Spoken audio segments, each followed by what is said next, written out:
Welcome on this lovely morning at SuperSport Park.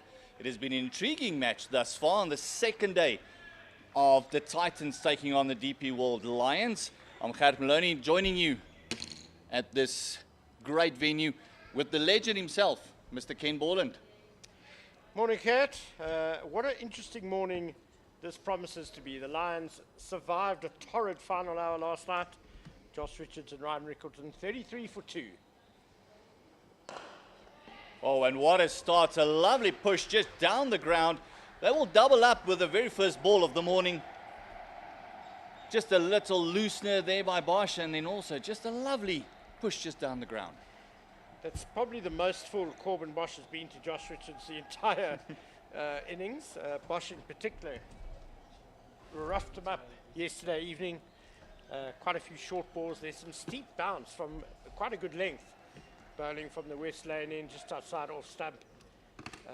And Richards was struck a few times by Bosch. It was a very difficult last hour for him yesterday evening. You can see the bounce and the movement that they were getting last night. It shows in the field because they got 3 slips and a gully. No one basically in the V fielding. Yeah, and last night Bosch even had a leg slip in place. So a bit more conservative this morning. I guess it'll be interesting to see how lively the pitch is this morning after a full day's sun yesterday. It's pretty overcast today at SuperSport Park, warm, but a lot more cloud cover than yesterday morning.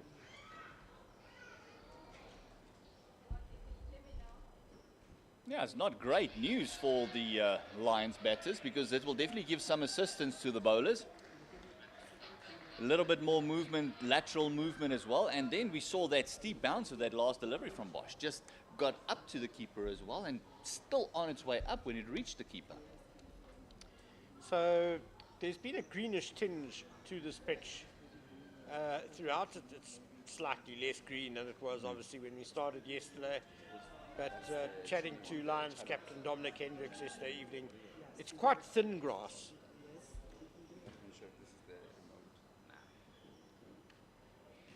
Well left. You see him just dropping the hands there. And as you mentioned, it's fine grass. So it also means that the deterioration on the pitch won't be that much. But you also mentioned off air that there's a couple of cracks as well. Yeah, Dom Hendricks was saying that we were speculating yesterday that the pitch might be a little bit soft, as it actually often is to start here, and that indentations could come into play, which would be one of the reasons the Titans wanted to bat first. And Dom Hendricks has said no, there weren't actually any indentations. The pitch is harder than they thought it would be, but some of the cracks are opening up already after the first day. Oh, what a delivery. Big appeal. Umpire unmoved. Batsman doesn't seem to be too worried. You can see him just indicating that that ball just nipped off the seam. And I think his bat hit his pad, which might have been the noise that the Titans were excited about, but a wonderful delivery from Corbin Bosch. That's the length he wants to bowl. Yeah, Corbin Bosch over the last couple of months really got into his own. He's got that extra bounce. He's more upright. And he does get a lot of lateral movement as well. So fantastic delivery. And this is just in the first over of the day's play. And already there's been a big appeal. As you mentioned, that noise did sound a bit thuddy from where we're sitting. Oh, look very carefully, Richardson. Just make sure that that one goes through as we reach the end of the first over on the second day at SuperSport Park. It is the Lions that is chasing 227. And they might feel that they did give them a couple of runs too many. That's what Tom Hendricks said. And, it was funny. We were speculating yesterday that perhaps 250 was kind of like a par score. But, Hendricks was a little bit disappointed that the Titans had got to 227. He did say it's a new ball pitch, so obviously this is going to be a crucial first hour here at SuperSport Park. Often here wickets do fall in the morning session. Often the ball does more. And so for both sides, a vital morning session. Dom Hendricks did say that getting a first innings lead is going to be very, very important for the DP World Lions, because it is expected to get particularly tough to bat in the fourth innings. And it's not going to get any easier as Junior Dala steams in. Also caused all sorts of problems in his first spell yesterday. This one just tucked around the corner for the one. Yeah, so these two bowlers, Bosch and Dala, are not the ones who took the new ball at the start of the innings. That was Diane Khalim, probably just to see if he can get some swing, and Merrick Brett. But Dala and Bosch were the two bowlers who really gave the Lions batsmen such a hard time in the last hour yesterday, so they've been rewarded with bowling first this morning. Yeah, because you look at the bowling figures, Khalim picked up the wicket, but he only got 3 overs yesterday, so did Merrick Brett as well. I think they realized that the lengths they're bowling might be more suited to Junior Dala and to Corbin Bosch.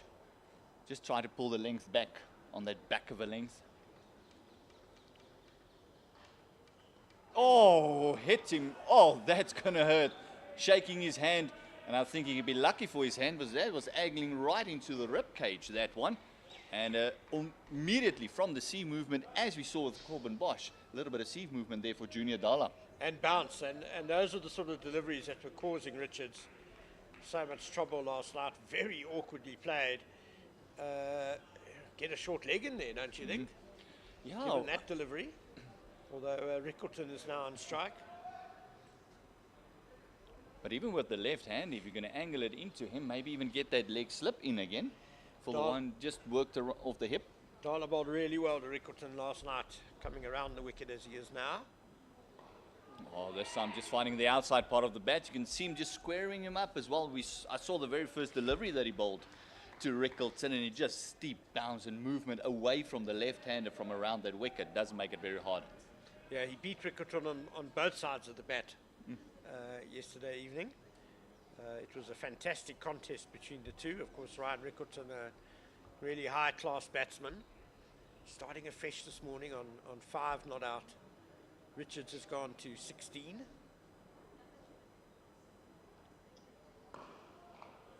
We also saw this morning the heavy roller on the pitch as well. So eventually those fine hairs, those fine grasses will stand up a little bit more again as the day goes on. Ball is only busy with the 17th over, still pretty new. Seam is still pretty hard. You can hear the noise on the bat. It's nice, solid. And the encouragement from the Titans fielders are coming in nice and loud as we see 3 slips and a gully for Rickleton. Same field for the left and right hander.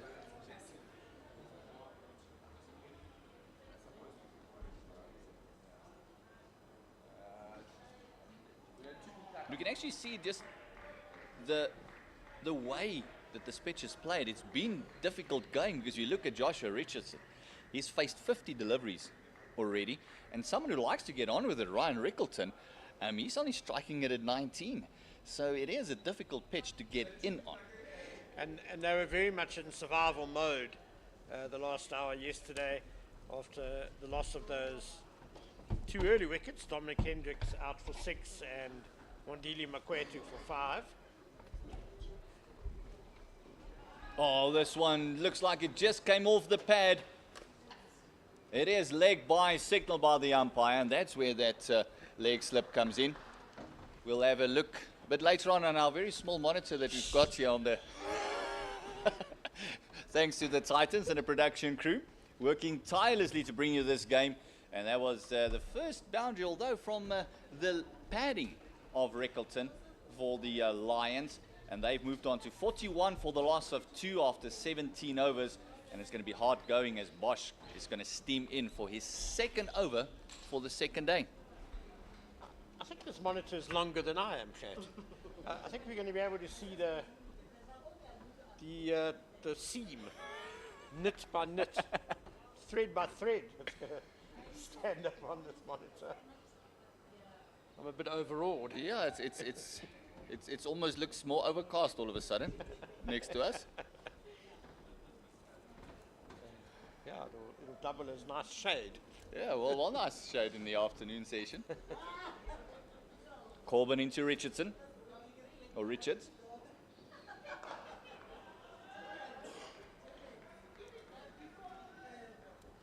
And it's always exciting for the fielding side when that extra bounce does come in. And it's going to be a very interesting first hour, because it's kind of, you got to feel it's almost going to determine where this match is going to lean to, because a couple of quick wickets for the Titans, he might just swing it in their favor. And if the Lions can survive that first hour, it might just swing into their favor. Absolutely, and the Lions, of course, are playing an extra bowler. They left out a batsman for Luther Sapamla. And not just any batsman. They left out Themba Bavuma for this match. He scored a 77 of 99 in the last match against the Rocks. So he was looking very, very good and very positive. He batted beautifully. I'm 99% sure that he's unavailable for some reason, be that injury or rehabilitation. But I'm pretty sure that if he had been available, he would have played for the Lions in this crucial game, of course. The winner of this match is almost certain to be in the final next week. It's a very interesting log situation, because it's all on the game for the Dolphins. If the Dolphins win, they're in the final, they host the final.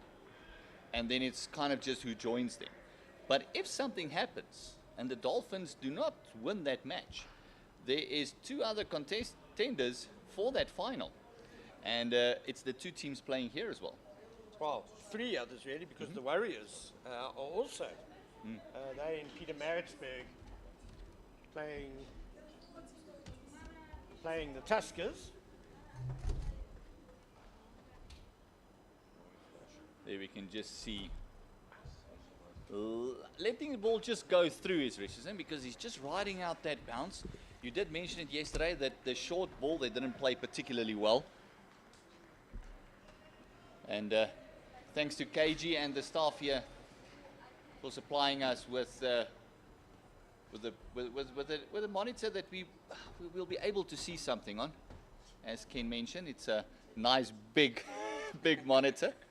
A lot of it I don't understand, so we'll try not to talk about that. They call it color, sir.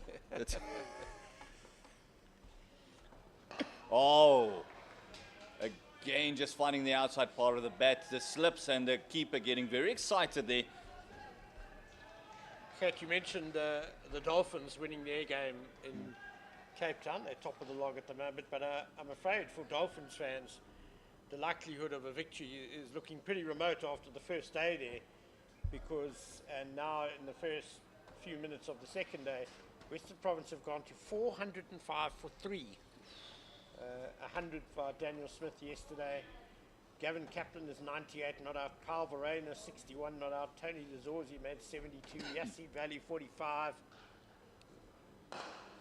Oh, this one just lovely timing down the ground, beating the bowler on his left-hand side in the follow-through.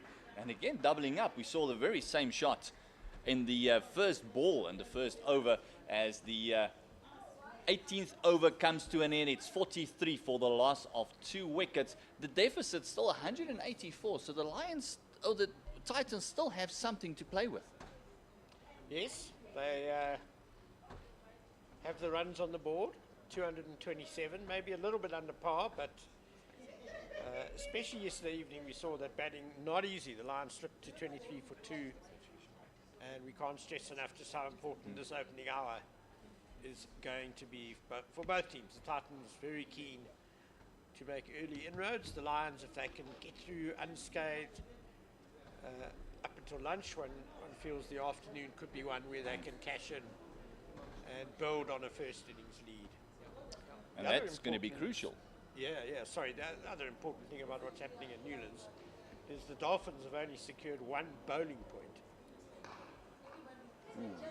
They've had 100 overs there already and only 3 wickets down, so that's going to be disappointing for the Dolphins. Yeah, they really got a bat outside of their skin, and also with Kyle Verreynne still at the crease, we know how he can accelerate any innings. Well, he's already scoring at a run a ball, so plenty of danger signs for KZN in Cape Town.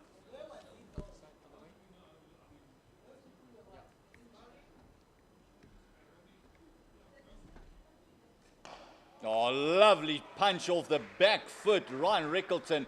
This one might just trickle into the fence, and it does. That is the first boundary off the bat of Ryan Rickleton. Quality shot by Ryan Rickleton. He is strong there, but just handling the extra bounce of Junior Dala with absolute aplomb. Truly a beautiful stroke.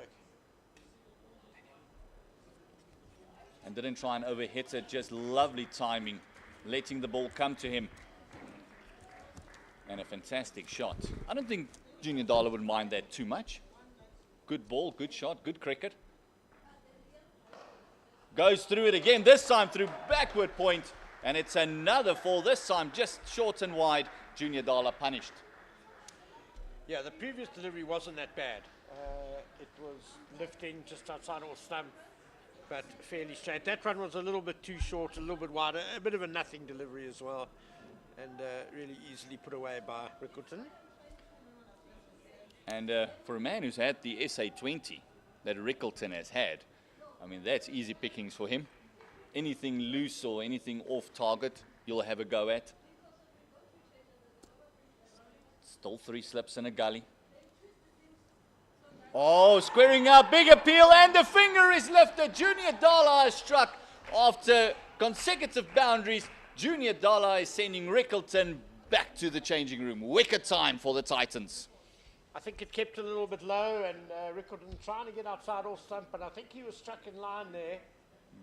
And very disappointed. He stood and stared at the pitch for a long time. But a couple of boundaries, but Junior Dala has won the battle. Yeah, 2 lovely shots by Rickleton, and this one just squared him up as well. I think it might have been that ball that just pitches on middle and just straightens up on the left-hander as well. Rickleton not happy.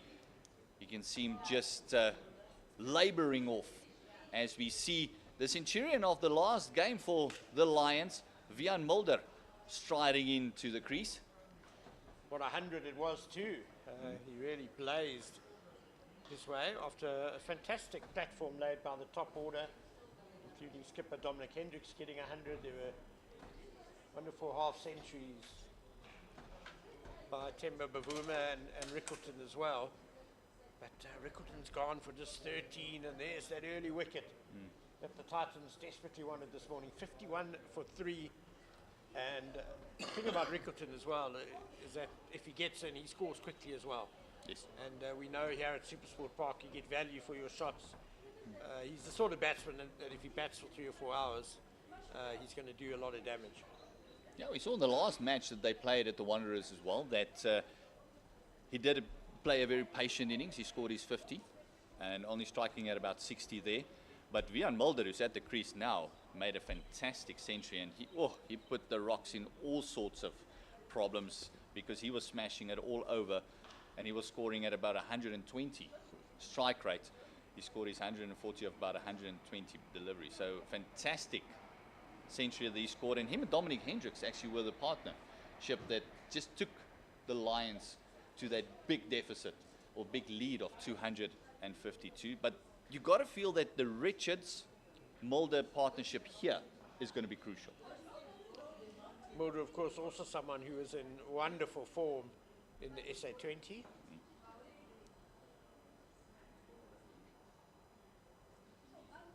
Oh, just straying down leg side, and a miss there by the keeper. Munsami missing that one, and you can just see Dahlia having a look down to his hand. Might be, although it's overcast, it is very humid. It is very warm, so it might just be a bit of sweat on the hands there. Just a bye signaled by the umpire.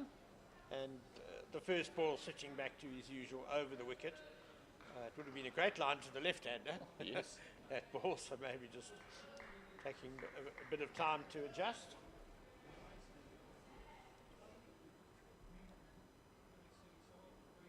Didn't take him too long. That is the line that you want to bowl. That comes down to the end of the over, the 19th gone, a successful over for Junior Dala. It is 52 for the loss of 3. The deficit still 175, and we mentioned earlier that they've dropped a batter to play a bowler. So another wicket or 2, like the great Shane Warne said, add 2 more wickets to the wickets column and see how you feel then. And I got to feel that the Lions will feel a bit uncomfortable if 2 more wickets have to fall here.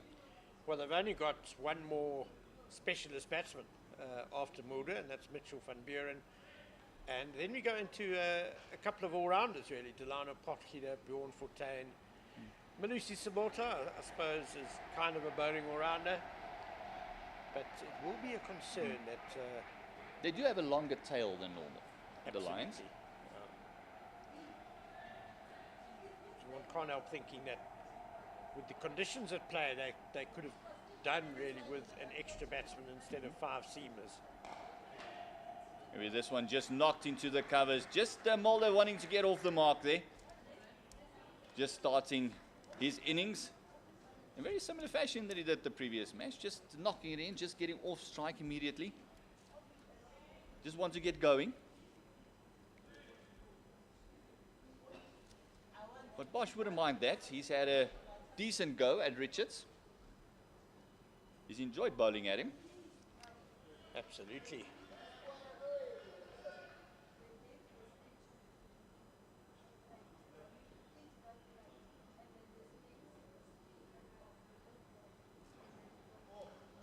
So I'm just falling away a little bit more in the action.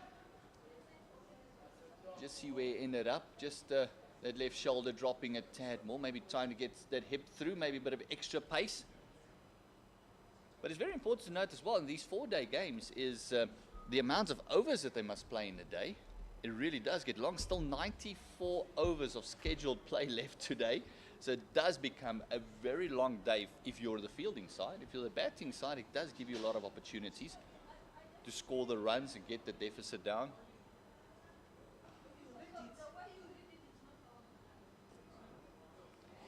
We lost 9 overs yesterday. I fancy with the cloud cover we see already now, if it stays like this, we're going to lose more today. But the game has moved along quickly. We're already 3 wickets down in the Lions' reply, so 13 wickets falling in 1 day and 22 minutes we've had this morning. Both teams desperate for a result, of course. They won't be unhappy with this pitch.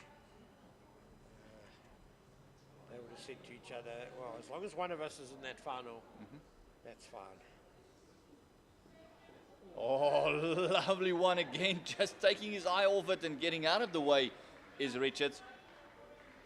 He has not looked comfortable against the short ball at all in this innings. Of course, Corbin Bosch, a bowler of genuine pace. Junior Dala as well. And it's funny to see, you mentioned that he did not, even yesterday, was comfortable with the short ball, and they only have the deep fine leg out. So it might be that would only be a surprise ball every now and again, but like you said, maybe get another one halfway off the fence. He didn't really shape to hook. He just kind of took his eye off the ball and fended. So I think a short leg or a leg slip, if one wanted to be really attacking. Well, then they can actually take the man out of square leg if he wasn't looking to hook or really walk across his stumps. Maybe get that man just underneath the helmet. A bit more pressure, have another voice in the ear there of Richards. The Titans were very vocal yesterday evening. You could sense they smelled blood in the water. Oh, this lovely shot of the back foot. The first shot of real intent by Richards. Lovely shot for runs. Beautiful shot, yeah. It didn't get up that much from Bosch. Not his most brilliant delivery. And a lovely punch by Josh Richards. Beautiful control, good timing. And that's his first boundary for today. A lovely way to get off the mark. 57 for the loss of 3 wickets. 20 overs gone. And the deficit is 170. It'll be interesting to see what their plan is going to be for Mulder. As you mentioned, the SA20, rich vein of form that he's in at the moment. He does play all around the wicket. One imagines, like most batsmen early on in these innings, perhaps the feet maybe a bit slow to get moving. So I would imagine you just bowl good channels to him. Just offside or stump. The odd one targeting the pads. Oh, finding the edge and just not carrying to Donovan Ferreira on second slip. Junior Dala, what a delivery. Fantastic ball, and in the end very well played by Mulder to manage to get it to ground just before second slip. And we saw with the Rickleton was batting, that third slip actually moved in a little bit closer. It's almost like they feel that there is the extra bounce, but it's almost not carrying. Yesterday, as is fairly normal here, the pitch was a little slow. After a full day's sunshine yesterday, it should have quickened up a bit today. And extra slip now goes in for the Titans. Oh. I got very excited there. And Munsami staying on the ground. There's big shouts of catch it. Do they feel that he might have gotten a brush on that one? Maybe a slight foot LWP. I don't know. Mulder did go across these stumps a bit. Very excited on that one.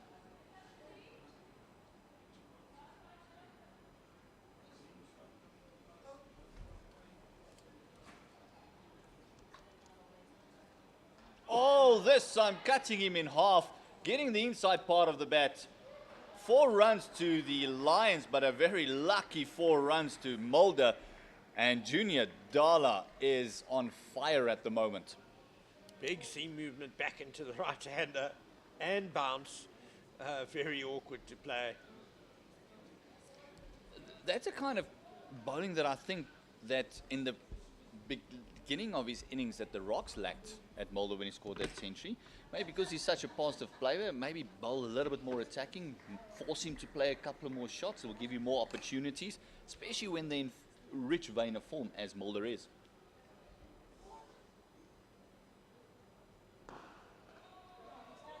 He did come to the wicket though when the table was beautifully set already for him.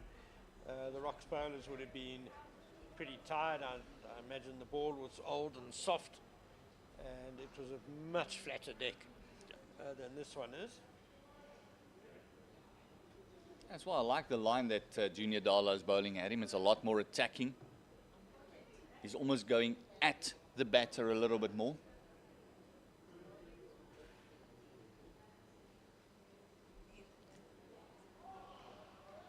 There's that extra lift that Dala gets. Does have broad shoulders, does bowl a heavy ball. So he does hit the deck very hard. And just a hint of that one shaping away from the right-hander this time as well. Just started a little bit wide, so Mulder wasn't interested in playing at it. This is going to be a very interesting passage of play. Joshua Richards, captain and wicketkeeper. He's on 22 of 62. He's fended off the storm thus far. Oh, this one again, just about 1.5 meters short from backward point. Mulder just fetching that one and just lunging at it a little bit more as another Junior Dala. 3 after 21 overs deficit, 166. So I was partly correct about Vian Mulder, 50% pass rate for me. He came in at 294 for 4. So the Lions innings was well underway. But it was the 88th over, so the second new ball had been taken and it was still pretty fresh. Yeah, because he came in with a 50 of the back of a 50 of Rickleton, a 77 of Bavuma, and Dominic Hendricks going on nicely as well.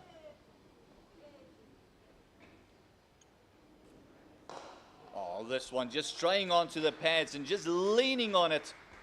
A lovely technique, and there might be 3 in this one. As he played it to the big side of the ground. They're playing on the left-hand side, or the left-hand pitch. So it does make that leg side for Richards now a very, very big boundary. Corbin Bosch just hasn't quite found the same venom as he did yesterday, and not quite the same threat that Junior Dala has been this morning. He's bowled a few deliveries that have been a bit too full. One short and wide as well. Just letting a bit of the pressure off the batsman.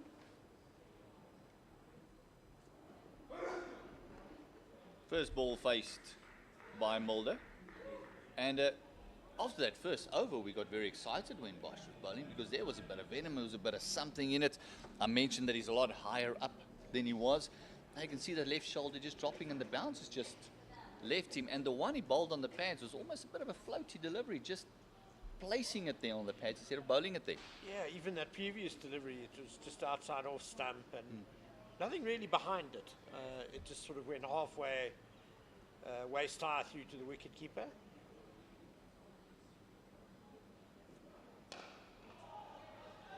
Little grunt at release there by Bosch. I think he put a bit more into that one. Good ball. Mulder right in behind it. The one thing that we've noticed over the last couple of months with Mulder being in such great form is he's playing the ball a lot later than he used to. That previous one that we saw that just dropped short of point was kind of where his weak spot was, fetching the ball, playing in front of him a lot more. He's spoken about the tremendous influence that Russell Domingo and Hashim Amla have had on his game this season. Oh, that one just kept low. And nearly caused some serious damage to the keeper, Munsami. It's going to be a tough old time for Rivaldo Munsami as the game progresses and we see more and more of that inconsistent bounce. Just on going back to Vian Mulder, he averages 68 this season with the bat, so fantastic effort by him. And he also spoke about how much he enjoyed working with Lance Klusner at the Durban Super Giants and the SA20, and also picking the brain of Heinrich Klaassen, who was there at DSG as well. Oh, this time beating the outside edge. Mulder just not going towards the ball, and this was in the last couple of overs the first proper ball that Bosch has bowled that's actually troubled the batter. So that's where you want to be for the new Mulder. But you did mention picking the brain of all these fantastic, and I mean, oh, what brains to pick. I mean, and on the bowling side, you've got Alan Donald that's assisting you there. So he's becoming that all-rounder that South Africa so desperately wanted him to be a couple of years ago already. He's just transforming into that because of all these great influences. Oh, finding the outside edge again and just rolling on the deck. Played with soft hands. Deliberately played down by Mulder as that brings the over to a close. It's 22 overs gone. The deficit is 163. And the Lions, 64 for the loss of 3 wickets with 1 wicket falling this morning. It was Ryan Rickleton for 13. LBW to Junior Dala is going to continue his 4th over this morning. So it's been a good season with the ball as well for Vian Mulder. 16 wickets at just a little bit over 25 in the 4-day campaign so far. Yeah, Vian Mulder having a fantastic 4-day campaign.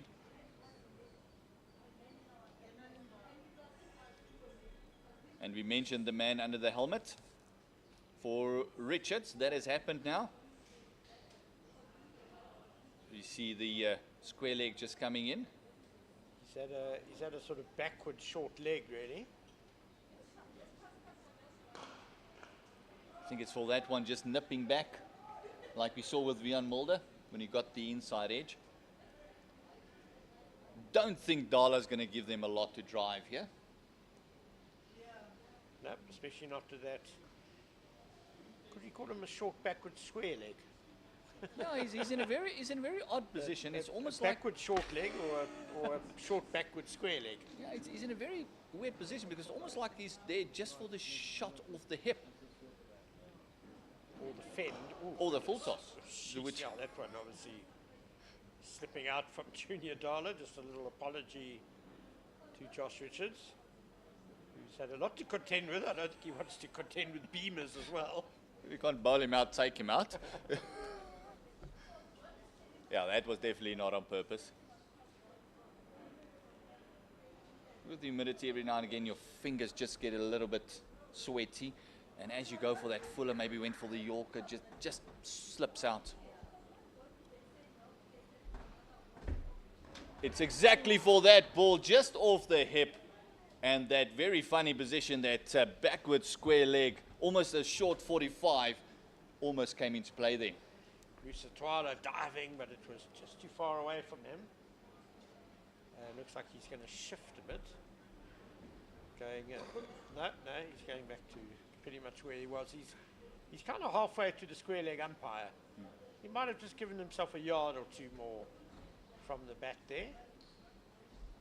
I think if Richards fends, well, Mulder's on strike now, so but he's not the one who's looked awkward against the short ball.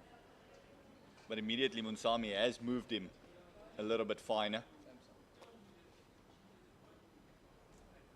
Oh, this ball was angling into the pads of Mulder, and then just with the seam just straightened up and finding the outside part of the bat. And I'll tell you what, technique is going to be tested by both these batters. Absolutely, and Mulder handled that one well. It was never in danger of giving a catch behind the wicket, really. He got it down to ground quickly, got enough bat on it.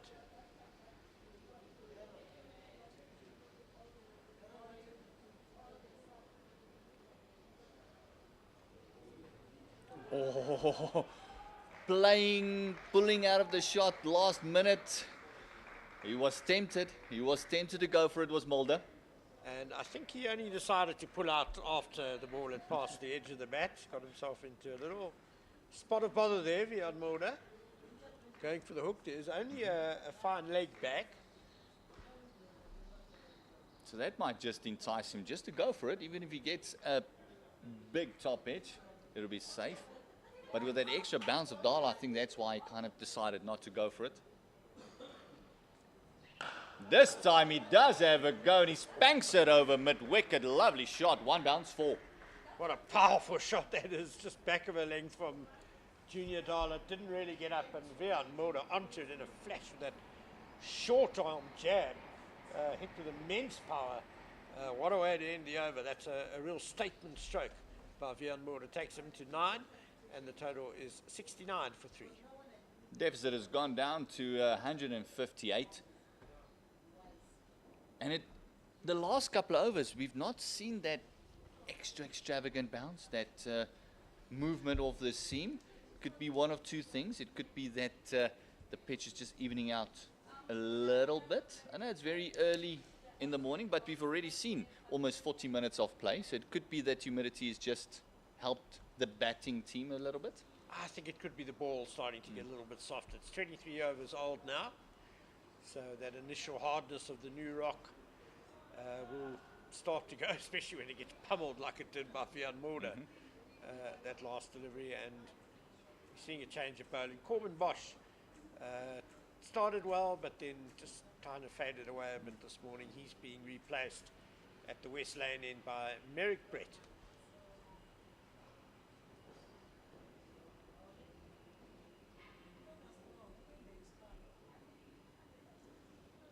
Starts off well, good area to Richards, and Merrick Brett will be pretty fresh. Still only had 3 overs thus far. That was 3 overs with the new ball yesterday. Conceded only 9 runs, bowled a maiden, 13 dot balls, which is basically 2 overs in that 3 overs that he bowled. Yeah, he bowled tidily. He's also very fresh in his career. This is just his 5th match for the Titans. He's done well so far, 14 wickets and an average of 22.5. And he can hold the bats a little bit as well. He's not the worst bowling all-rounder that you'll get. Yeah, he got 15 yesterday, which was not a bad effort. Useful runs at number 10. And he lasted 30 balls, so that is something that they wanted. They wanted someone to stick around with the rest of the tail. Because if you look at Munsami who's a recognized batter, only lasted 20 deliveries. Bosch 45 deliveries, Halim 56 deliveries, Brett 30 deliveries. So that was precious time at the crease as well, because they went quickly. This game could have been in a totally different situation. But the way the ball was moving last night, I don't think it would be a lot easier for the Lions if they had to bat longer yesterday. 22 years old, Merrick Brett. Just turned 22 8 days ago. Represented the SA Under-19 team.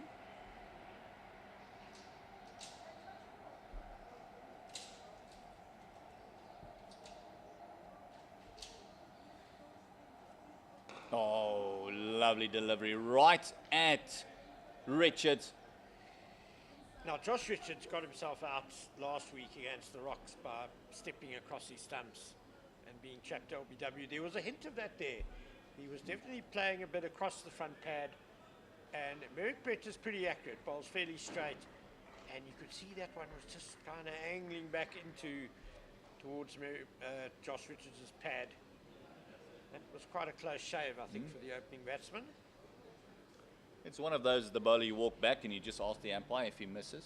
How does that look, Mr. Ump?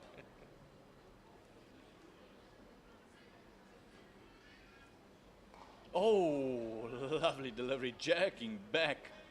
And it's true what you're saying, Richardson, just moving across his stumps a little bit more. Might feel a little bit more comfortable against Brett, which will be dangerous for him because he does bowl that very straight and full line. And he's nipping the ball around already, so I do get it a lot of the time. Batsmen these days try and get outside or stump to try and take the LBW out of the equation, but that can leave them vulnerable to the straight ball.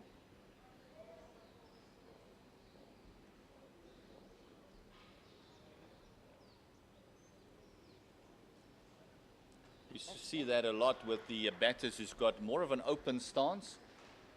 It does allow them to play off their pads a little bit more, and if the ball is straighter, that on drive comes into play a little bit easier because that leg's already a little bit open.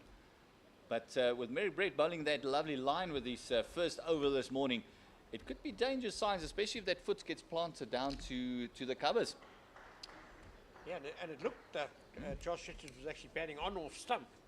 There, we're not directly down the wicket from our commentary position. We'll just check that out the next time he's on strike. Perhaps he's been nicking off a few times. He wants to know exactly where his off stump is. It's one of those modern things. You see a lot more batters batting on off stump these days. Can bring LBW into play more though. If you see a change in bowling, I actually thought they would give Junior Dala another go with that nut. Dayan Halim coming in. Also only bowled the 3 overs with the new ball yesterday. He did pick up the wicket yesterday. He picked up the big wicket of Dominic Hendricks for only 6.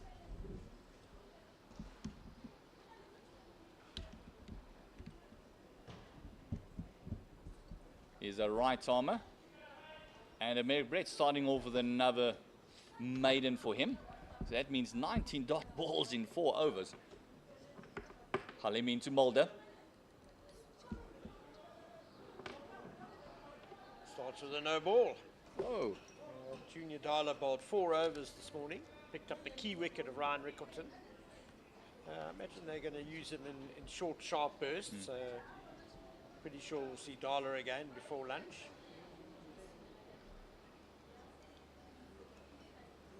Halim just, his loosener, just overstepping. Maybe he's trying too much with his first ball this morning.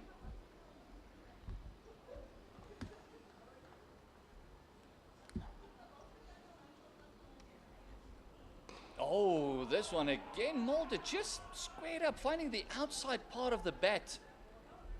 Very difficult to get him straight behind it. It's definitely a bit of late movement we're seeing this morning, and Dayan Halim is a swing bowler. He can get it to move nicely. And as you said, Kate, there's a bit of a heavy atmosphere today at SuperSport Park. It feels like a swing day. So Halim will be enjoying the conditions.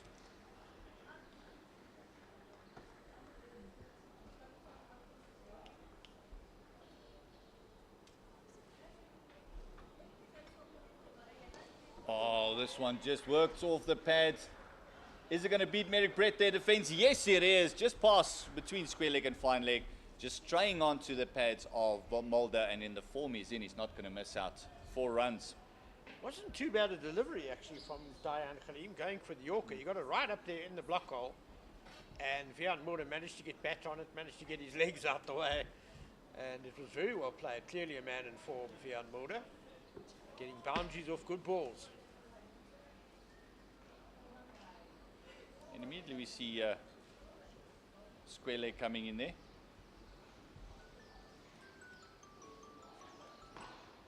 Two slips and a gully for Mulder. They do have the backward point, cover, and also mid-on and mid-off. Mid-on is, and mid-off is pretty close to the square.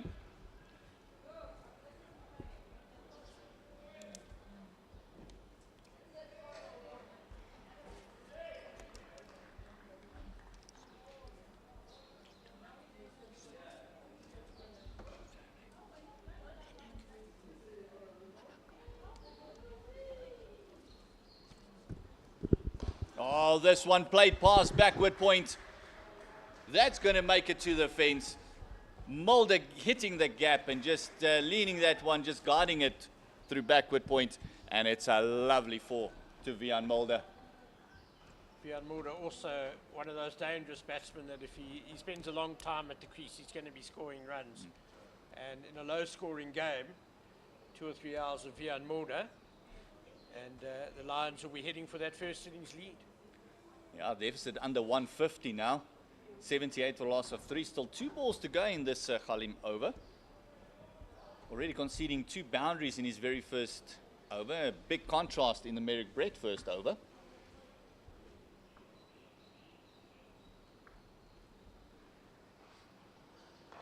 That's a much better line, much better length, I feel, from Khalim.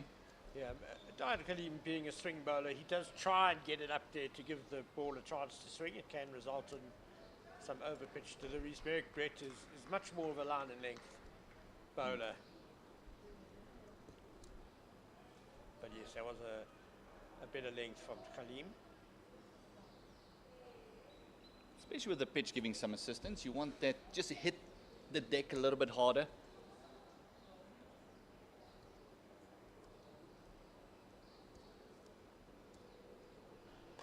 This one again, just between gully and backward points. Another boundary, a trifecta of boundaries in this over.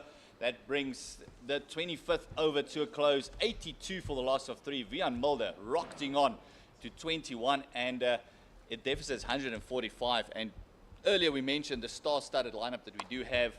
We spoke about Hashim Amla, the Alan Donald, the bowling coach for the Lions. We've got so many legends coming in and out, and today I've never felt this much of a junior since when I started playing club cricket when I was 13 years old. I had Ken Borland, and now I'm joined by another legend who played for Gauteng Cricket. He's been a voice of so many voicelesses. It's Mr. Manak, Hussein Manak. Welcome, it's an honor. Good morning to all our viewers and listeners, and to you as well, Gert. Thank you very much for your kind words. You're making me blush.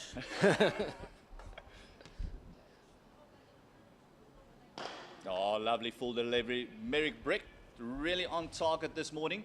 He's going to test out Richards on that straight full delivery. What do you think of this morning's play thus far, sir? I thought it's been a challenge for the batters. Bowlers bowled nicely, the first 2 up front. I think bowlers want to be careful sometimes not to try and overdo it. It's a type of pitch where you feel there is something in there for the bowlers, isn't there? I mean, like if you just land balls in good areas, aim to try and hit probably top of off. I think if you get the ball in that area, something's going to happen. If you try and do too much and get it touched too full or too short, you open up scoring opportunities. Oh, that one enticing the drive, as you mentioned, just going a little bit too full there, and you got to feel that Richards missed out on that one. Yeah, I touched on the full side. I mean, I heard just over your conversation around sometimes batters tending to plant the front foot a little too far across off stump. And I found that quite interesting, and I think very true as well, because it tends to be a challenge with a lot of batters, isn't it? Have you found that as well? Yes, there is especially with the modern game, they see something, it feels good, and then they do it. But then the stance is never adjusted to help with it, and then the LBW comes more into play, and they.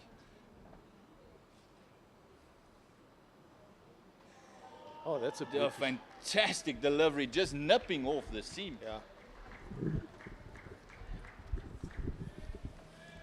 Yeah, that's a beauty, absolute beauty. I mean, it's and that's, I think, the length and line we're talking about, right? Where you just kind of roundabout off stump, top of the length is not quite there full enough to drive, and as a batter, you're just never quite sure whether you should be going forward, going back, leaving, playing, and it's nipping around. It's not a flat wicket. Certainly, doesn't look like what I've seen this morning. I saw a little bit on pitch vision yesterday, and it wasn't easy for the batters throughout the day. Come Brett again. Oh, that's a beautiful drive. Lovely drive. And this time he does over pitch it. And that's exactly what you were talking about. When you try and do too much and you start searching as a bowler on a pitch like this, you can offer scoring opportunities. Yes, especially to a man that's found it very hard to score runs this morning. He played a lovely shot off Corbin Bosch. And this one, he missed out on the previous full delivery. Not going to miss out twice. Is Richards. Lovely drive. Correct. And it's really, I think, as top order batters, it's going to be now for them about trying to get through this first session and then wait for the spinner to come on, maybe wait for, already there's been a bowling change. How can you then start to slowly build an innings? There's still 2 slips, gully, point cover, mid-off, mid-on, mid-wicket, and fine leg. So pretty much a standard conventional field at the moment. Brett, in he comes again, and again a touch full, a little bit of a wave shape to the right-hander and left alone by Richards. Yeah, I think Brett is just getting carried away with that little bit of movement that he's seen. So he's just searching for it, as you mentioned, going a little bit too full. Maybe just get back on that 5 and 6 meter length. You'll still entice the drive. It'll be more on the up than it is at the bounce. So it'll be a lot harder, especially Richards moving across to that off stump, because it does look like he's standing right about on off stump with his stance. Maybe just forcing them to bowl a little bit wider than they normally would. As he's full and driven back to mid-on firmly. That will be the end of the over. So 86 for 3 after 26 overs. Richards on 30 and Mulder is on 21. You spoke about also the balance of the team earlier, Gert. Lions have Pavuma's out and they've brought in Sepamla. So Sepamla's picked up the 4 wickets, which, and I think it's been kind of overdue, where you felt at some stage where was he? He needed to come back in the side and he was injured. And when bowlers are injured, particularly fast bowlers, it becomes a very psychological thing. Sometimes there's that fear of coming back and, again getting injured and having to start that whole rehab process all over again. So eventually Sipamla's got back. He played for Wits University this past week and he picked up 5 wickets, and I think that probably gave Russell Domingo and the selectors some sort of confidence that, okay, I think he's ready now. It's good to see him back. But the balance does change, the balance of the team. Khalim continues from the Henop Sraven, and this is, he needs to just find that length we're speaking about. In the last over, he got 1 or 2 touch on the full side, and you certainly don't want to be offering in what looks like a low-scoring game. I mean, it looks like maybe a 200, 220 pass score type of situation here, and if you're not careful as a bowling team and you leak a few, just takes an hour or maybe one little session where you leak too many runs, you can just allow the gates to open, and that can sometimes cost you in a low-scoring encounter, or what looks like a low-scoring encounter. Khalim in again. That's a better length. Nice, hitting the bat hard and high. Yeah, it's almost like you are never in. Even if you face them, like Richards has faced a few deliveries already. I mean, he's faced the bulk of it. He's faced 78 already, but he still gets troubled with the good ball. So there's always something in for the bowlers. You never feel comfortable as a batter, which you always want to do, especially when you spend some time in the crease. That's when the shot starts flowing and the feet starts moving. But when you don't feel comfortable, you can get trapped on the crease regularly. You're not reading the length like you should. Has that been the trend this year so far with the matches at SuperSport Park? What have you picked up? Halim in again. Yeah, good length, line outside off stump, left alone. It has been not as low scoring as normal, but it's been a wicket ground, if I can put it like that. There's always been wickets on offer. There's always been opportunities on offer. And if you've got to still work hard. It never gets easier. Even when the spinners came on, they got that extra bit of grip, extra bit of bounce that got most batters out. We saw a fascinating game here against the Warriors, or the Titans and the Warriors. Driven firmly, beautiful drive. And there Mulder getting a nice positive front foot into the ball, leaning into it and driving it firmly into the ground with good bit of feeling in the covers as well. So I think once the feet start moving as a batter, you start to almost feel just a little bit of confidence. And batters come in early on, especially when the ball's nipping around. Sometimes the feet don't move, because you're never quite sure, short, or the ball's going to take off or keep low. We've seen a little bit of variable bounce as well this morning. But interesting talking about the Centurion pitch, because over the years, it's straightish delivery, some oohs and ahs, but Muller gets enough bat on that. And you always felt that Centurion was always a very good batting wicket, where as a batter you get in and you can really build the big innings. And as you say, as a batter, once you get in past that first hour, you almost want to feel like, okay, now I can start stepping it up a bit and that hasn't been drive the on the case. up and those type of things, But as you say, it hasn't quite been the case, which is a little surprising. The other thing also that I find interesting is that Titans, about 7 or almost 8 points ahead of the Lions. And had they just come in here with a good flat wicket, and if they got a draw, a good solid draw here, they would stay ahead of the Lions. Am I right? Or did they need a victory here? I think it's all about the Dolphins game, because if the Dolphins win, like I said, they're in the final, they host the final. Okay. But if the Dolphins do not win, a victory here will most likely give a home ground advantage to any one of these teams. So I think it's such an important thing for both these teams to actually win the match and then progress into that final, number one. Number two, if the Dolphins lose, which the Province is making it very hard for them to pick up the victory. Province played well in their last game as well, so they can easily cause an upset there. Got a good team. So if they cause an upset there, or even a draw, and there's a victory here, then you get a home final as well. Yes. So and it does certainly look like, just having a look at the pitch this morning and yesterday, it looks like a result wicket, doesn't it? Brett in again, straightish delivery, strikes Richards on the pad, but it's quite high.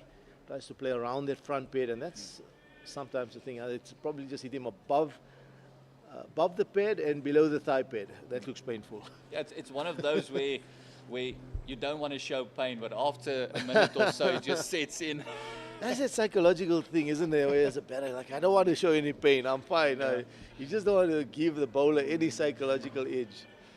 But that almost sounded like an edge of the bat. That's how hard it hit the flesh there. So he's going to feel that. That's going to leave a mark.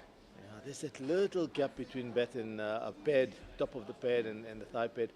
And back in the days when I was still playing, I sound like really old now, but we didn't have an inside thigh pad. And oh my God, I tell you, when you got hit on that inside thigh, it's outside off stump, well bowled, well left. A little bit of patience here now from the Titans. I think it's really about making sure as a bowler that you're bowling for wickets, so you want to try and see how you can set a batter up. So you've got to be running in with purpose, and purpose is to obviously get a wicket.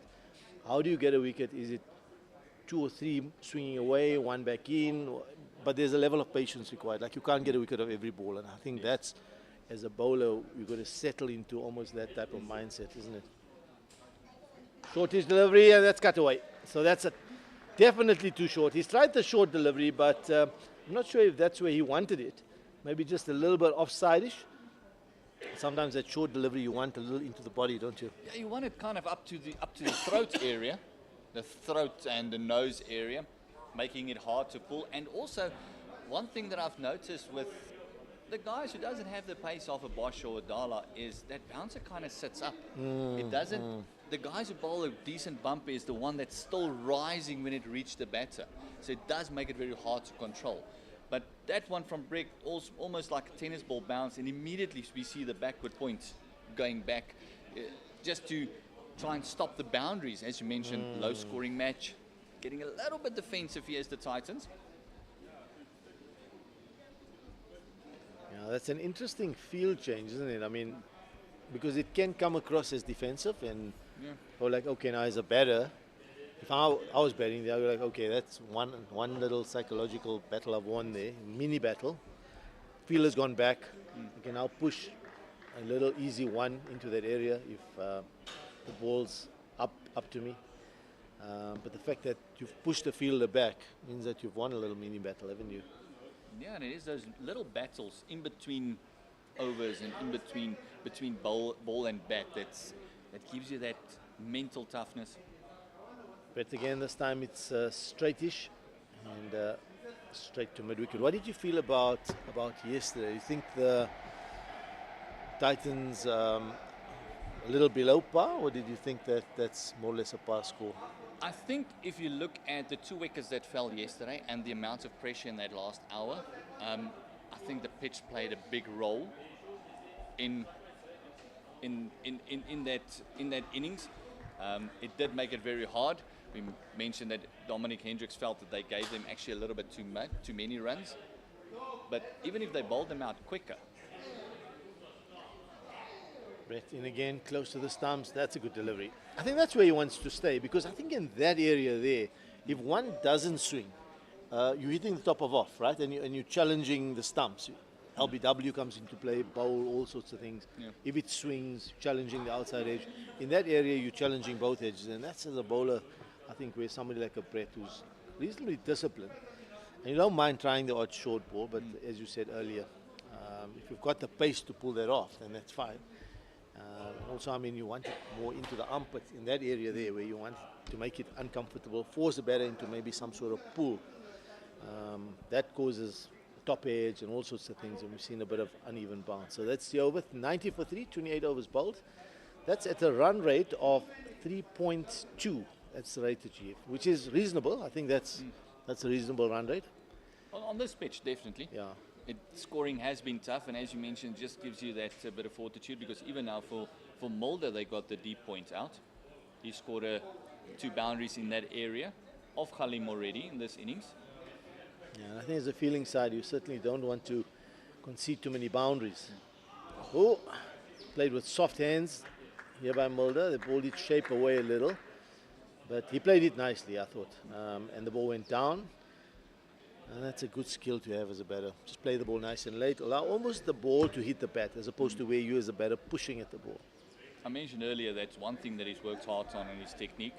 He was someone who played in front of his body a lot more, and since I think the influence of Russell Domingo and Hashim Amla does play the ball a lot later than he normally did, and that's credit to him and the hard work put into by him and the coaching staff.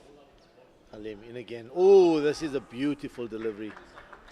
Beautiful, just beating the outside edge. The line is good, length is there, and that's the area where you want to stay, Halim. Yeah, it doesn't matter what form you're in. If you get a delivery a nut like that, it's going to open you up. Yeah, I mean, talking about Mulder, he's, I've just seen him. I remember he used to be he was at Centurion, saw him as a youngster coming through. Obviously, at school cricket, they play a lot of T20 cricket, so always quite positive with his batting, decent all-rounder. But I've seen him develop technically over the years, and I think he's just become better and better. This is a lovely drive by Mulder, straight back, and Midoff has to dive to his right-hand side. That was also on the up a little bit, but not too bad. But I've definitely seen him technically become better and better as a batter. So I think he's in a good space. It does look to me like he's kind of, and that's the thing about batting. How old is Mulder now? Any idea? We'll just check that. If I'm not mistaken, is about 28. I think as a batter, we say that as a batter you're going to play your best cricket when you around about 28. That's probably when you're playing your best cricket, provided you can stay fit. Is Mulder that old? You think he's? I'm guessing around about 25, 26. We'll have a look. We'll let you know in a minute. Khalim again outside off. Miller, a little tentative push and trickles into the covers. Yeah, and he has worked hard. And I mentioned it earlier. He's just one of those that I feel is becoming that all-rounder that we all was hoping he was a couple of years ago. But now technically he's getting into that. And he's 26 and a half. 26, okay. So 26 years and 3 days, according to Wikipedia. So it's right in between where we thought it was. Yeah, and correct. as you mentioned, that's kind of the batting maturity Oh yeah. that you need. I think if you can stay fit about 28, 29, 30 outside off, and that's left alone. And you can become a really quality. That's when you understand. I think you also understand not only your strengths, but you begin to understand your limitations, what you cannot do, and the shots you'd rather want to put away, you know. You understand your game a lot Understand better. your game a lot better, yeah. And it's so important that, you know, you can't come out, particularly in 4-day cricket, playing test cricket, you certainly can't come out and try and play every shot in the book and 360 degrees around the wicket, because if you try that, you open yourself up, you're not going to be very consistent. I mean, I go back over the years and look at some of the best test players that ever played the game. They were extremely... Oh, that's a beauty. That is a beauty, and that's nipped back sharply. That's almost the unplayable delivery. Now, has that come off the glove or maybe inside edge? What do you think? That is inside edge. He's given us fours, and Mulder has taken them to drinks with Richard. Score 94 for loss of 3. Yeah, I think Mulder's fortunate to get away with that one, because that's certainly nipped back a long way. And That's the second one, because we saw Junior Dala also cutting him in half with one that Early nipped on. from the seam. And I mean, that talks to what we were discussing earlier, the pitch, the state of the wicket, and bowlers just landing balls in that area, because something's going to happen. And you mentioned earlier correctly that as a batter, you're never quite in, right? I mean, here's Mulder, what's he sitting on now at the moment? He's 25, he's been batting for a while, but suddenly you get one that just jags back, takes the inside edge, and you almost looks like an unplayable delivery. So Lions now 94 for 3. They're going to take a little bit of a drinks break. Do we keep going and chatting? I think Or do we take a small break? We're gonna wet the goggles a little bit as well. It's been an absolute honor sharing my first stint with you. You're gonna be joined by. I'm gonna have. I think we may keep Oh, going. that's gonna be fantastic then. I think we'll keep going. It's just a small drinks break. Yeah, and one thing that I just want to get back to is we mentioned the Warriors-Titans game. It was on the pink day that lasted for that whole 3 hours, that pink game, and against India. And we had a last day here that was phenomenal. We had 17 wickets on the last day. Sure. And the Titans we were talking about the Warriors winning and the Titans being lucky to draw on day 3. Yeah. And all of a sudden, a Munsami 100 on a 90 strike rate changed it around completely. And 2 hours in the day, the Warriors started batting, and they lost all 10 their wickets, with Brandt taking the last wicket of Janssen on that day with about 7 or 8 runs short. I still get goosebumps. Oh, wow. That Okay. was one of the most phenomenal 4-day games I've seen in a very long time. Yeah. And it created a result. Yeah. And that just shows you that you're never going to be in on this deck.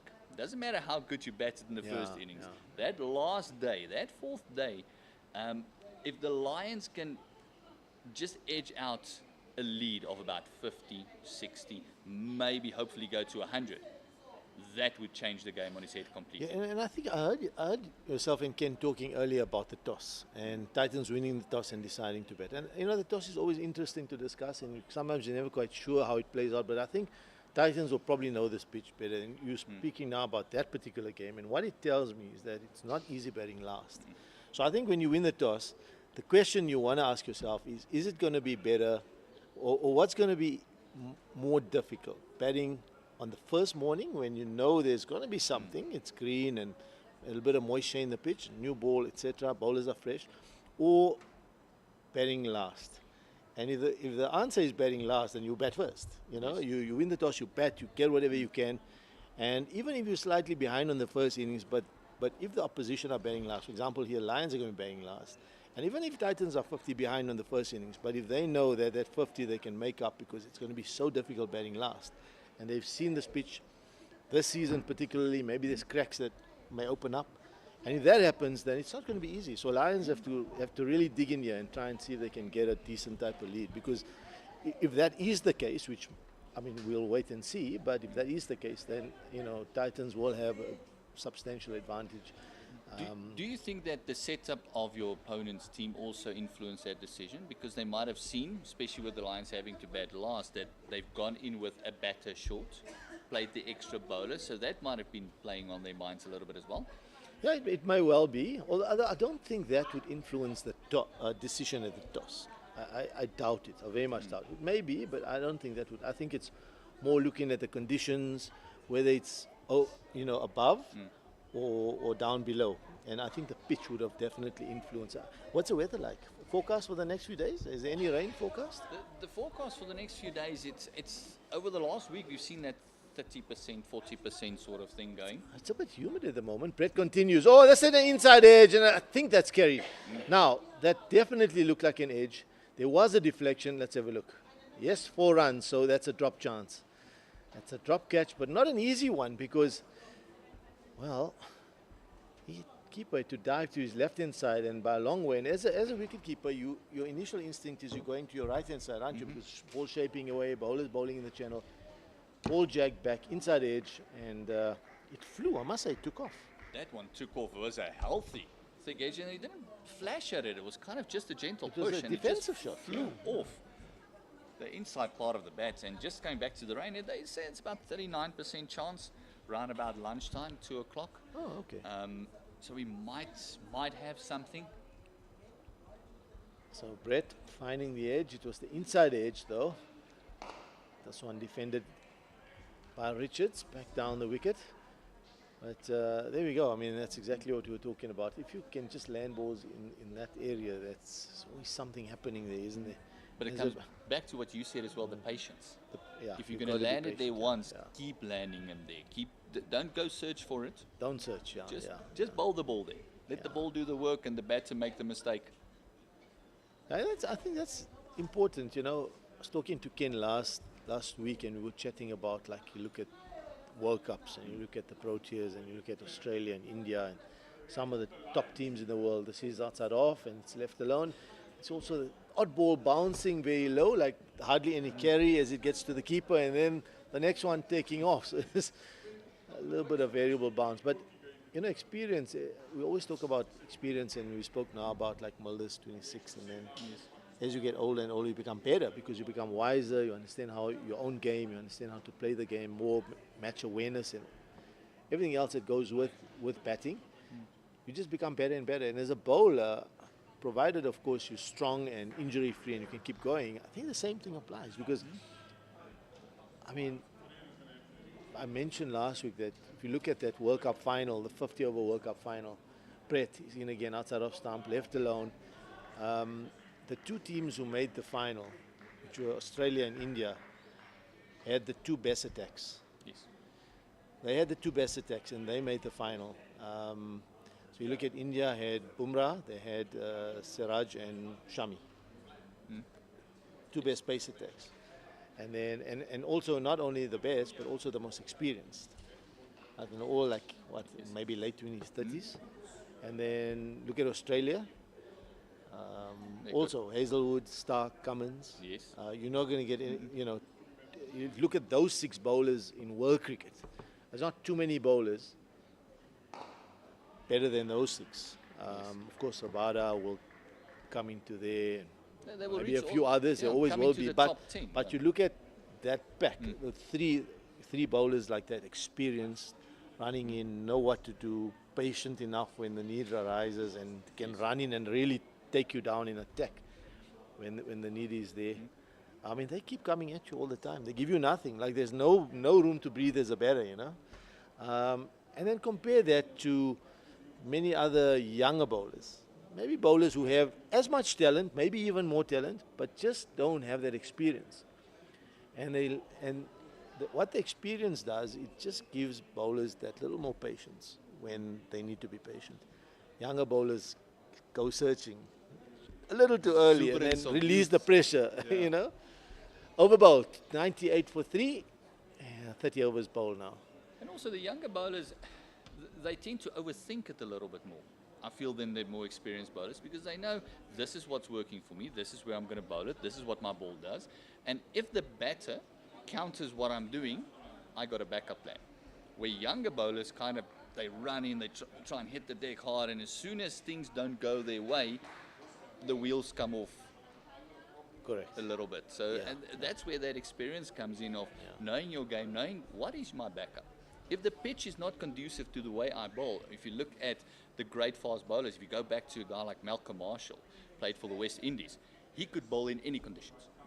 And he was a threat in any conditions, not just a good bowler, a threat. And that, I feel, is the difference between a person with just talent and raw talent and someone that's just thinking about his game a bit more. Oh yeah, and I mean the youngsters learn. They, a 20-year-old young fast bowler who has all the talent in the world will get better. He will get better. But I think sometimes it's also us as media commentators, the public. There's a lot of expectation on these young fast bowlers, and I think sometimes that's maybe not realistic expectations. We need to be careful. Change of bowling from the Titans. Sibonelo Makanya, the bowler, the captain. And he batted beautifully yesterday, I must say. I thought he looked very well organized. So he can maybe bring just a little bit of control here to this Titans bowling attack. Not that they don't have, it's 98 for 3. They'll want to be careful. This next session to lunch, I think, is going to be very important for the Titans. They certainly want to try and pick up another 1 or 2 here. Try and see if they can just get into the bowlers. The all-rounders. There we go. That's really what you need to do. Just peg away. Off stump, challenge off stump. Beaten the outside edge, not too far away from Mulder's bat. Yeah, Makanya does have the knack of breaking partnerships. He does have the bit of a golden arm for the Titans. Not the greatest off pace, but he does hit the good areas.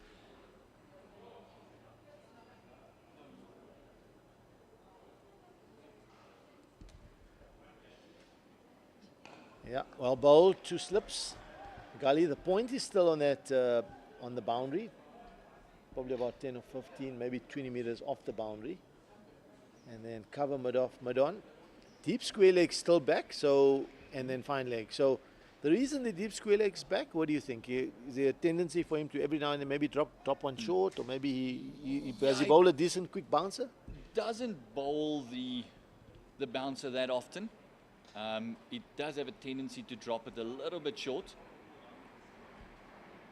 Comes again, driven, beautiful, lovely drive. Now the deep point is going to come around and he will cover that. So that's the advantage of having that man back there. That would have normally been 4. Yes. And they've just restricted it to 2 now because the deep points come around and cut it off. And just coming back to when you said the younger bowlers will get better. And it's also very important for them, the more they bowl, the better they'll get.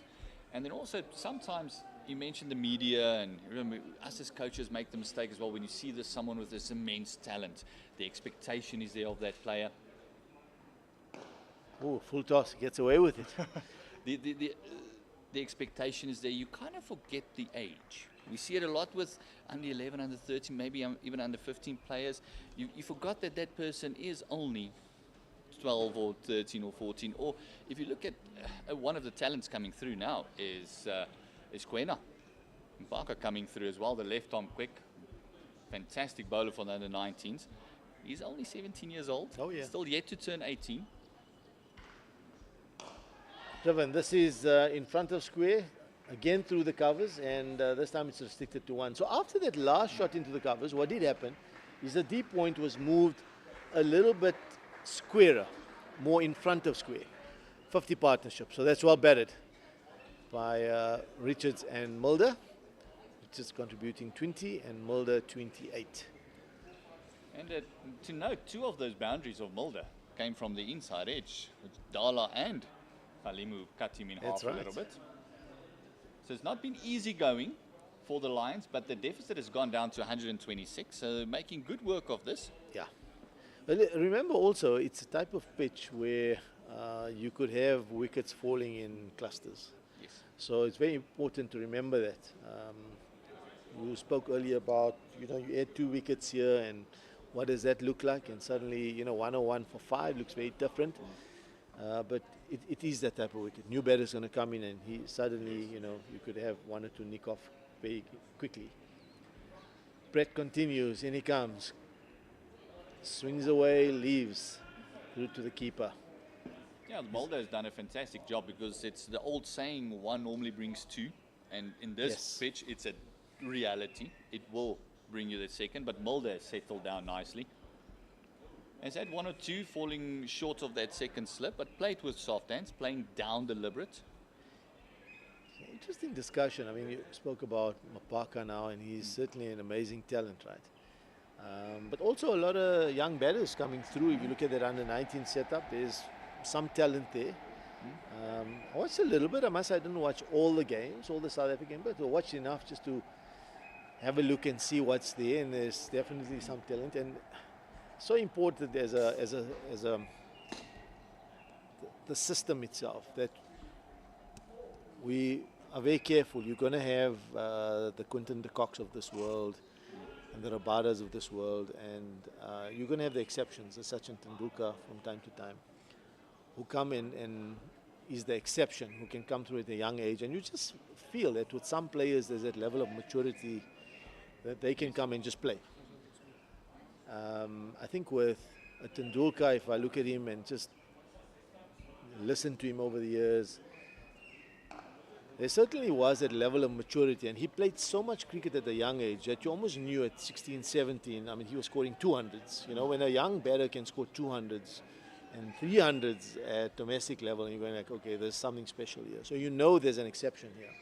But one needs to be so careful. De Kock, I remember I was at the Lions at that time, and I was on the selection panel, and we discussed Quinton de Kock, and there was obviously, naturally, there was apprehension about bringing him through too early.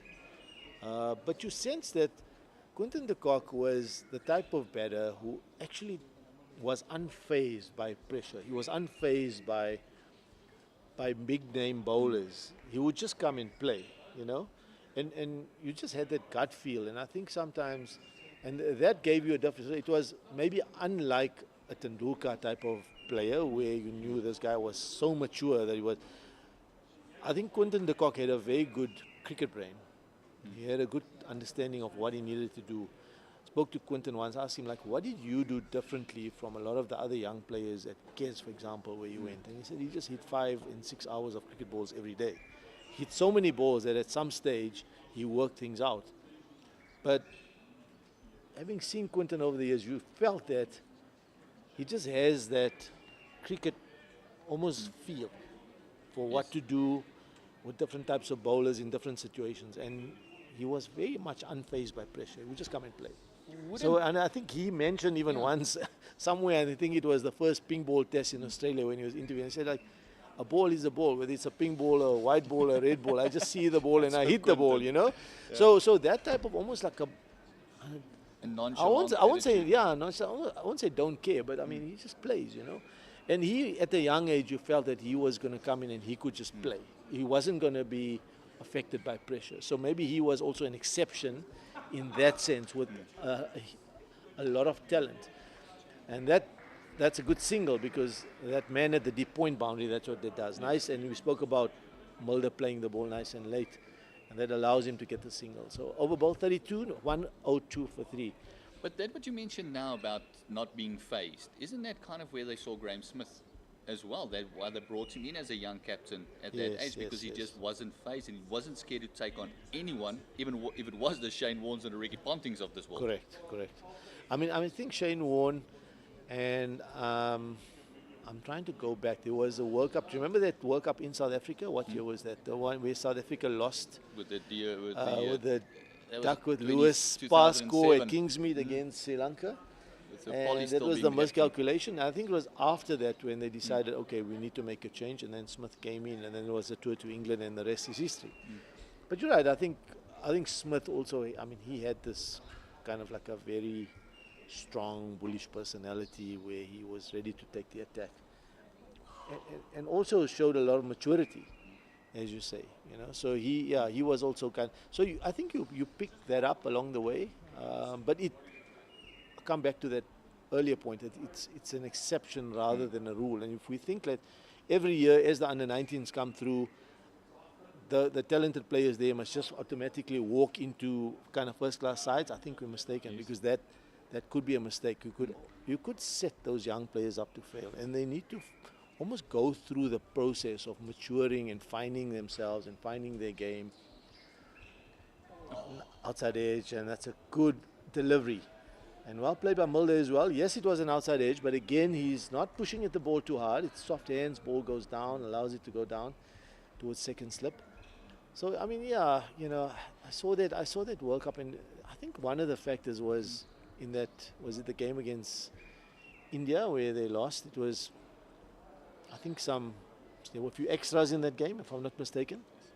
Maybe too many, but also what was noticeable is that there was a lot of, at the moment the spinners came on to bowl. There was a lot of dot balls, right? A lot of dot balls. So I think that rotation, so that's the part where you kind of move from one level to the next as a young batter, where you start learning how to manipulate the strike and knock the ball into gaps and things like that. But also it comes down to, as a young player, you want to earn your spot. It must have been given to you, because that kind of, and often than none, sets you up to fail. Once you feel you've earned it, you've put in the work, that the appreciation of what you have becomes a lot more. And also the appreciation of the levels becomes more clear to you, because you know this is where under-19s go to second division, because then you're looking at a youngster like Jean du Plessis coming through the ranks from a second division to an SAA team scoring 150, because those exceptions, every now and again as coaches we miss the other players, because those exceptions are so exceptional. Yes. Fair point indeed. So, Makanya, good delivery. He's been very consistent. Landed balls in very good areas here. He's got one ball left in his second over, and he's just conceded 3 runs. And all 3 runs have been driven through the covers. He's got a man on that deep extra cover point boundary now. He's in front of square, in fact. So he's got the protection. He's still got 2 slips, a gully. Got a few catches there. Yeah, that man patrolling a huge boundary, because there's no third man, no sweeper. That's right. Ooh, inside edge, and Mulder this time pushes away from his body. Slightly wide, and he's coming back for the second. That's good running, brilliant running. And it's the third time that he's found that inside edge and scored some runs of it. There's been a few inside edges this morning, I'll tell you, even since I've just sat down here. There's been a number of inside edges. That's the third one since you've been sitting down. So maybe they could call you the inside man. But yeah, it's been a very interesting morning thus far. We mentioned it earlier in our commentary stint as well. You're never in this pitch. I mean, the man that's in form like Mulder, he's on 29 already, faced 52 deliveries, and he's still finding it hard just to find the timing in the middle of the bat. Correct. And still 80 overs of play left today. Still a long way to go. We've seen it brighten up a little bit. The clouds have lifted up a bit more. It does get a bit brighter. So it'll be more hard work for the bowlers. The ball is 33 overs old already as well. It was a touch overcast this morning, wasn't it? Just nice little cloud cover. And as you say, the sun's come out. So Brett running away from us. Good ball, back of a length, defended solidly by Richards. 227 the Titans scored yesterday. Deciding to bat first after winning the toss. The deficit now is 123. They're scoring it just over 3 and over the Lions. And the important thing to note from the Lions is only one more recognised batter to come in Van Buren. And then we're into the bowlers with Potgieter, Fortuin, Cody Youssef. And then the tail becomes a bit longer with Sepamla, Saboto. I mean, Potgieter and Fortuin, Youssef as well can bat. This is played nice and late on the offside, and again to that deep point for a quiet single. They can certainly hold a bat, but they, as you say, not the specialist batters. So, you know, they're in the team to do a bit of both. predominantly, I would say, bowling all-rounders, to be fair. Yeah, it's kind of not on them to score the runs. It's on your batters. And you got to feel that it's going to be difficult for them as well. And technique will be tested a lot. Their character will be tested as well. Because, I mean, if your top order struggles and they struggle to find the timing and their feet, you got to feel that we won't call them tail, the lower order will struggle a little bit as well. Brad, foolish, and this is clipped away off the pads by Mulder, but straight to mid-wicket. Got away with that one. I think Mulder would feel that he should have put that one away. Oh yeah, indeed. I think when we get a half volley into the pads, but his head was maybe just tipping a bit over to the offside, and as a result played it a touch on the square side, straight to the fielder. So as a batter, you know when your head's just tipping over a bit, but you're shaping up most of the time, and it's interesting, you know, batting technique's very interesting. I find if you look at, did you know, so here's something interesting which a lot of people aren't aware of, that initially when cricket was invented, Brett in again outside off and it's left alone. So initially when cricket was invented, did you know that in England they only scored runs on the offside? They were not allowed, or nobody ever played on the leg side. Oh. Yeah, they only scored, because if you think about it logically, right? The bowler's running in, where are you facing? Like your chest. Offside, yeah. And you actually... But two very experienced coaches imparting their wisdom from many years in the game. Fascinating stuff. Hussein and Khat, and Hussein, fascinating morning here so far. The Lions, I think, will be very pleased with how it's gone. Indeed. As we see Sibonela Makanya continuing. Is that an admission of defeat a bit by the Titans, that things haven't gone their way with the ball, that the medium pacers come on, part-time bowler really? Nah, I mean, not really. I think you want to run in with your quicks. The other thing is it is a 4-day game, so you don't want to over bowl them either. It's generally been hot and humid. The weather it's a bit overcast this morning, but certainly don't want to bowl them more than 4 or 5 over spells at a time. So this one is cut away. At short outside off stump. A little bit of width offered here on this occasion by Makanya, and Mulder jumps on it. Cuts this behind point for 4 runs. Yeah, very nicely put away. Any sort of width, he's good at, strong on the cut, strong on the pull. Back foot shots. He's a very good driver of the ball as well. Pretty much scores all around the wicket, Vian Mulder, and he's got himself a good foundation here. 36 not out now. This partnership now goes to 99. Or is that, no, apologies, 59. Scoreboard's a little bit far away. Reaching for the drive a bit, Mulder, but he's got it away beautifully past cover, and he'll beat the sweeper for 4 more runs. Yeah, beautiful drive. He's playing well now. His feet are moving, and lovely weight transfer, good positive foot movement into that drive, and crisp cover drive from Vian Mulder. He's played a few early on, over 2 ago off Makanya, but this one he really cracked it through the covers. And there is a feel on that deep point boundary, and interestingly, both these fours were either side of him, and he hasn't managed to stop either of them. Clearly a man in great form, Vian Mulder. And what I also like about this innings, last week he blazed 100 against the Rocks, but the game was set up when he came in. They were 290 for 4. It was a much flatter deck than here, but he played the situation perfectly. He rammed home the advantage. Today he's come in with the Lions in trouble, 51 for 3, lively pitch. And he's played positively, but cautiously. And he's got himself to 40. It's been a very good knock by him. Again through the covers, and I think the cover sweeper might just manage to cut that one off. Not quite as well timed. Yeah, so it looks like now Mulder's actually lining Makanya up now, isn't he? I mean, he's had a look at him for a few overs, and he's decided now, okay, I'm going to actually drive him on the up. Even if it's not quite there, I'm going to drive him on the up and hit through the line. And he's watching the swing nicely also. He's allowing the ball to swing and getting into good positions. He's being a little more positive, you feel now. I guess this is the drawback of the Titans not having a frontline spinner in their team, whereas Bjorn Fortuin was able to bowl 12 very tight overs yesterday. just to rest the seamers. The Titans do have Donovan Ferreira, who's bowled just a single over. Again, Mulder strong off the front foot. Just a single this time to the cover sweeper. But Ferreira is very much spin bowling is his second suit, isn't it? Yeah, so it's an interesting selection, the fact that they've gone in without a frontline spinner. That is quite interesting because it doesn't give them too many options. But I suppose, if you've got the all-rounder in Makanya who can come in, maybe just bowl a few overs, give the quicks a break, and then you can bring them around again. Because, this morning the two bowlers have had a little bit of a break now.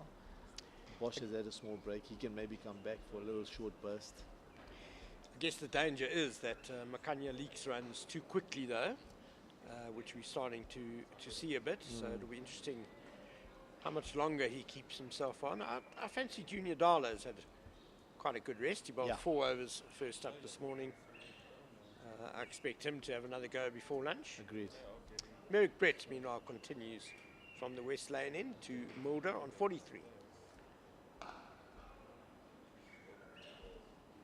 Merrick Brett has bowled tidily, 24 runs coming off his 9 overs.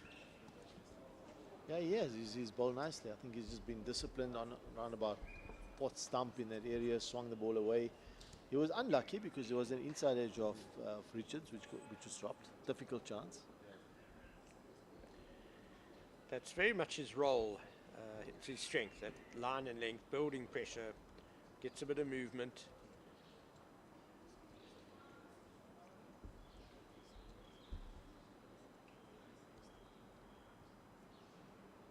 Bit too wide, but again, we saw a little bit of a wave shape there. It's a bit of variable bounce. We've seen that. Like this one, Unsami's taking it waist height, and there were 1 or 2 previously off breath, which were kind of dying towards his ankle. So as a batter, you're never quite sure. Do you feel this is going to get, we saw last week at the Wonders, and it just got easier and better for batting. Do you feel this is going to be the opposite and maybe get more difficult, or what's your gut feel? Well, I cheated a bit by chatting to the groundsman. Okay, what did he say? Brian Bloy, and he expects to get pretty up and down by the 4th innings, which is fairly typical of SuperSport Park. It's a good quick single taken by Vian Mulder. More than halfway to the Titans' first innings score now, the Lions, and just 3 wickets down. Deficit 109. That'll be their first target. And then they'll go about building a first innings lead. They're going to have to bat last on this pitch, so a good first innings lead is going to be very crucial for them, one feels.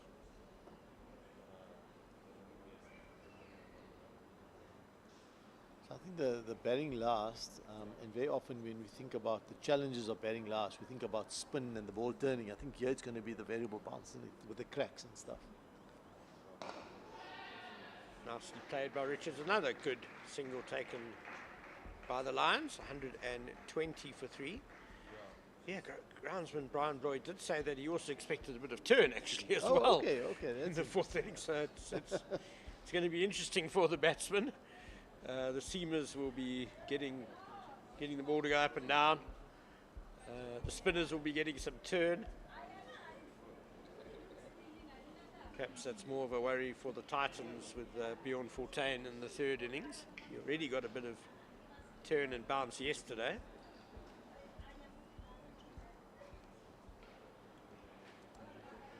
Titans have just gone into a little bit more of a holding mode now, just 2 slips. There's a man at deep cover, there's a man in fine leg, and we can see Merrick Brett is just trying to bowl outside off stump, make the batsman come to him. It's about patience now. I think from a bowling perspective as well, there's been a partnership that's built here. What's that, 68 is it? So it's not much better than yours. I think it so, looks like 68. And it looks like Corbin Bosch next to the square leg umpire. He looks like he's warming up. I'm feeling he may be coming on the next over, either him or Junior Dala. One of the two would be my guess. If Bosch does come on to bowl now, it'll be a change of ends from him. He's bowled from the West Lane end so far for his 8 overs. This morning just didn't quite have the same venom and rhythm as last night, so maybe a change of ends will do him good. I think Makanya's continuing. Yeah. I'm a little surprised, Hussein, I must admit. We've got half an hour until the lunch break. Yeah, I think it's a good idea to give your quicks a little burst now, just before lunch, then they can have a break at lunch. I think that's certainly what I would be thinking. Me too. The Titans need a wicket. This partnership's worth 68. You really don't want to have two batsmen, both pretty much with half centuries to their name, come out this afternoon, because then they could really ram home the advantage for the Lions. It's a decent delivery from Makanya, bit of bounce even at his pace. He started with 2 slips and a gully, and then one of the slips, the second slip, is now moved out into an extra cover. So there's a short cover, extra cover. Oh, let's start at mid-off, short cover, extra cover, and then there's a deep point just in front of square on the boundary. Then you've got your 1 slip and a gully. It's actually a second slip. It's quite wide. That one kept low, skidded through, but Richards gets it away for a single. I do like the short cover on this pitch. It's a bit too paced, and if Makanya's pace, someone could pop a drive up there to short cover.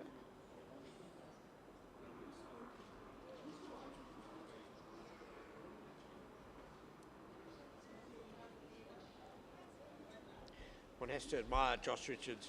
He hasn't had it easy, but he's really dug in and fought his way through to 41 not out. Order again. Behind square on the offside. We'll get 2.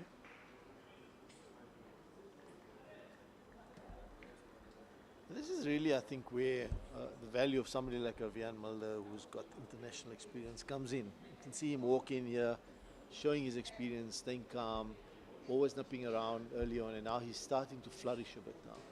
He's accelerating and also, I think, sensing the opportunity with Kanya bowling, medium pace. He feels he can get on top of him, and he's scoring quite freely now. And a tickle around the corner for another single. That's it, isn't it?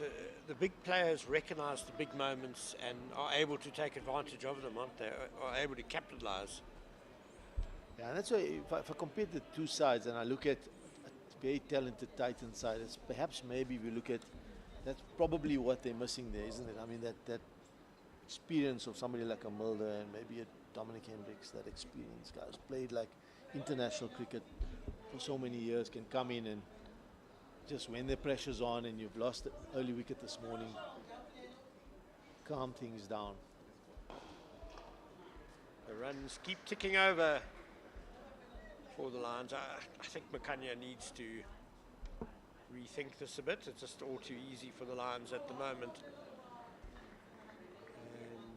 And I think what you say, Hussein, also might explain why the Titans' batting has been a bit inconsistent this season. They've misfired on several occasions. They've needed a guy like Rivaldo Moonsami at number 7 to often bail them out of trouble. Devalt Brevis has played a couple of key innings as well. Another single. Dean Elgar averaged 60 before he retired. Yeah, I mean, he's certainly the type of player I'm talking about. You know, he's that experienced player that you feel that you got that type of international experience in your lineup. Under pressure, they know what to do. They've been there before. They can deal with the pressure. So there is going to be a bowling change. Full of surprises. Now, Makanya, he's bringing on Dayan Khalim again. 6 overs, 1 maiden, 1 for 28 so far. He's given away 6 boundaries. That's a boundary and over, which is perhaps a little bit too much. Yeah, this is, I must say, it is a little surprising. I personally would have been thinking like, before lunch, let me get my 2 best bowlers on and try and see if we can nip one out here. Take 1 or 2 with us to lunch. But he's gone with Khalim, who hasn't quite got it right this morning, you feel. Didn't quite land balls. consistently on a pitch that is offering assistance. So perhaps maybe he can get it right from this end, the opposite end from where he was bowling earlier. Starts quite full again, and Mulder picks out mid-off. Chatting to Dom Hendricks yesterday, he was saying that it's a bit of a new ball pitch, and I wonder if the Titans think the ball is now into its 38th over. Maybe it has got quite soft, and maybe they think swing is the most likely way to get a wicket rather than bounce now. I don't know. Let's see. I mean, you know, it may be that he has a reason for bringing Khalim on and maybe persisting with himself. I'm sure I saw Bosch loosening up. Maybe he's trying to hint to the captain. Who knows? Yes. Again, full again, the drive picks out the fielder. He's searching for a bit of swing here, isn't he? He's trying to get it nice and full, hoping it swings and maybe induce an edge. There are 2 slips. Gully point still on the boundary. There's a cover in mid-off. Then there's a mid-on, deep square legs on the boundary, on the hook. Khalim can bowl out short ball. He does have the pace for that, and then fine leg as well. So, you know, if you are going to bowl a short ball, why not? But get it nice and quick and high. Really test the batter, especially if you do have the protection back there. There is the short ball and comfortably hooked around the corner by Mulder. Straight to fine leg for 1. Yeah, that's good. I don't mind if you've got the protection back there. I think it's a good idea to bang 1 or 2 in. Just also for the batter to know that, you know, he can't just confidently get onto the front foot too early, so he hangs back a little. He is such a strong front foot player, Vian Mulder, that you don't want him just lunging Correct. onto that. And also, I guess, if you are trying to swing the ball and nick him off, you want to get him into a position where he's not just coming confidently forward. You want him to be a little bit in between front and back foot. Absolutely.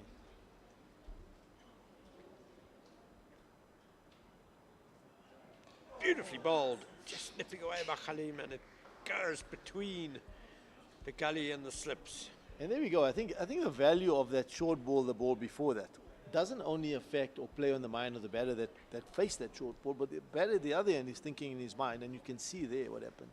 Richards tentative on the front foot. The feet are not moving. He's just kind of pushing at that one, and found the outside edge. And fortunately for him, it finds the gap between second slip and gully and runs away for 4. But a genuine edge there. Yeah, and it was a good sort of in-between length, wasn't it? It wasn't that full, but certainly not short either. So it allowed that bit of bounce, a bit of movement away. I think that's the length Khalim really wants to try and maintain as much as possible. Here he goes again. Yeah, that's a nice length. I think if you can find that length and consistently stay there with the odd short ball, that works. Maybe slowly, as you get more consistent and find a bit of rhythm, then you can slowly creep up and get, you know, induce, or bring the batter forward, get him driving, things like that. But if he can settle into that type of length, he's found an edge and a little bit tentative push on the front foot there by Richards now. Now, is he disciplined enough to continue? Let's have a look. Yeah, good again from Khalim. That one just shaping back into the right-hander a bit. Oh, ball, good over. Yeah, that was tidy. I think we're going to see Junior Dala. That's what we've been calling for from the Henops River end. He's got 20 minutes before lunch, so he can come roaring in for maybe 4 overs or so. Maybe 3.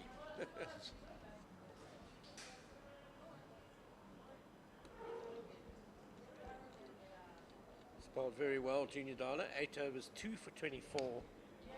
Got the wickets of Wandile Makwetu and the big one of Ryan Rickleton this morning. Chapter LBW kept it a little low. Rickleton out for 13. But since then, Josh Richards and Vian Mulder have turned the momentum the Lions' way with their partnership of 79. It's 130 for 3. Here's Dala to Mulder on 49. Ooh, across his stumps a little bit. Udala is absolutely distraught. He's convinced. He feels that that was quite close. It was definitely worth a shot from him. Mulder did make a little bit of a shuffle across the stumps, I felt. Exposed his leg stump, and it's off the pad for 4-leg buys.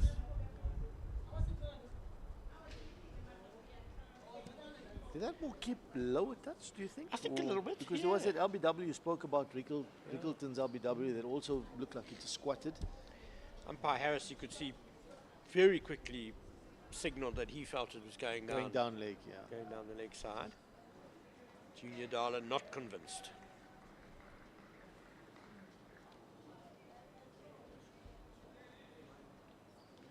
Two slips in the gully for Dala. There's a man at fine leg and a man at deep point.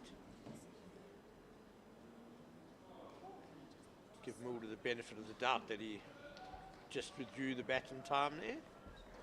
That's a good area. I think it's an area where you're creating a little bit of doubt.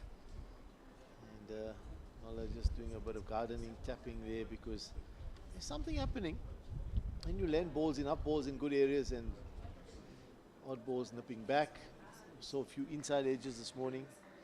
A few balls beating the outside edge. So as a batter, you're never quite settled.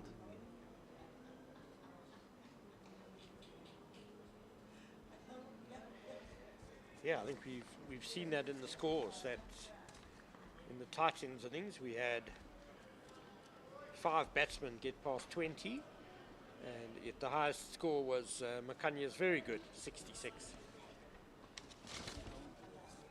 The Lions have lost Hendricks for 6, Makwetu for 5, and Rickleton for 13. But Richards and Mulder have formed a very, very valuable partnership.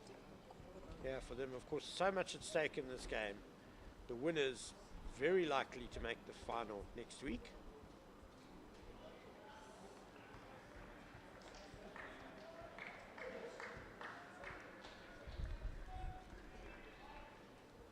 Dalit bowling with some good pace here. Ball carrying through to the keeper nicely at good height.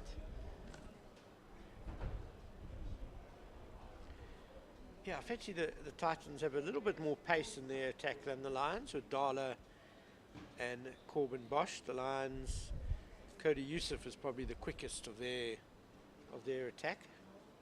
The rest is pretty much medium fast. Icy driven, but not too much timing. This is a useful partnership, this 83, especially in what looks like not a high scoring match. And you spoke about maybe 200 to 20 being a pass score. Certainly looks like that from what we've seen this morning.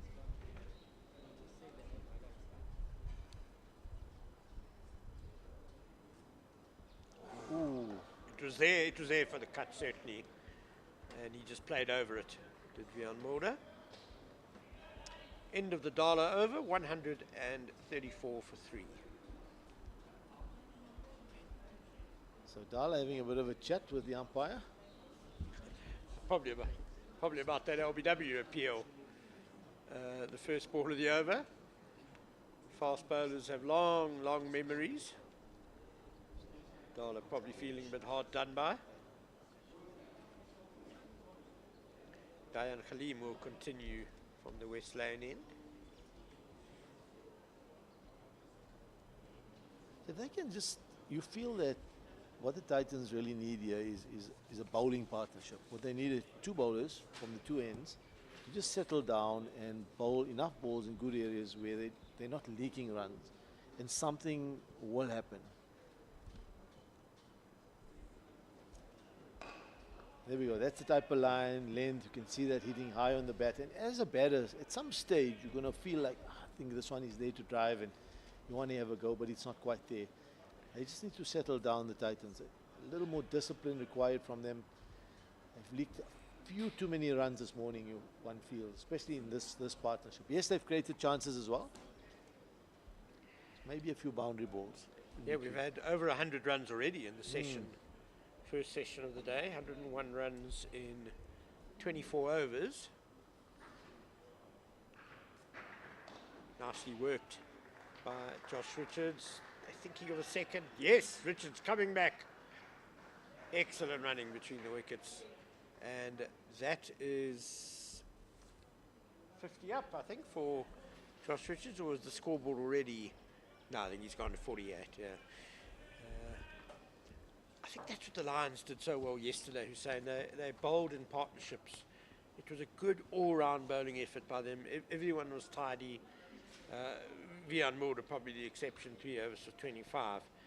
But although Luto Sapamla got 4 and there were 2 each for Delano Potkid and Melusi Saboto, you just felt that everyone was building pressure.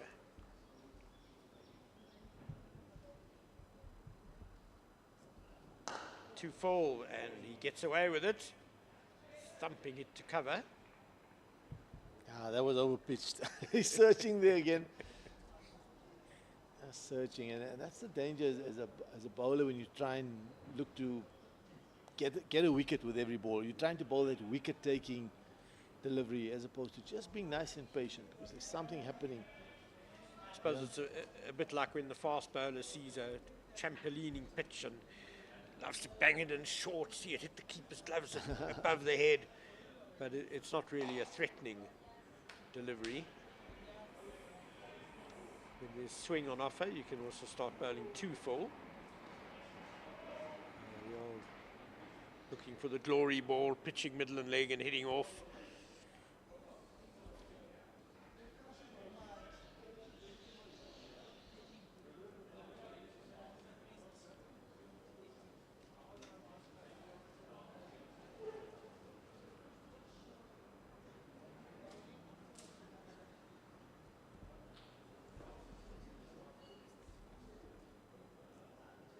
Too wide from Khalim, and he's put that away very well as Josh Richards. That's his 50. He's worked extremely hard for it. Well batted, Josh Richards. It's his second half century of the season in his 11th innings, and that's a testament to a lot of determination by the opening batter. Yeah, he's had to work hard. It hasn't been easy. The conditions, 52 runs coming off 104 deliveries. 196 minutes at the crease. Josh Richards, he came through a torrid time last night. It was testing this morning as well, but he's got his reward.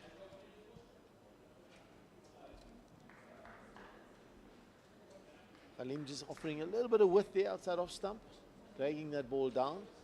It's a discipline we spoke about.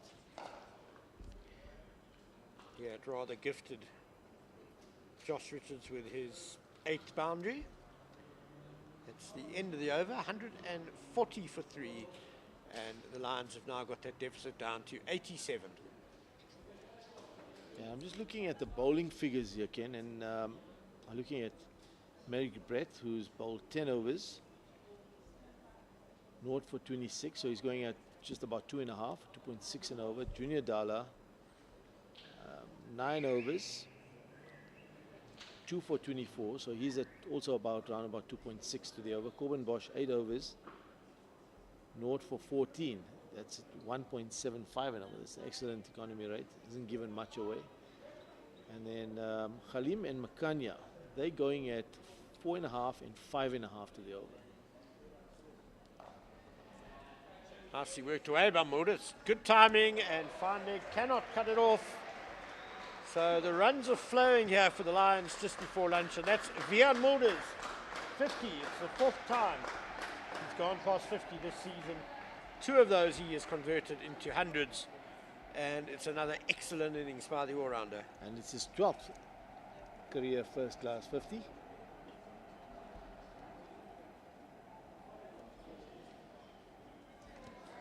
Came in with the Lions 51 for 3 this morning. They were in a tricky situation, and he's really taken control. Stamped his class. That one skirts past gully. Work for the deep point. Easy 2 runs for Mulder.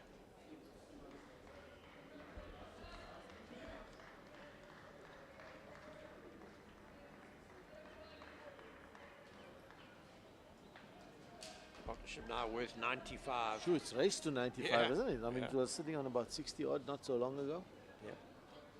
Yeah, half an hour ago when I began the stint, it was 59, wasn't it? Yeah.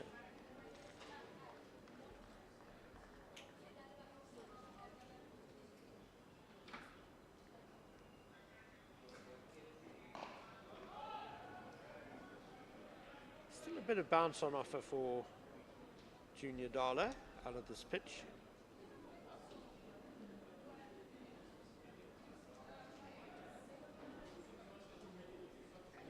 And what they really want to do, and I mean, I spoke about it earlier. It's so important that you tighten the screws from both ends as a bowling attack. So often talk about batting partnerships, but bowling partnerships are just as important for a team because.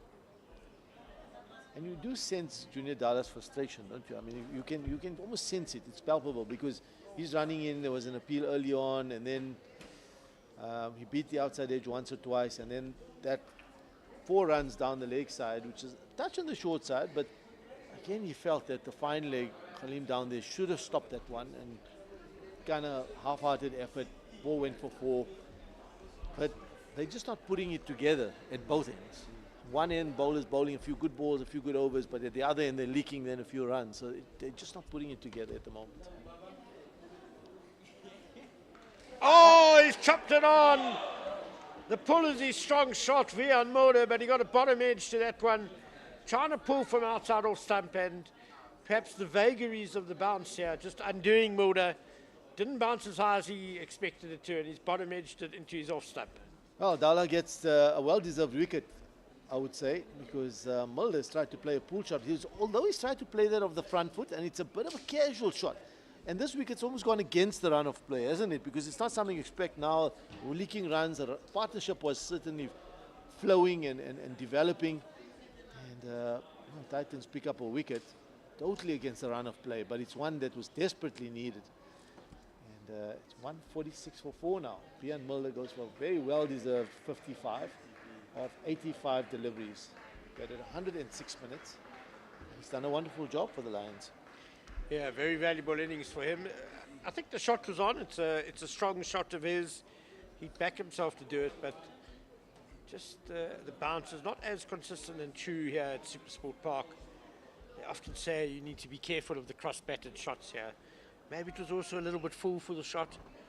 We did see a few this morning. I must say there was that LBW of Rickleton that looked like it may have kept low, and then there was that appeal early on in the previous over of Dala of Mulder, which also looked like it may just have squatted a bit. So maybe from that end, from the Yerkske in the ball running this way, that a couple of balls look like they may just be keeping low. Something we'll keep an eye on as the game develops, because that variable bounce is going to become a factor. I'm sure we'll see more and more of it. And it's a 3rd wicket for Junior Dala. He's got the 2 big fish this morning, Ryan Rickleton and now Vian Mulder, the 2 Proteas in this Lions batting lineup. Mitchell van Buren comes to the crease. He's having a very good season. He's averaging 51.57. He's got a couple of hundreds. Had a very solid SA20 as well. Hussein, you know him well, you followed his career. He's a bright young talent, isn't he? He is. I like Mitch. I think he's a quality cricketer. And I think he's a good all-round thinker of the game. He works hard at his game, thinks the game, also good natural talent. So, yeah, and what I like about him, I think he can change gears. You know, he has that ability to absorb pressure and sometimes attack when the need arises. Down the leg side, half in appeal as well. Maybe there was a sound of the pad. But that's the over bowl. Good over by Junior Dala, although Mulder got to his 50 there, managed to get his wicket. And it's thrown the match back into the balance a little bit. 4 wickets down the Lions. They still trail by 81 runs. And we mentioned it this morning that Mitchell van Buren is the last of the specialised batsmen. Delano Potgieter, Bjorn Fortuin are bowling all-rounders. Malusi Saboto has played a number of very useful innings down the years. So Okay, he can look, benefit. if the all-rounders can, for the Lions, can get them another 100 or 150 runs, that will be great, right? But so they are bowling all-rounders, and they can hold a bat. So it's not altogether a long tail, but as you say, they're not specialist batters. They're not picked for their batting. So Titans, if they get one more wicket here, they will feel a little, maybe a level of confidence, like they can maybe pick up a few more. So spin into the attack. And it's Diewald Brevis with his leg spin. Interesting move. And that's probably why they decided not to go with the special spinner, because Brevis did pick up 4 wickets in the previous game, didn't he? He did, and Matthew Kleinfeld can also bowl a bit of off spin. Good start by Brevis. I imagine the Lions would have wanted those sort of bowling all-rounders to be batting with someone like Mulder, though, who can dominate, who can score quickly. You know, they could hold up their end, feed him the strike. But short from Brevis and punched nicely by Richards to the deep point.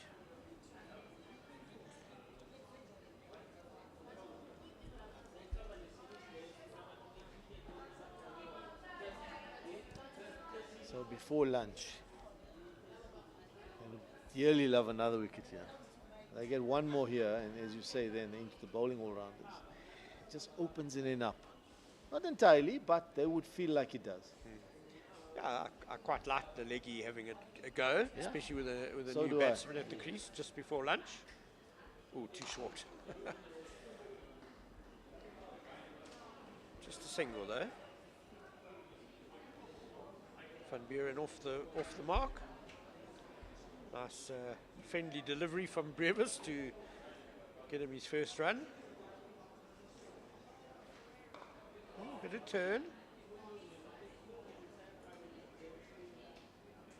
If there's going to be any turn on the last day, the 4th innings, and these spinners may well come into Ferreira as well as Brevis. I say Kleinfeld bowls a bit of spin as well.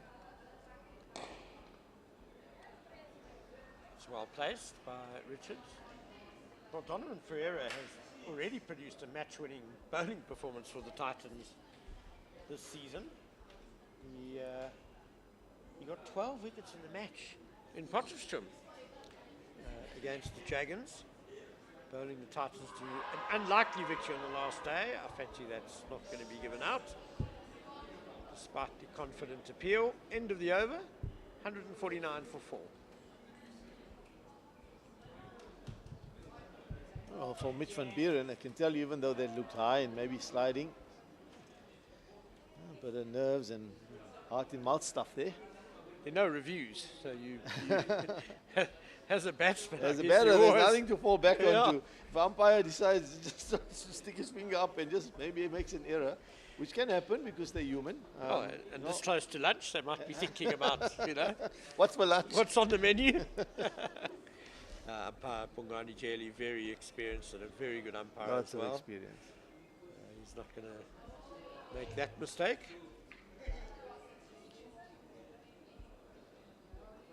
Here's Darla again to Josh Richards.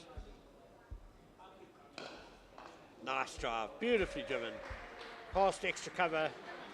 That's going to be 4 more runs to Josh Richards. Slightly over pitched by Junior Dala, and Richards, lovely drive, leans into it, good footwork, lovely positive intent as well, looking to latch onto it. Although you're getting to lunch as a batter, it's important to stay positive, keep looking for those scoring opportunities.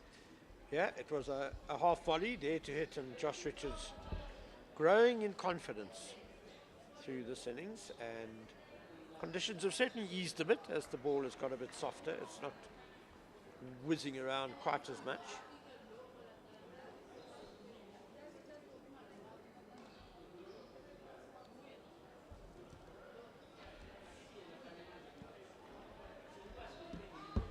I must say, I do think, and I think you expressed it earlier, I feel that Titans may have just missed a trick here in this half an hour or so before lunch. Because Dara came on, I like that. But I thought Bosch, who's been the tightest of the bowlers, you like absolutely nothing away. The two of them got into a nice little partnership before lunch. And they could go back after lunch and have a bit of a break or whatever, and maybe one of them come back and bowl after lunch, or you can change it up after lunch, but they nip 1 or 2 out. Pulled, but straight to mid-on. Confident shot by Josh Richard. Yeah, I agree you're saying. I mean, you've got an opportunity now to work at a new batsman.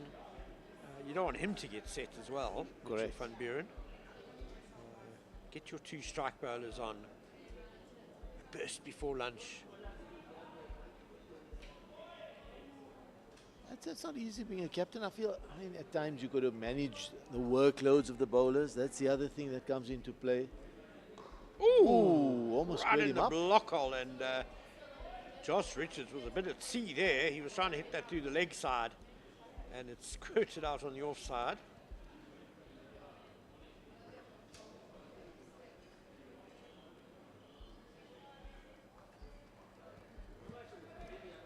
Good delivery there from Dala. Looks like it swung, didn't it? It looked late. very nice and full, maybe Yorker length, but it looks like it swung quite late. And as you said, he's just trying to play this to leg, and then almost squared him up.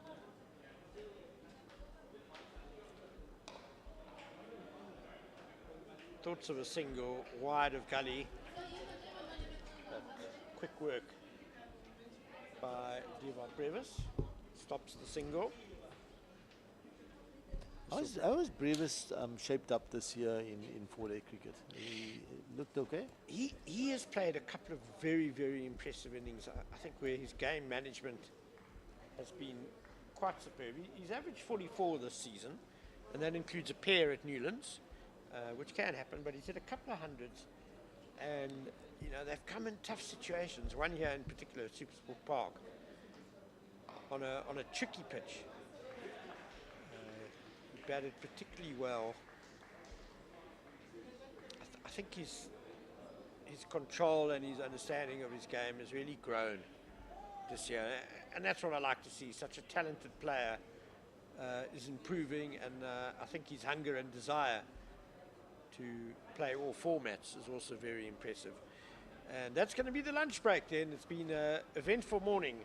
The Lions have gone from 33 for 2 to 154 for 4, and Josh Richards has dug in really well. He's on 59 not out. Mitchell van Buren on 1.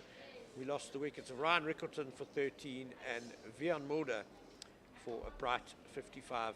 Hussein, do we give that session to the Lions? I would, Just yeah. to pick- Yeah, I think maybe, you know, just that the wicket of Mulder now closer to lunch, maybe just evening things out a bit, but certainly most of the time, I think it's the Lions session. With 2 wickets, how many runs did they score? Almost just more than 100? 121 runs. Yeah, I would give them this. What about you? What do you reckon? I think so, yeah. In a low-scoring game especially, or what looks like it may be a low-scoring encounter. And the morning sessions are generally harder to bat here, so And the newish ball? yeah, as losing 2 wickets. They've got that deficit down to 73, and they'll look to push on in the afternoon. We hope that you will join us here on the Cricket South Africa YouTube channel and Pitch Vision. And once again, a very big thank you to the Momentum Multiply Titans for making this broadcast possible. Do join us after lunch. On the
will resume on 154 for 4, just 73 runs behind on first innings.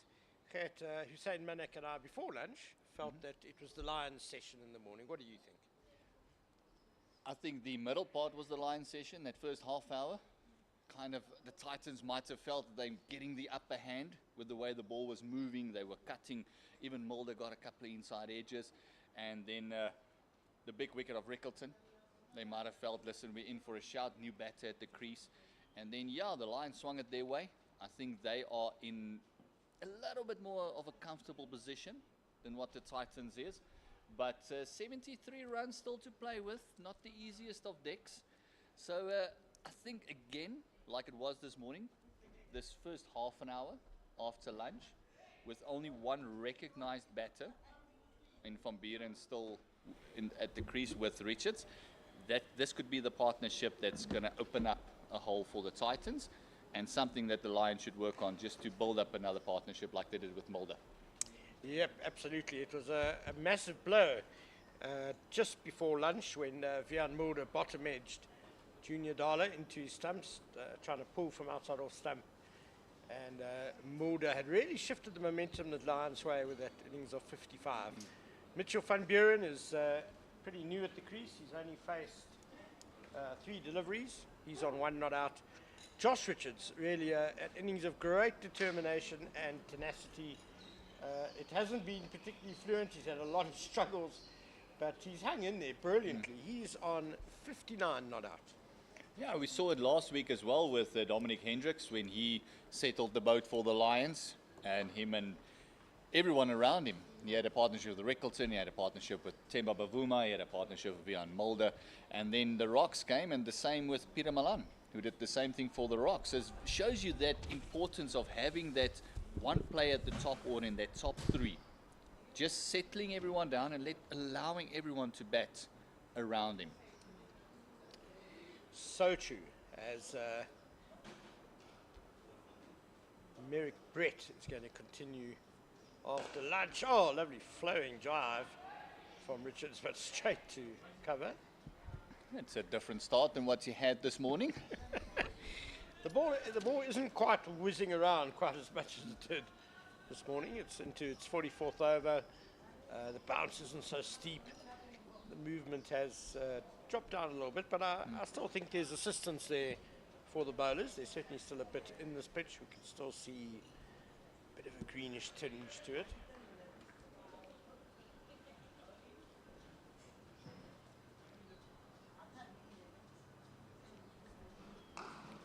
Nicely behind that one. We actually saw Junior Dala just rolling his hands around a bit. He might be the one opening up with Merrick Brett. He was the successful bowler just before lunch. Yeah, and I think Junior Dala has probably been the pick of the Titans bowlers. Certainly been the biggest threat, and he's conceded just over 3 runs to the over, 3 for 35 in his 11 overs. So yeah, I think a good call, get him going again after lunch. Merrick Brett looks a good bet just to do containing at the other end. Good line and length bowler. Asks a few questions with late movement. That was a bit edgy by Josh Richards, but along the ground to gully. It's always the question, when do you bring on the spinner? And without a recognized spinner in the Titan setup, it's basically Donovan Ferreira that will take the ball, and maybe Deval Brevis with these leggies. He's picked up 4 wickets last week, and he's got a bit of a reputation of breaking partnerships with that with the leggies of his. So when do you bring in the spinners? Yeah, Brevis bowled an over before lunch. Went for 3 runs. There were a couple of long hops in there, but no great damage done. I think Seam, particularly given who the Titans spinners are, is probably still the greatest threat for the Titans. Yeah, they'll be desperate to knock over Mitchell van Buren before he gets settled in, because then they do get into the bowling all-rounders. And I think they'll look at Seam as their most likely way of doing that. Corbin Bosch will probably bowl fairly soon. He hasn't bowled for a while. Yeah, he only bowled the 4 overs this morning. Very threatening in his first. too wide from Merrick Brett, but he's got protection on the boundary. Cracking cut shot by Van Buren. No, he's not going to die wondering. If there's anything loose, he'll definitely have a go at it. It's always pretty positive, Mitchell Van Buren, but Hussein Manak was saying before lunch that one of the impressive things about this youngster is that he does have the ability to change gears. He can hang in there and absorb pressure, good enough technique defensively, but one does feel that his natural preference is to be playing strokes and being positive, scoring briskly.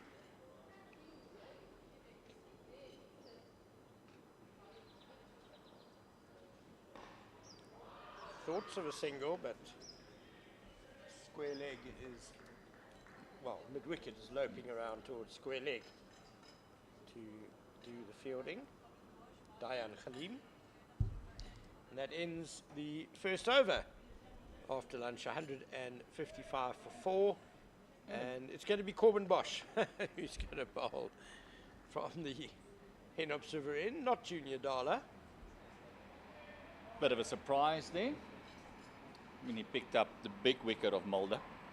He's on 3 wickets already, had a nice lunch break, so he would have had a bit of a rest. Maybe give him a burst, especially with the overcast conditions. The clouds just coming in a little bit more, just becoming a little bit darker. Maybe some assistance for lateral movement. It kind of feels like a swing day. It's quite warm, but a heavy atmosphere. Total cloud cover at SuperSport Park. Here's Bosch with 2 slips and a gully to Josh Richards. Nicely cut.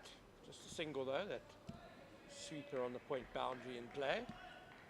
Richards now moves to 61.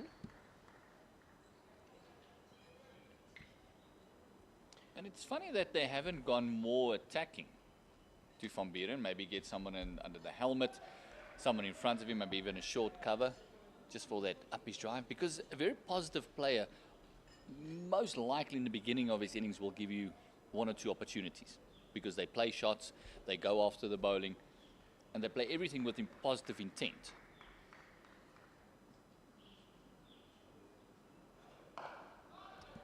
Well, I was going to say the spicy bounce has disappeared a bit, but that one certainly got up nicely from Corbin Bosch. It didn't rear off the pitch, but it bounced well. It was well played by Van Buren.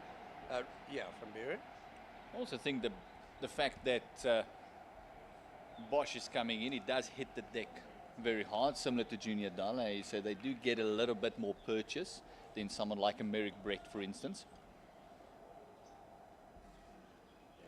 I tend to agree. New batsmen, you want to attack him, especially because it will be such an important wicket. That's well left by Van Buren. Bosch got that nicely through. See, is that a little bit of extra bounce that Bosch gets that up, but I feel the short cover might just come into play there with, if he's going to drive on the up, it will be up-ish, especially in the beginning of an innings. And we've seen this pitch is a bit too paced. Yes. Not every ball coming through exactly the same, from the same length. He got 2 slips and a gully.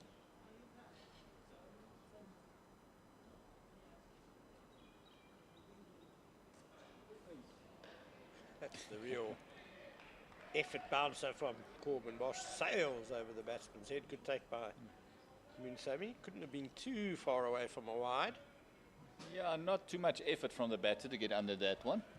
That one, as you mentioned, sailed over his head. So I think Bosch very lucky to get away with that one. Definitely would have been a wide in white ball cricket. Anyway, Bosch just checking that the bounce is still there in this SuperSport Park pitch.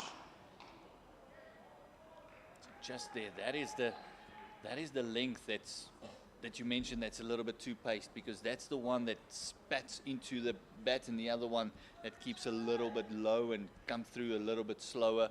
So that 5-meter length is must I go forward, must I go back?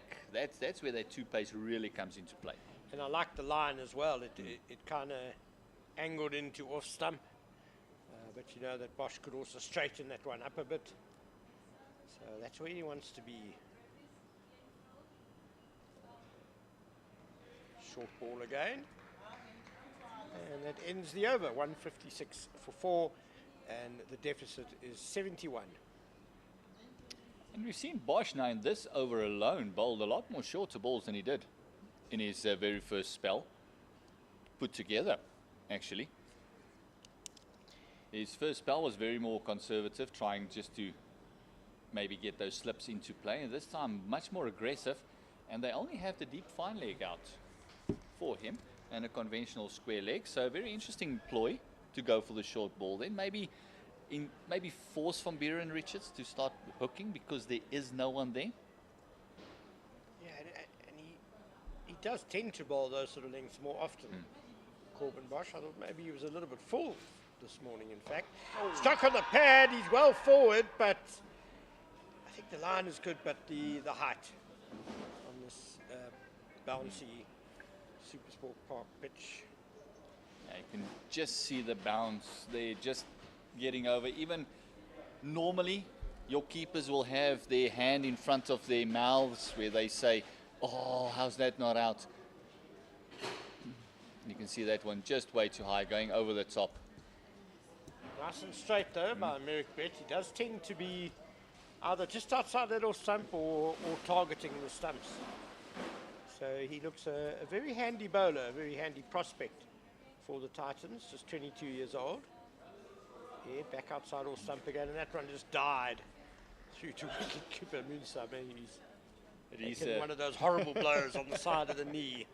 And normally you see a batter going down after that one against the knee. Now the bowler can also go into the change room and say, I hit the keeper. And there's no padding you can use there for the side of the knee. Oh. Yeah, no, that's very uncomfortable. That's just bone. Yes. But that's that two-pace nature that you're talking about. One spits up and the other one just dies.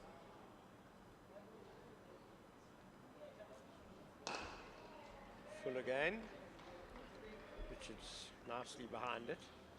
Yesterday we saw a few more deliveries actually take off from quite a good length outside off stump, bowling from this West Lane end.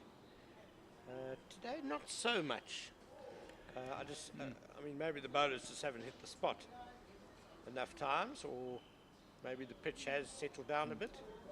Pitch has settled down a tad, but we saw one from Merrick Brett that was just a forward defensive inside edge that went down when me and Hussein was on commentary, and it absolutely flew off the inside edge. Munsami had no chance to get to it. So that was one of those that just hit the deck, just took off, got the inside edge and just picked up pace from them.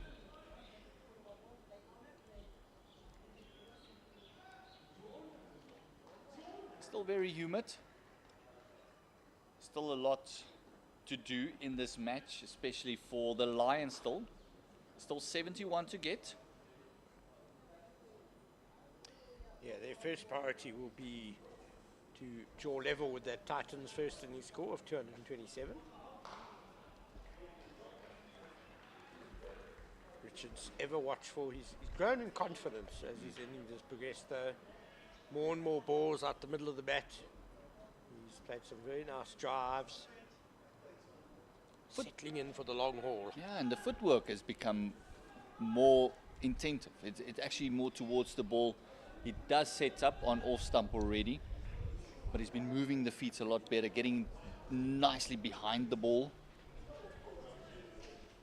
Even when he's playing defensively, he's doing it with intent, where he was a bit gingerly this morning.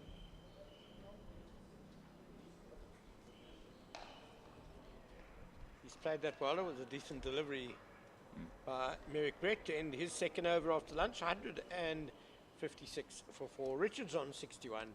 Van Buren on 1. These two just playing themselves in again after the break.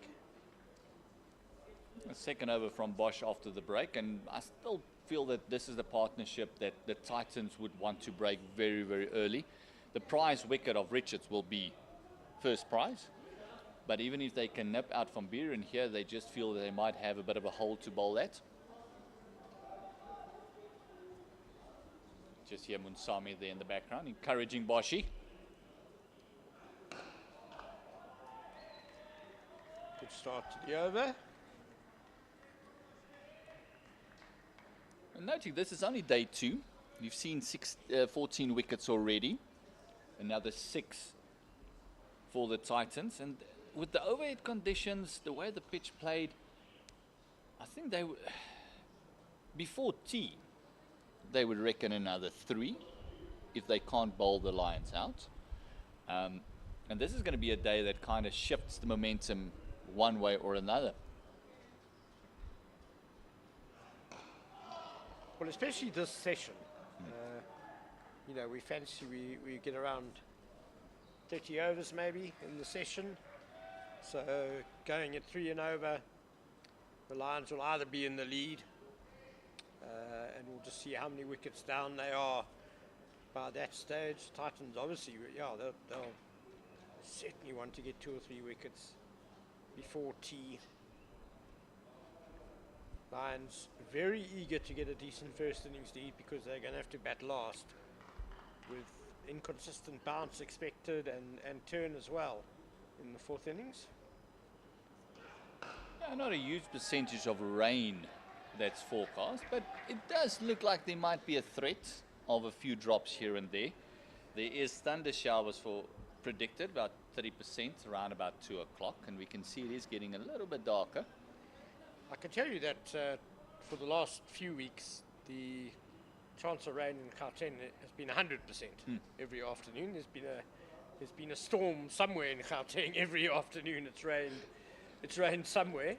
Someone's braai got interrupted. We hope not at SuperSport Park though today. Just too short again.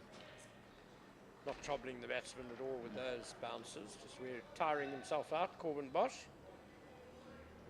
He's a strong fast bowler, well built. He could be a loose forward, couldn't he, in a rugby team? Big unit, even Junior Dala is a very set as well. He could, I think, if he was a loose forward, he'll be a fantastic flanker. Very strong. Yeah, a quick open side. Maybe even a crash tackling centre, Junior Dala.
we'd rather prefer the defensive spinner. Where very often your match winners are the guys who may give you a few, who may go for a few boundaries. But they don't often have to. They don't necessarily have to, depending, and that's why I say like it's important to be able to manage those bowlers well. Yes. Particularly in 4-day. I think in white ball cricket it's easy because you put your 4-5 fielders out, you stop the boundaries like that, and then you can, they can bowl. But in this form of the game, captains need to be able to manage those type of bowlers well. And if they can do that, those can be your trump cards very often because they can win you the matches. They bowl that wicket-taking delivery, even though they bowl the odd boundary ball in between. And if you can just give them cover in the right areas, beat maybe, okay, what is that particular ball that he maybe is going to get wrong? Some spinners will maybe bowl the odd full toss, some will bowl maybe a drag down. And what is that delivery that he tends to get wrong most of the time? Because if you can protect that, then that goes for 1 as opposed to going for a 4. And then he can go for maybe 2 or 3 singles in the over, but in between he's going to bowl that one wicket-taking delivery. And that's what you want. Yes.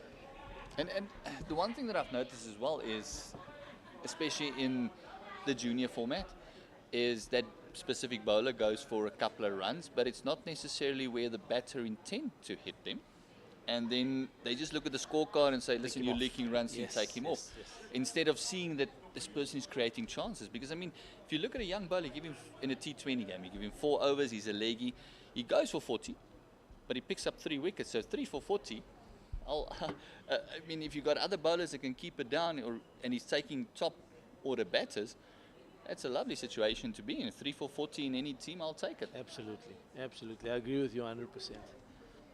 Yeah, like you mentioned, it's very important just to manage and know your bowlers. That's why it's so important for them to, and why coaches emphasize you need to practice together. Yeah. So you know what you have in a player, you know what the difficulties is, as you mentioned, where the weak spots is, what the tendency is. Is he dropping it short? Is he bowling the full toss? Where does he normally get hit by his own players? Yes. Because you can emulate that kind of in your game scenario as well. Because if you've got someone like Brevis bowling at Ferreira, and you see that Ferreira's kind of targeting him in one area, so a similar batter will do the same thing. So it does give you a bit of opportunity. See Khalim coming in for his second over, just had the one before drinks. He's going to start his 10th. He's gone for 43 runs. Picked up the wicket yesterday of Dominic Hendricks.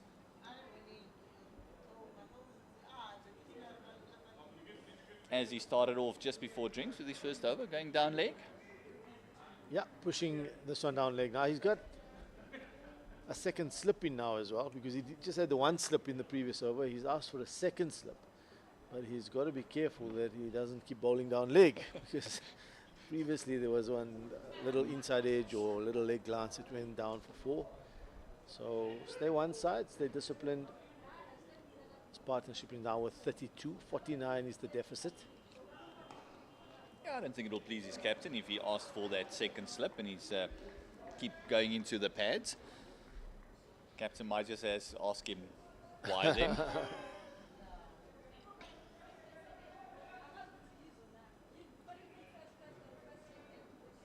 Lovely to hear the chatter a little bit again. The Titans have just woken up after their drinks. You can just hear them talking to one another again. Ferreira just pointing to Munsami as something there as well.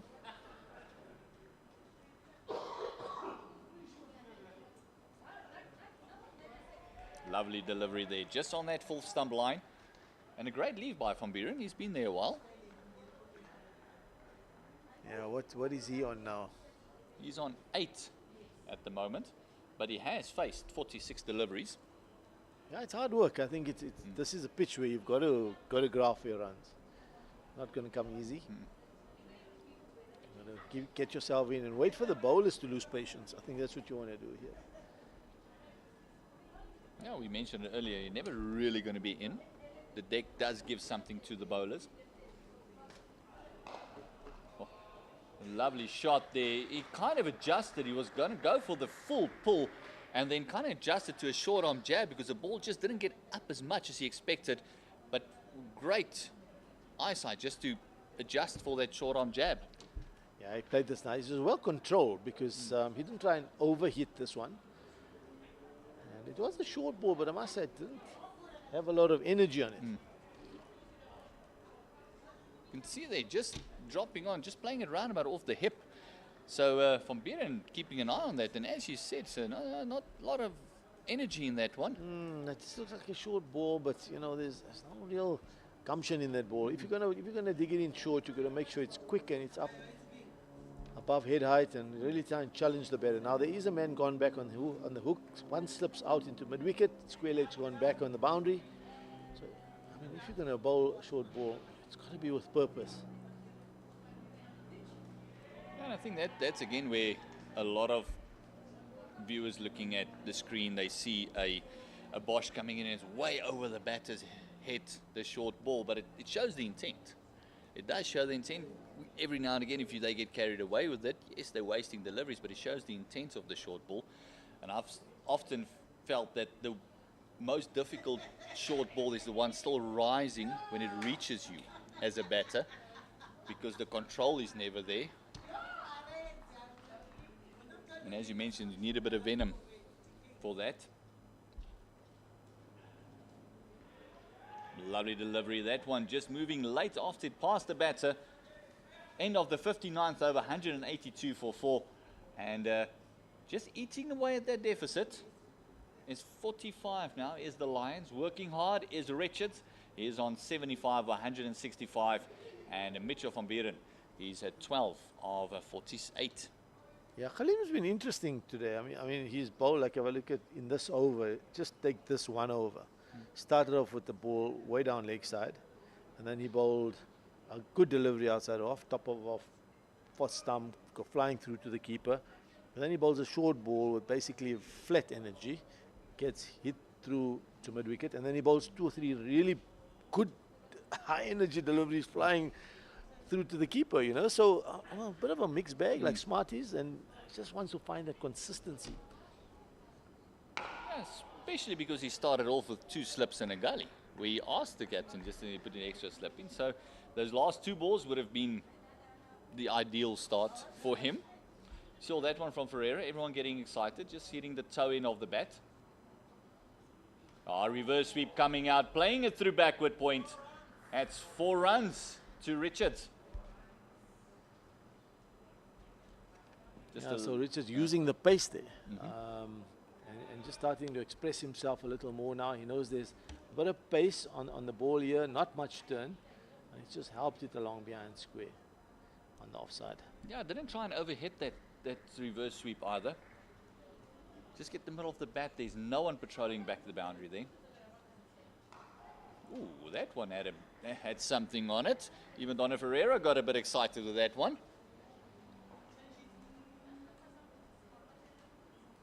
Oh, that definitely had some kick to it.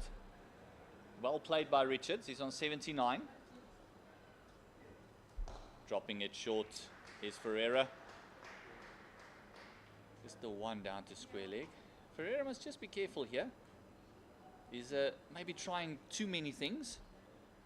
Trying to play around with every single delivery. Maybe just settling down to a line and then throwing the odd one in. But almost trying something different every single ball.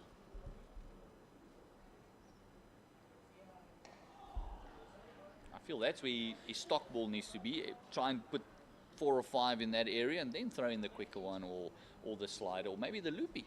Nothing that a little gentle floater can't solve. And this time he did try and it is spanked way over pitched. And it's Richards that says thank you very much. Donovan Ferreira had no chance to get down to that one. I thought that maybe Van Buren. Was that Van Buren? I do apologize. They did take the single in the last run. Yeah, there was Van Buren who. They look similar, don't they? They one. look similar, yeah. I think Van Buren's got, I notice he's got, I'm trying to see what's the difference. He's got, I think, the bright orange shoe at the back there. And but he struck that really well, didn't he? Because, as you say, it was floated up, a touch on the full side. Yeah, they want to be careful here, the Titans. They again starting to leak a few runs. Richards on 80 now. 2 boundaries in that particular over for the Lions. And also they bogged down Van Buren And now gave him a bit of a hit as well. So he's gone to 16 of 51. Really 3 fours in that. Halim coming in for his third over after drinks. I apologize. Second over after drinks. He had one just before. And that was a much better line and start than we saw from his previous 2 overs. Yeah, it's a better line. It's a hard length into the surface and a little more energy into it. So again, there's a short mid wicket. It's easy to cut a short mid wicket. It's creeping up. It's not too like a normal conventional mid wicket. So they've got 4 fielders on the leg side. I wonder if that tells us a little bit about the line he wants to bowl. Maybe bowl straighter line. Much better by Halim. Yeah. The start in this over. I mean, sometimes when there's that extra fielder that moves over to the leg side, you're not too sure whether, so you just want to see, like, as a batter, okay, does this mean he's going to straighten his line and bowl straighter, or does this mean that he doesn't know whether the odd one's just going to stray down leg and it's more protection, you know? And also, this is sometimes that a bowler that is struggling a little bit can give you that extra wicket because you place the field for one or two things. Yeah.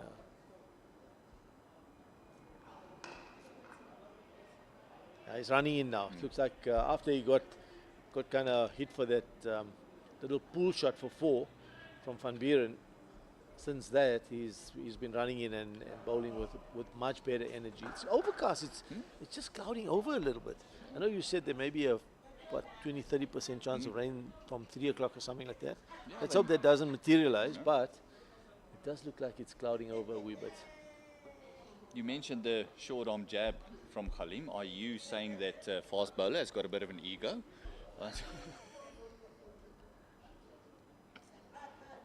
Oh, this one top edge. Oh, clearing the man at fine leg. Just over the top. 6 runs and well directed short ball. Oh, that's a better bouncer. Now that for me is a bouncer with some purpose. He's running, he's bowling, it's head height. And you can see, was it Richards that played that one? Just couldn't control it. He tried to pull that one, but top edge. And I tell you, that wasn't too far away from the field on the boundary. Just cleared him. Did he, you think, maybe come in just a half a meter? Yeah, I think. Tight. It was always going to be a difficult one. I think it was probably looked like it was always heading for 6. He may just have, if he stayed right on the edge of the boundary, may have just got a hand to it. But there was always going to be a difficult one. It's going to be it's always going to go down as a half chance. Yeah. As we see the 50 partnership coming up, 51 between these two, doing a great job after the wicket of Mulder. And you can immediately see there's a grunt, there's purpose, there's something there. Now there's definitely better energy, and that short ball was absolutely the right thing to do, I thought, because you've got to push the batter back, really challenge him, and every ball make him work hard for his runs. Can't just be running in on a pitch like this and ambling in and putting the ball there, you know. Almost playing darts, just trying to target the ball there. You've got to bowl it there, bowl it with intent. And even if the batter is on 86, doesn't matter.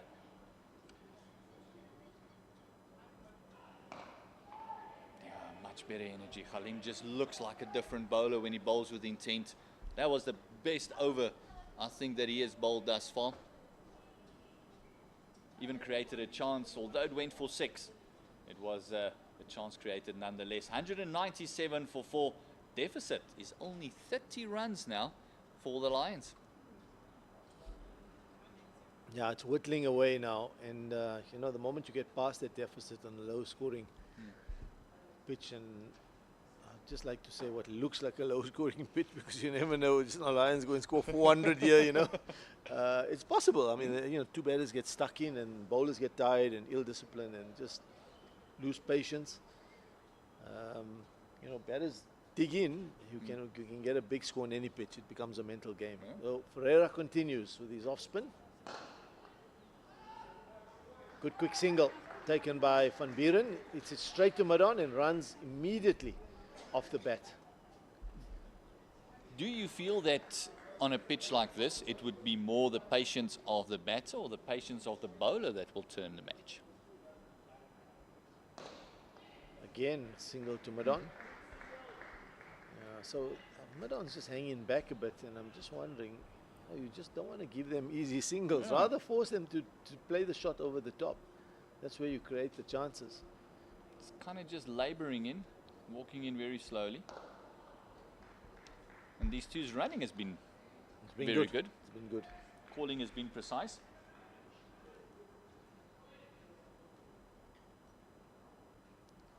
Come back to your question in a minute, Gert. I mean, to answer your question, I think it's a bit of both.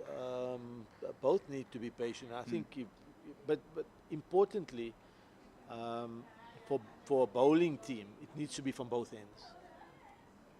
I think you can't have patience from the one end, where a bowler from the one end is bowling tight, is doing the business, and the other end you're leaking runs, which is why here, in this instance, they really need both ends to be firing to build pressure. And when you tighten from both ends, that's when something's going to happen. But so far, I think today where the Titans have probably just slipped up is that throughout the morning, there's been bowlers, I think, almost most of the time, from what I can recall, that at one end, there's been somebody just leaking a few runs, not getting it right, and the other end bowlers bowling nicely. But they haven't tied it together at both ends. There may have been a short period, but your two best bowlers, I think actually there's been three. Dala's been good, Bosch has been good, and Brett has been brilliant. So those three, I think you want to bowl two of them in tandem together most of the time. And if you can get two of them bowling together, you can build a bit of pressure and maybe something happens. And then you can kind of bring the other bowlers into the attack at some stage in short bursts. Over bowled, 199 for 4. And maybe just to build on if you can get someone to bowl with this Khalim that we've seen in the last over, who's all of a sudden coming in with intent and trying to create something, maybe bring in a junior Dala from the other side. We actually see he's been off the field. Maybe just have a bit of a rest, bit of a stretch. Maybe even bring Bosch in from this side, just to get someone with Khalim, get the energy up a little bit instead of trying to hold up one end.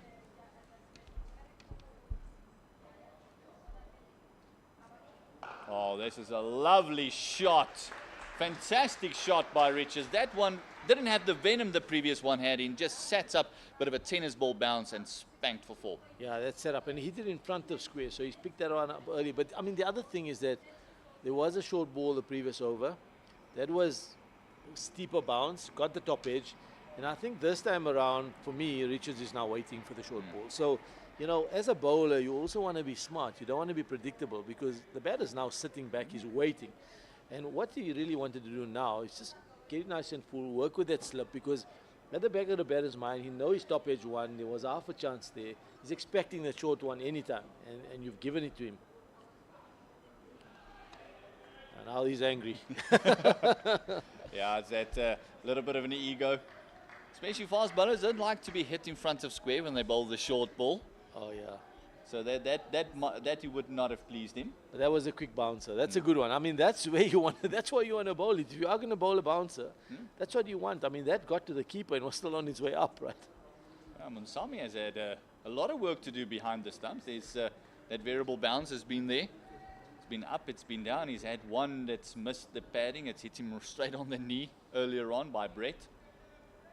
Khalim steaming in. Just hear the grunt there, having a bit of a look at the batter as well. But Richards on 91 of 179. He's not interested in a bit of banter at the moment. That is one thing we haven't seen a lot of in this match yet, is a fast bowler getting a little bit closer to the batter, just asking him, how's your sister, how's everyone at home? Yeah, they've been relatively well behaved. Yeah.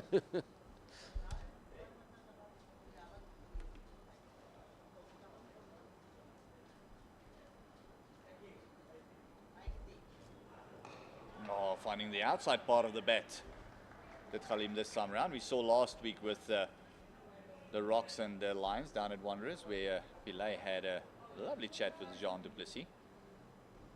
And at one stage, it looks like Jean du Plessis turned off his hearing aid because he did not respond to anything that Pele had to say. Oh, sorry, not Pele, Yusuf. I beg your pardon. Cody Yusuf. Yeah. Cody Yusuf.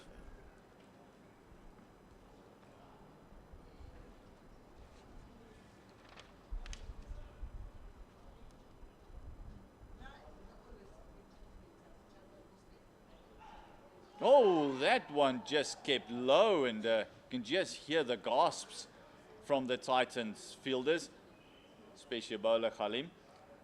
200 up on the board is 203 for the loss of 4. That's after 63 overs. Still 50 overs of scheduled play left in the day. Deficit's only 24. And with the weather conditions the way it is, I doubt we'll get in 50 overs. Light might be a bit of an issue like it was yesterday, as we see a change in bowling, and this might just be the last roll of the dice to get another wicket or two in before the deficit is completely vanquished. Looks like Junior Dala is also back on the field. Yeah, he just came on. We can see the 12th man just taking a bit of a stroll off. He did his job. It was the gentleman that was walking around with Hashim Amla a bit earlier on. They got Brevis into the attack. Bit of a wrist spin. He's only bowled the 1 over. Ceded 3 runs.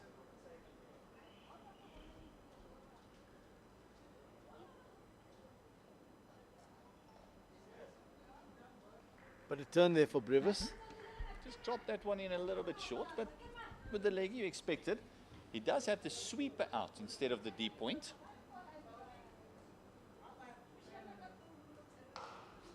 For that one that he dropped short. Just slapped for the 1, and he also has the deep square out as well. Almost on a sweeper position there as well. So it's just for the one that's going to drop short. Mid on and mid off is kind of just hanging on the circle where the proverbial circle would be in limited overs.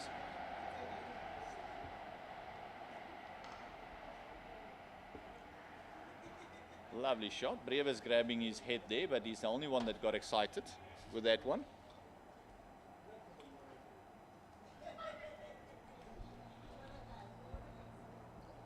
Those danger times for the Titans. It almost looked like it was a bit of an offie by Brevis. Bit of a change in action there. So you can see on the replay just after this ball. Coming in leggy short and whipped 2 bounces over the fence, over cow corner. Just dropped it in short and pulled away. He's dragged that down. I think most of his deliveries, apart from the previous one, which was a full toss, were touched on the short side, and they've been kind of punched into that sweep on the offside. This one dragged down a little too much, and Van Buren was quick onto it, pulled it over mid-wicket, a straightish mid-wicket. There is a man back, but he's kind of closer to square leg. This one darted in at the legs of Van Buren. Yeah, and Van Buren couldn't believe his luck. He got a real drag down. Bit of a free hit almost. If he can get it over mid-wicket. Yeah, I'd rather get it a little fuller. Get them driving, because that's where you bring the slip into play. Also with Cover. those low full tosses, all of a sudden becomes a bit of an issue as well.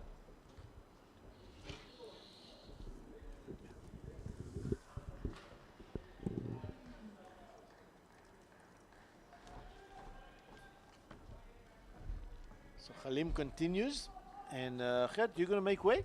Yes, I'm going to make way for Ken Borland, and he's going to join you in the commentary.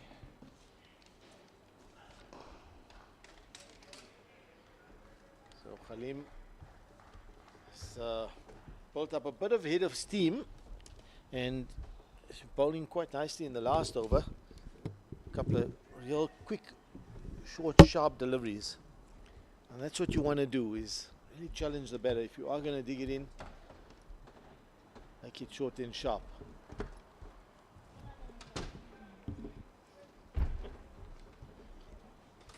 Apologies for the ruffles. We're just swapping over as Ken Borland joins me. It's always a noisy process. Apologies. Halim again, oh, that's a good ball. That's a good delivery. Now, if he can consistently hit those areas, Ken, I reckon, he can be quite useful. But just every now and then, he gets a bit flat, and then he goes leg side. So the consistency hasn't been there. But I tell you, in between his bowls, some gem deliveries. Absolutely. And very impressed with how the Lions have gone about their business. They gave the sort of first half hour, 45 minutes to the Titans. They were bowling well after lunch. And they just absorbed the pressure. They just said, that's fine. We don't have to score runs. And as that inconsistency has crept in, there have been more scoring opportunities. And the Lions are now prospering. That's right. They've been patient. Richards in particular, and also Van Buren also came in and he took his time, got himself in, and now he's 22 of 62 balls. So that alone shows that he's had to work hard for those 22 runs. Yeah, I mean, I think he had 1 run off 25 balls or so at one stage. So it's been impressive by this pair, and T will be their goal. If they can get through to T and still be together, the Lions will be in a very good position. Good delivery, well left alone. Richards is not going to get tempted now because he's sitting on 92. I want to just try and get these next 8 runs, get to the 3 figures. That's the goal for every batter. I think he's in the zone, isn't he, Hussein? He's just been there for so long. He's weathered so much. He's shown that he's a great survivor, and he must be seeing it very well by this stage of the innings. Yeah, I mean, 2 hours ago there was that top edge down to fine leg, so his heart would have been in his mouth there, but he survived that too. Oh, this is pulled away, and that's big. That's a short ball from Khalim, but it's really a flattish short ball. Didn't have the energy from the short ball in the previous over, and this one is hit over the mid-wicket boundary, just below the scoreboard on the grass embankment for 6. Fantastic strike, Josh Richards. He was all over that, like white on rice. But it was interesting the previous over, that half chance that Khalim created, and of course he dismissed Lions captain Dominic Hendricks yesterday in similar fashion, top-edging a hook, which was very well taken by wicketkeeper Rivaldo Moonsamy running back. So he does have that surprise bouncer that when he gets it well directed, it can cause some problems. Khalim in again, another short ball. Richards ducks under it and just leaves that periscope up a little bit, but flies through to the keeper. So all's well for the Lions. 215 for 4. The deficit now 12. So Lions ahead for you, Ken. What do you reckon? Absolutely. Ahead of the game now. Yeah, they have this partnership is set. It's worth 69. They're about to erase the deficit, and then they can really start moving into positive territory as they build a lead. 6 wickets in hand, 2 set batters. They've got some good hitters to come in Potgieter and Fortuin. So it's a very strong position for the Lions. 15 overs until the second new ball, though, so that could provide the Titans with a way back in. I think that's what they're trying to do now, the Titans. They brought Ferreira on to try and see if he can maybe get through 5 or 6 overs from the one end. Previs now seeing he can get through a few just to keep the quickies fresh. And they know that new hard ball could provide them an opportunity to try and run through the middle order. Float it up. That's well bowled. That's well bowled. If you can get that type of length and line, nice and straight, challenging the stumps from Previs. He's been a bit short, hasn't he? He has, especially that first over. Oh, there's another shortish delivery which turns and bounces, but it's cut away. One feels that the second new ball could be almost the last throw of the dice for the Titans. If it doesn't bring a few wickets, they're going to be faced with quite a big deficit, one thinks, in a low-scoring game. Well, they can pick up one before that. I think it will help them because then you've got your bowling all-rounders coming in. Oh, that's a reverse sweep Yes, he's got it right here. And that's 100, is it? It is. 100 for Josh Richards. It's his 11th first-class century. And that's well played, young man. He's had to work hard. Hasn't been easy. Torrid time yesterday evening you spoke about where ball was flying around. It was gloomy, overcast, and this morning he had to work hard again. But that's 102 coming off 190 deliveries. And the confidence of youth on 98, and out came the reverse sweep, past the slip. It's been a wonderful effort by Josh Richards. One can only admire his determination. Very well bowled. That was the quicker one, may have been a slider.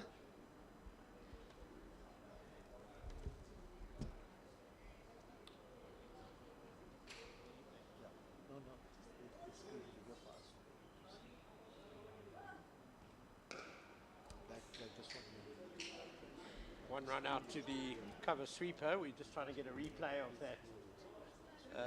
Brevis slider. He certainly landed it in the perfect spot. It was zeroing in on that front pad. Brevis was very excited.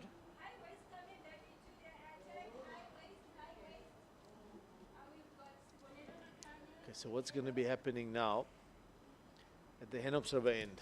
Is there a bowling change? Because Khalim is running and he's bowled with some good energy, especially the last 2 or 3 overs. I think skipper Makanya looks like he's marking his run up again. He may be coming on to try and see. Possibly now they're looking at trying to get through to the new ball. I get that sense. Is that maybe a little bit on the defensive side? I think so. You want to keep attacking from one end at least, don't you? I always think, try and do what the opposition least wants you to do. And I think the Lions will be quite happy to see the gentle medium pace for Sibonela Makanya. 4 overs for 22 runs. In he comes. Defended solidly. Richards was now on 103, is it? Yeah. 103 of 193 balls. And Biran 23 of 64. Deficit had whittled away now to just 6. So Lions on the verge of going into an advantage here from a run scoring perspective. First innings. That one looks like it's nipped back. Is it maybe reversing a bit, but just angled back into the right-hander? He's a man on the hook. So let's start on the offside, slip gully, deep point on the boundary, cover mid-off, mid on mid-wicket, deep square leg, and fine leg. That's the field. Kanya is the sort of bowler who maybe the Lions could look to attack him and give themselves a little spurt as they go past the Titans score. So far he's been very tight though. It's been good.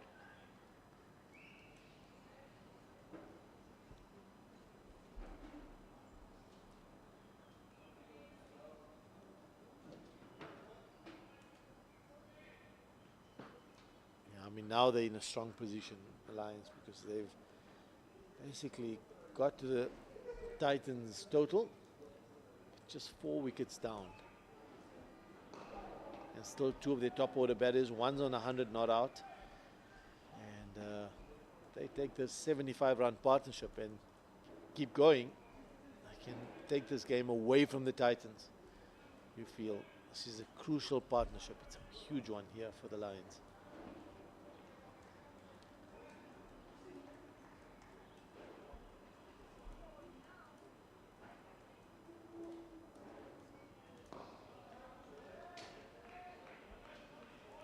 Also an opportunity for the Lions to further close the gap on the log with the Titans. They started the match in 3rd place, just 6.5 points behind the Titans in 2nd.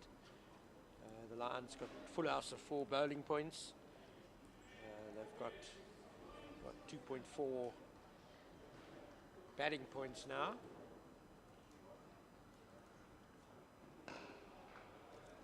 Which is pretty much what the Titans got with the bat, and the Titans, of course, have only got the one bowling point at the moment. That's right. I mean, the other thing is, so that's the over bowled, 67 overs bowled, 221 for 4. And as Makanya bowls that over, he's jogging off the field by the looks of things. Yeah, he indicated after, I think, his second or third delivery, something to the change room. He gave a wave. He must have his bowling boots on because he bowled earlier. Can't be that. So maybe it's a bit of a chat with the coach. I know he's pointing to his ankle, so there may be a bit of a niggle, an injury. He's picked up somewhere along the line. Brevis will continue. And Makanya's got the boot off down in the dugout, so yeah, some sort of foot problem for him. Problems for the Titans. They desperately need a breakthrough here. Partnership was 75.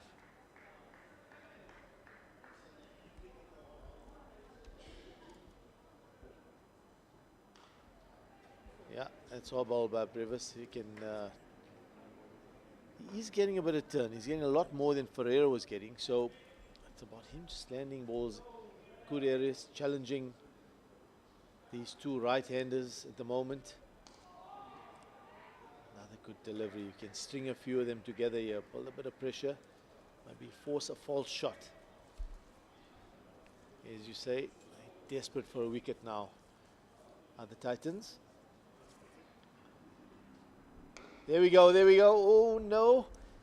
I thought it hit it up, but it's down into the ground. But here we go. He's bowled 3 dot balls now. And that was nicely flighted up, wasn't it? That was was the one that you get it above the eye line and the batsman's eyes lit up. 4 dot balls, spinning them nicely. He'll need to just find a little bit of rhythm here. Javal Brevis, 221 for 4 the Lions. He's got a slip in place. That's the one attacking fielder. Another good ball. Impressed with his control, I must say, for a leggy.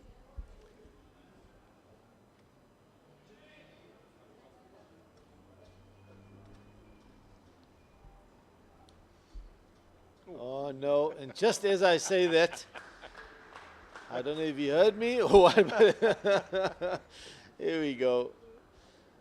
And he's dished up a nice juicy full toss outside leg stump, and he's got the floppy hat over his face, and he's totally distraught. Well, you ruined a very good over there. Oh no. Close the over, young man. Close the over. You bowled 5 good balls. Oh. He had a good run out last week, bowling in Pietermaritzburg, bowled 19 overs, took 4 for 65, so he's got some form and he's had some bowling practice as well behind him. Yeah, but that will be frustrating for him and for the captain, who's actually off the field and he's just jogging on now. So he had a bit of treatment. There's no bowler at the moment. There's no bowler at the moment, so he's now sprinting to the top of his mark. And it's the far end of the ground from the dugout as well. What do you think the Lions are thinking at the moment, Ken? Just keep Good batting? thoughts. Only good thoughts, yeah. They're about to erase the deficit, so everything else this afternoon is bonus runs. It's going to all go into the positive side of the ledger. So 45 overs left today. Let's say we get 30 at least. You know, they could have a lead of around 100 by stumps, which would put them in a very good position. Strong position. Makanya in again, cut away. The man on the deep point boundary. Oh no, that's sloppy. Oh, that's poor. That would, I can tell you now, as a bowler, that would drive you up the wall. Matthew Kleinfeld just lifted the head at the critical moment straight through his legs. And it's the start of the over as well, so it just puts the bowler under pressure. It's deflating, isn't it? I mean, I think as a bowler, that's totally deflating to see something like that. What should have been just a single, suddenly you can lose it. So not a great start to the over, and that's basically taken the Lions into a lead by 2 runs now. Makanya in again, driven by Richards firmly into the covers, straight to the man at covers. Dot ball. So the body language now and the energy and the intensity from the Titans is going to be important now. Now this is when it counts. Yeah, these are the Can hard overs, aren't Yeah, they? can they keep fighting? They need to get to the second new ball in the 11 overs and 4 balls to go with as little damage as possible, conceding as few runs as possible before they get there. Oh, now that's out. That's kept low, and this is not the first one that's kept low. He's got it nice and straight. Richards has tried to fend this off, and it's just kept low. It's gone ankle height, struck him on the pad. Appeal. In fact, I mean, it was an appeal that they basically knew it was out. It didn't even appeal. It was I plummeted. just kept celebrating. Yeah, it's nipped back quite a bit as well, so it's a good delivery from Oh, that's Simonella unlucky. Makanya. But it has kept very low. That's It's kept low scuttled. indeed. You could see on the... Yeah, and although that's kept low, are we in line? I don't know. I just feel that that may have been just a touch outside the line of off stump. Looking at impact, is impact just outside off stump? It's touch and go, but oh, yeah, I agree. It's because he's been taking guard on off stump, yeah. Josh Richards, and there was a little bit of a step across on the front foot there. Didn't it back a bit? Look at the height wasn't a question. So I think based on the height and the appeal and the way everything went, the umpire stuck his finger up. But there's a little question mark about whether it was outside. But that's well played, young man. Joshua Richards goes for 107. LBW Makanya. He faced 201 deliveries. And he's basically seen the Lions past their Titans total. Yeah, They get the wicket they desperately wanted. And they break that partnership eventually. it's been an epic effort by Josh Richards. His first 100 of the season, 5.25 hours, 201 balls, 15 fours, couple of sixes. But an inspired bowling change by the captain, bringing himself on. Well, whatever happened off the field has worked. Yes. Whether it was the ankle or a little bit of a drink or whatever it was, he's come back and he's bowled a ball that's basically torpedoed, just shot through. It just shows you, Richards on the ankle. it just shows you again that the bowler's always in the game on this pitch. Oh, yeah. There can be nothing happening and then suddenly out of the blue. But get a that delivery end, we like spoke about it this morning, didn't we, Ken? That from that end, the Henop Silver end, there's been a number of deliveries that have kept low. So I think bowlers from that end, if you're just bowling straight lines and wicket to wicket, hit good areas, something's going to happen there. 100%. Yeah. And from this end, there's been more, I think, bounce. There seems to be more bounce, like odd one taking off and doing funny things. But that end, there's a few balls keeping low. There's been some bounce from that end too, some good carry as well. So now around the wicket to Delano Potgieter, who defends the first ball, and the ball squirts out to Gully, thick outside edge. So is there an opportunity here for the Titans to try and see if they can sneak another 1 or 2 wickets? 229 for 5. Makanya, what he is good at is bowling nice and straight. Yeah, he will target the stumps. That's right, Coming 2 around the slips. wicket now to the left-hander. Got 2 slips, a Gully, in he comes. Around the wicket, straight ball, defended solidly. Well, the other thing is, I mean, Lions are in a very strong position, but we spoke earlier about, and we saw that ball keep low. We've seen a few balls take off. You can easily, on a pitch like this, have wickets fall in clusters. You can have 3, 4 falling very quickly. But I think as a bowling side, you need to just believe that that can happen. So you've got to just keep attacking and keep bowling good areas. You can't relax. Don't allow another partnership to form. Kanya in again, outside off stump. Nice. This ball is got good energy on it. Left alone by Potgieter outside off stump through to the keeper. 229 for 5. He did right to say no. I mean, imagine if the Titans winkle out Van Buren now. Suddenly the game changes. Suddenly the Lions are just 2 runs ahead, 6 wickets down, and into the bowling all-rounders. The Titans have got a new ball coming up. It really has been an intriguing couple of days here at SuperSport Park. And this game is definitely not over by any means. I mean, yes, Lions may have an advantage, but there's no way they're going to run away with this game now, at this moment, to 80s. It's still kind of, yes, they have an advantage, but as you say, get Van Buren out, and suddenly, 2 new batters at the crease, anything can happen. New balls due quite soon. Where are we now? How many overs bowled? 69, 70, 11 overs to the new ball. And they pick up another wicket, get Van Buren out. Suddenly, bowling all round is in. New ball. Junior Dala running in. Bosch running in. It's a different game. We know a first innings lead is very important for the Lions, but I guess just how much do they need having to bat last? How do we quantify how that one pops up from Donovan Ferreira now? Yeah, so Pereira's in for Brevis now, so they're taking chances here, bowling a few overs each, and that last ball I think did it for Brevis over the previous over. Pereira and Van Buren plays this to mid-on. Junior Dala's on the long boundary here, so maybe got the off-spinner into the attack for the left-hander, trying to, oh, that's a good delivery, looks like an arm ball, they just left the right-hander, not too far away from the off-stump, I'll tell you that much. Yeah, straight on with the arm, nicely bowled. And Donovan Ferreira. not too far away from the outside edge either. Yeah. Oh, another one that's he's defended and the ball spun backwards to the keeper. Again, not too far away from the stump. So the wicket changes things. That's the one defended. You can see him trying to defend his stumps there. Good single.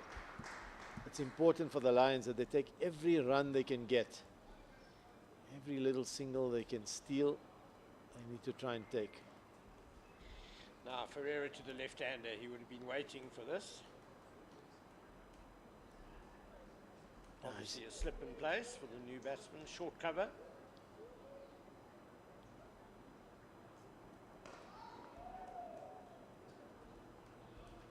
Just have the one ball at Potgieter, and that's the end of the over. 230 for 5, 70 overs bowled. The lead is now 3 runs. And he picked up the big wicket of Richards for 107, but he's back in the hut. He's been dismissed by a good ball from Makanya, straightish delivery which wrapped Richards low and about ankle height. So there is variable bounce here at SuperSport Park Centurion, which I think tells us, Ken, that there's going to be, we've got some interesting cricket ahead of us. I'm still, that's the imponderable. That's what we don't know, is that how big a lead do the Lions need batting last? Is it? What gives them the advantage? Yeah. Like, what is the number that gives them that advantage? And I suppose we'll only know tomorrow, even when we see how much the pitch deteriorates. No ball. Bit naughty to overstep when you only run in such a short distance. Maybe the adrenaline's going with that wicket and they're overstrided. 3.3 to the over is what they're scoring at. The lead is now 4 runs. Kanya in again. Outside off stump. Oh, not too far away from the edge. And he's had a bit of a flirt there, Van Buren. That one swung. And I just wonder if this is reverse swing or if it's conventional swing. And these kookaburras do tend to sometimes swing even when they're nice and old. But that shaped away. Yeah, quite late, and Van Buren was really drawn into. He followed it. It was a poor stroke, really. A bit of a lapse in concentration by Mitchell Van Buren. He's worked very hard since lunch. He doesn't want to give it away now. In comes Makanya. This one is straighter, defended solidly by Van Buren. He's watchful now, as you say, doesn't want to throw it away after all the work he's done. Wants to keep going, not only for himself, but also for the Lions. Critical that they get another partnership going, because on a pitch like this, second new ball due in about 10 overs. Well, they'll want a set batter in there when the new ball comes. Correct. One bowler gets it right. That's driven firmly, but good stop in the covers. Lovely bit of fielding. Matthew Kleinfeld making up for his blups on the boundary the previous over. I see he's been moved off the boundary and brought into the ring, and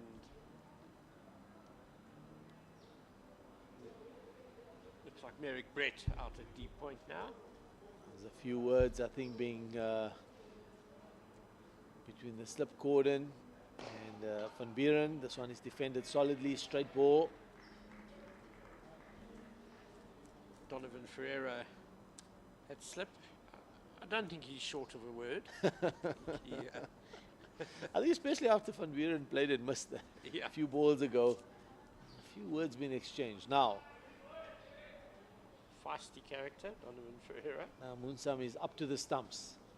He's come up, and it's perhaps because Van Buren's maybe creeping out of his crease and maybe even standing out of his crease to start with, to try and change the length.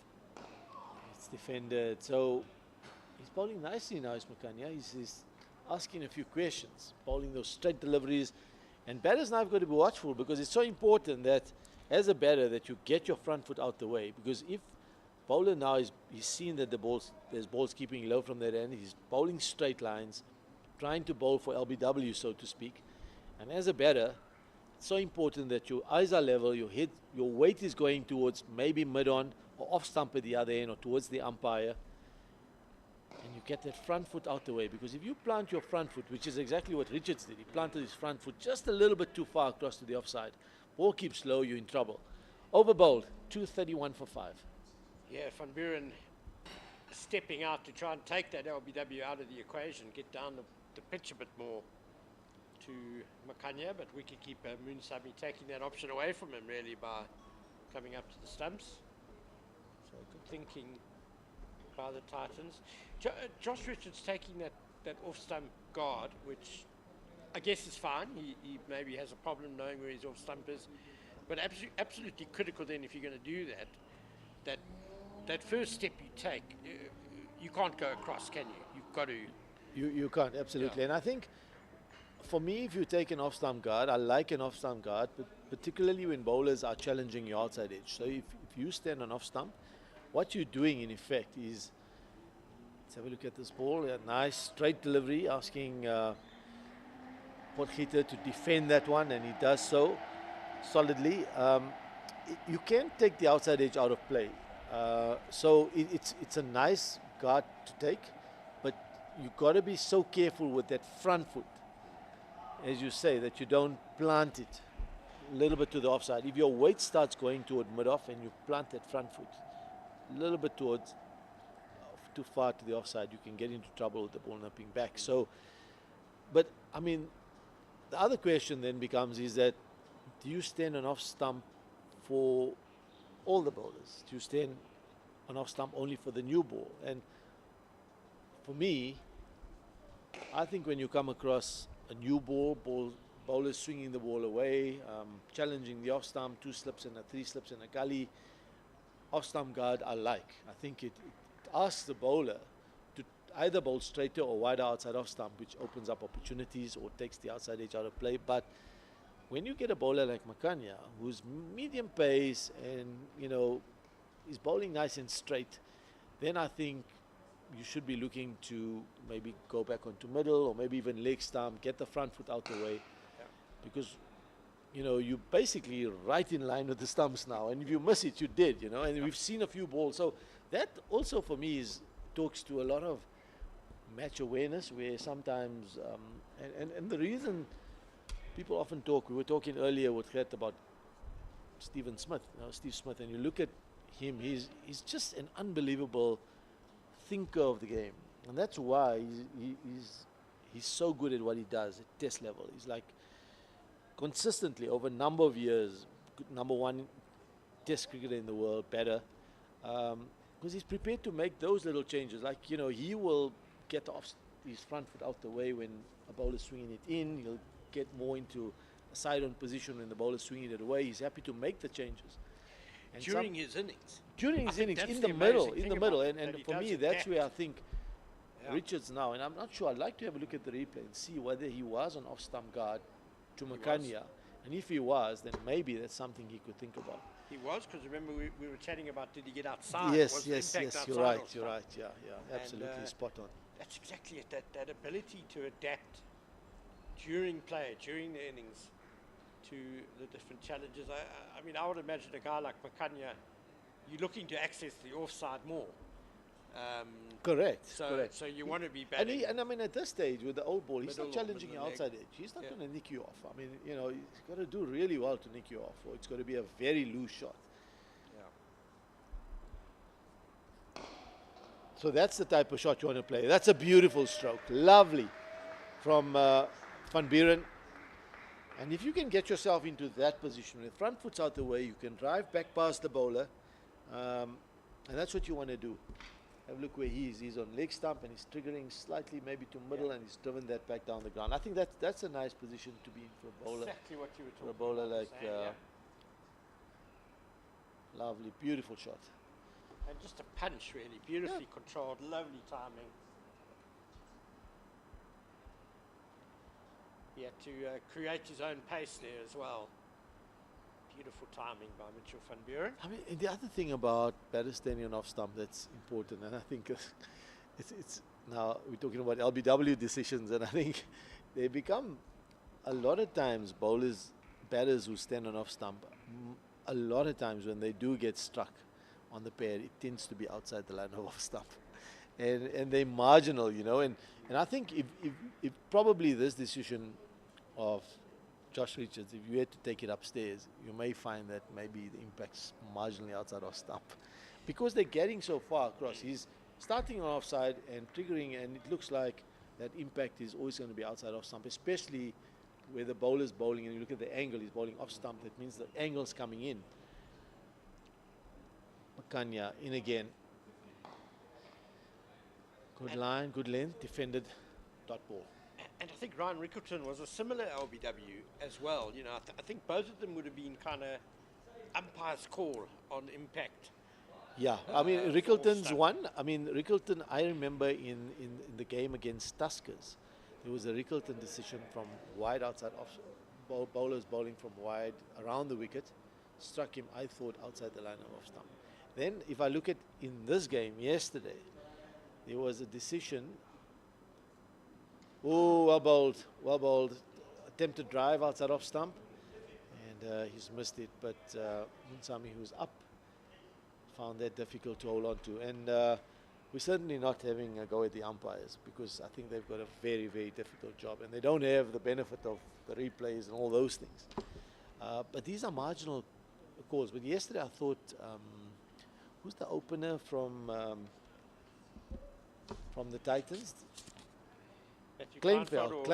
I thought Kleinveld. I thought Kleinveld's decision yesterday, because Dala was bowling around the wicket. Dala was bowling from around the wicket, and I thought that when I had a look at it, I thought, ooh, that looked like it may have been just impact outside of stump. It would have been one that may have been difficult to pitch in line and straighten and go the other way. And I saw Kleinveld stand there for a few minutes and have a good stare down the wicket. and those are the ones where I think when you talk about the umpire, the DRS and all that, they really come into play, don't they? Because it's so difficult for umpires to not give those out, because they're hitting the stumps. Those balls are hitting, like Makanya's one is hitting the stumps. That's definitely like you just want to give that out. You know every like cell in your body is saying like, give that out. It's out. It's hitting the stumps. I mean, the batter lying down, everybody's appealing, the bowler's already celebrating. Yeah. Like, how can you not give that out? So it's so difficult. But when you keep having a look, you're like, what's the impact outside of stump? So you can see why umpiring is such a difficult job. Just so not easy. They certainly weren't bad decisions. No, not at all. You would say probably that on another day the batsman might have gotten away with it. They kind of 50-50 calls. Yeah. But certainly not a criticism of the umpires at all. Absolutely.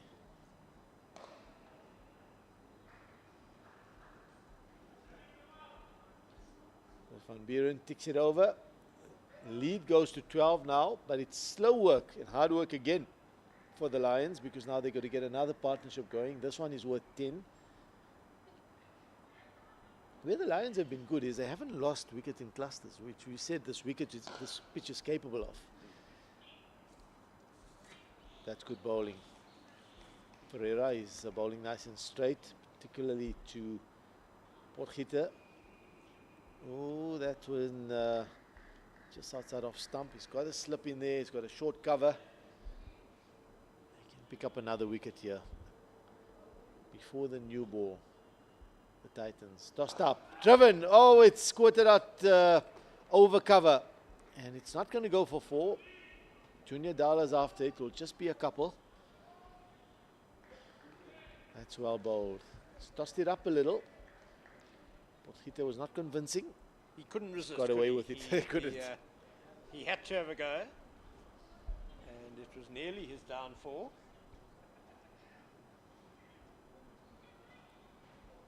He'll much prefer bowling to the left-hander here, Will Ferreira. So it's a little bit of turn and some bounce. 241 for 5. 74 overs bowled, 6 overs to the new ball. The lead is now 14. Remember, Titans won the toss yesterday, batted first, got 227. The two batters, Makanya, skipper, 66 of 106 balls, and Kleinfeld, 45 of 93. Those are the two batters that batted for a period of time, and they did well because it managed to get Titans to 227, which, well, we don't know yet if it's a good score or not. In context of the game as a whole, not first innings, maybe they will feel they were a few runs short, and the Lions will feel that they've given them a few too many. It's on a knife edge, isn't it? And this is going to be the last over before. I must say, I definitely wouldn't have that point fielder out now to Van Buren. That one, it just keeps squeezing now. Because, I mean, the way he's bowling now, he's got to bowl wicket to wicket. He's got to bowl straight lines because we've seen a few balls keep low. He's got that LBW that squatted and kept low. So the lines are going to be very straight. And for a fielder out there on the deep point boundary, that's going to be a very bad ball. So Agreed. one thing I really don't like as a skipper is to set fields for bad balls. You cannot set fields for bad balls. And Anyway. it's just giving away an easy single as well, isn't As it? well, I mean, we saw that one, soft hands into the covers. Anyway, new batter on strike. Maybe he wants to get the new batter on strike. Bit of swing away from the left-hander, 2 slips and a gully. Ball flies through to the keeper. Good ball that by Makanya, and a good decision by Potgieter to leave. If he's getting the ball just to leave the left-hander here, this is a good line. It's a challenging line, and as you say, a good leave, because that angle's always coming in. So you can't leave that ball too early. You can't commit to leaving it too early. You've got to look to play, and then only when you see the ball deviating or leaving you. There we go. There's the outside edge. So this is a challenging line, especially with the shape Makanya's getting to the left-hander. Very well bowled. Yeah, I fancy Brevis at gully will feel he could have done a bit better there. He saved the single. And kept the left-hander on strike. He knew better. Yeah, I think he just went to ground a bit early, and then there was a bit of an awkward bounce. But that's a pity for the Titans. I think Makanya would have liked to have had a few balls at Potgieter. Absolutely right. So there's a widey slip. Brevis at gully. Deep point on the boundary. Cover mid-off. In comes Makanya. Hen-ups over end.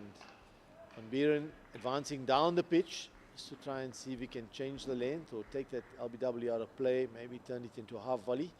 Munsami's gone back again now. He was up to the stumps in the previous over, but he's gone back again now. Taken the helmet off. Do you think that missed drive of Van Buren in the previous over, maybe they're thinking the edge might come and caught behind, you need to be back probably? Yeah, I mean, the thing is that one that kept low, that edge is not going to carry anyway. So, but let's see. I mean, again, Van Buren's advancing down the wicket, so we may see Munsami go up again at some stage. A bit of cat and mouse. It always is with the wicket keepers and batters.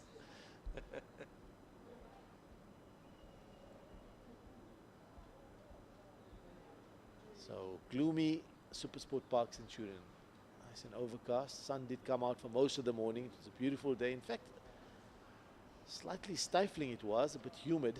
This one is soft single to the leg side. To close the over, 244 for 5, 75 overs bowled. Van Buren on 37, Potgieter on 4, and that will take us to tea. The lead is now 17.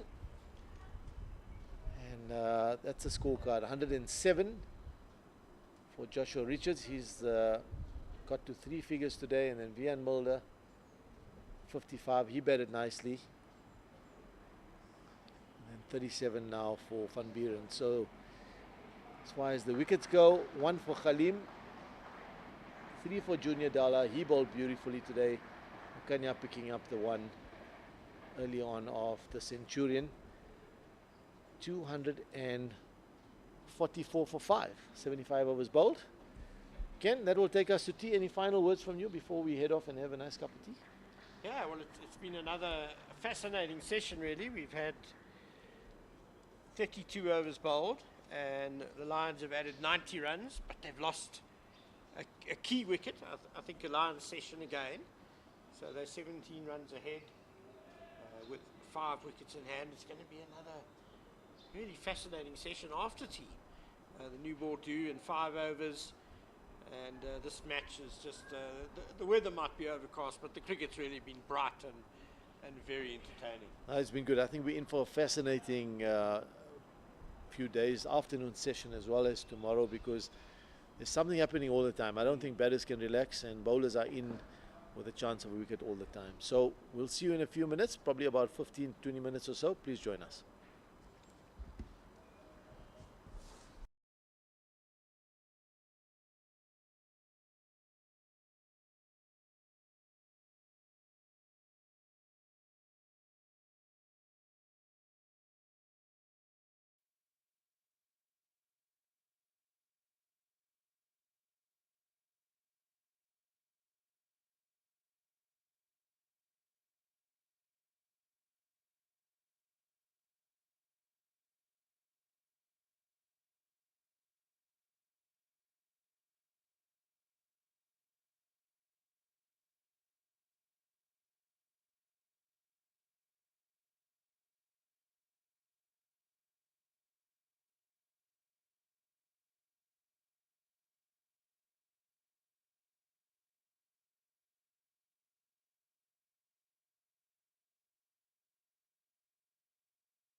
Welcome back to SuperSport Park. It is a fantastic, fantastic game, poised to be brilliantly for both teams. A result can go either way. As we see Donovan Ferreira just continuing after team. It's 244 for loss of 5 wickets, 75 overs gone. Van Buren is there on 37, and Potgieter has joined him. He's on 4 of 13 deliveries. First ball on the money. Ferreira continuing with his 9th over. He's conceded 24 runs. And the lead is shot up to 17 as I'm joined by the legend, Ken Borland. Welcome again. Thought you forgot my name. No, for a second I just wanted that ball to be bowled. Yeah, It's building the anticipation. The anticipation. Patient. Yeah, like they do in the soaps, that moment of silence before that. Da-da-da-da. Yeah, 244 for loss of 5. Lead is only 17. Still 5 wickets in the bank for the Lions. The one thing they've done well is, even after a fall of wicket, they have actually created a little bit of a partnership. First of Vian Mulder. Cuts away for the one. There is a sweeper on the fence for some protection for Ferreira if he drops it short. Richards and Mulder, like I said. Then Van Buren came to the crease, another bit of a partnership there.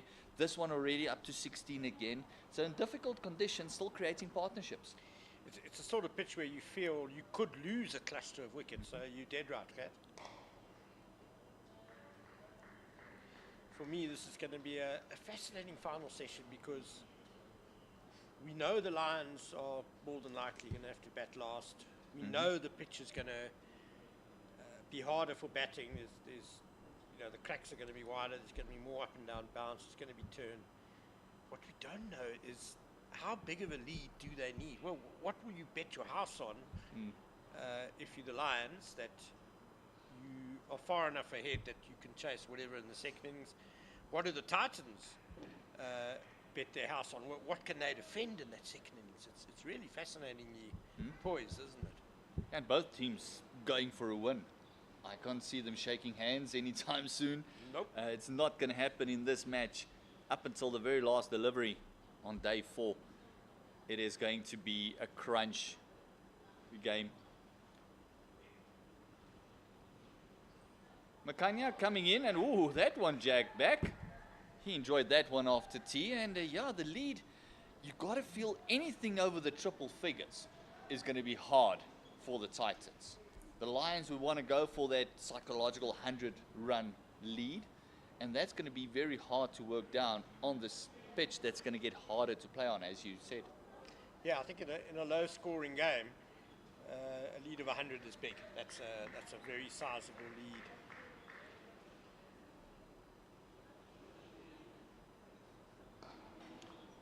Second new ball is obviously going to be really crucial for the Titans.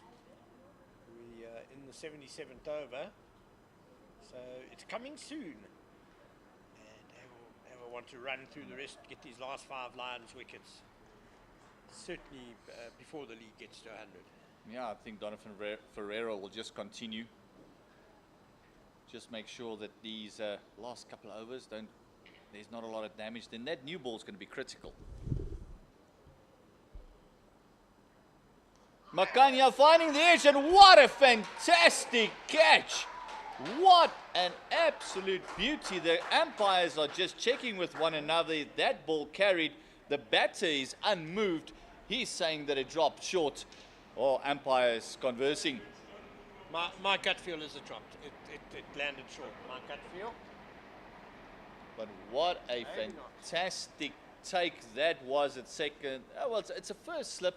A very wide first slip, right about second slip area, and a one-handed catch. And whoa, what a take. Donovan Ferreira, if he has got his hands under that, he's done magnificently well. Well, even if he hasn't, it's a fantastic stop. And it looks like the umpires is just going to have a chat with the captain, saying that they feel that he's dropped short. That was my gut feel live, seeing it. the umpires don't have replays, and we've only got from the one angle. Oh, heartbreak. Being a batsman's game, he's going to get the benefit of the doubt, isn't he? Yes, and you can see Makanya just explaining where the hand was, trying everything to change the mind of the umpire. Decision has been made. The Titans don't look furious, I must admit. Munsami almost looks a little bit more hard done by than anyone else. He's waving his hands around, just asking why.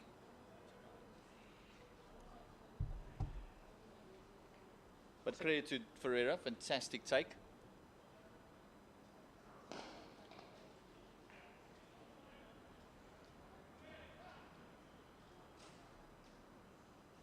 And he wouldn't know. That's the one person that I don't think would know, because it happened in such quick time that he's the one guy that would feel that he's taken it and he's been robbed of a fantastic catch. But he's the one that wouldn't know. Almost the best angle would be the man standing next to him, Brevis at Gully. Yeah. And I imagine umpire Stephen Harris would have had quite a good view of it as well from his end there. Bongani Jele at square leg, I think he could have had a good look too. Oh, this one just straying onto the pads, whipped around the corner, and the bowling coach of the Lions fielding it nicely with one hand there, Mr. Alan Donald, throwing it back into the playing square.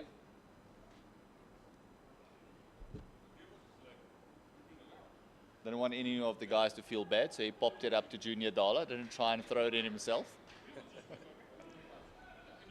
I wonder if Alan Donald still has that bullet arm he used to have from the boundary. Yeah, I don't think there was... 58 years old, I think, Yeah. Alan Donald. Still looking in very good shape. Yeah, one of those childhood heroes of mine, growing up as a youngster, an aspirating fast bowler who never got there. Seeing that the White Lightning were running in was phenomenal. Every one of us had the war paint on as well, over the nose and the cheeks. End of the 77th over, 249 for the loss of 5 wickets. The lead is 22, and there is only 3 overs to go until the new ball is due.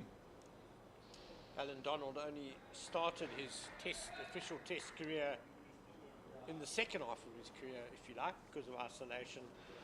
Still ended with 330 test wickets at an average of 22. One of the greats, no question about that.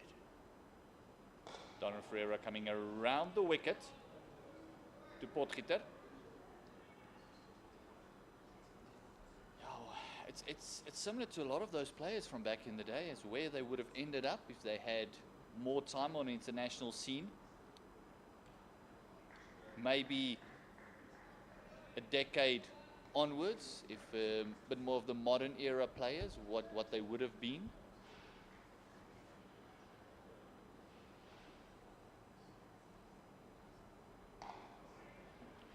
I especially think about players from that era, the pre-T20 era, how they would have gone in this day and age.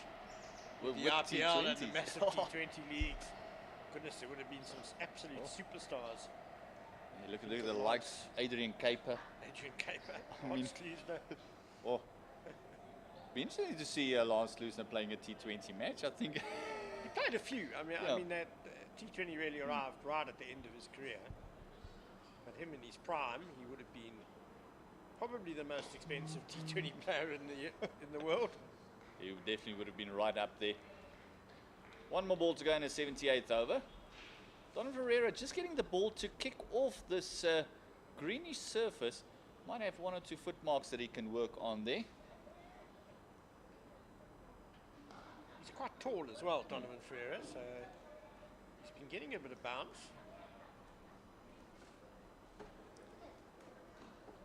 78 overs gone. We might see one more from him.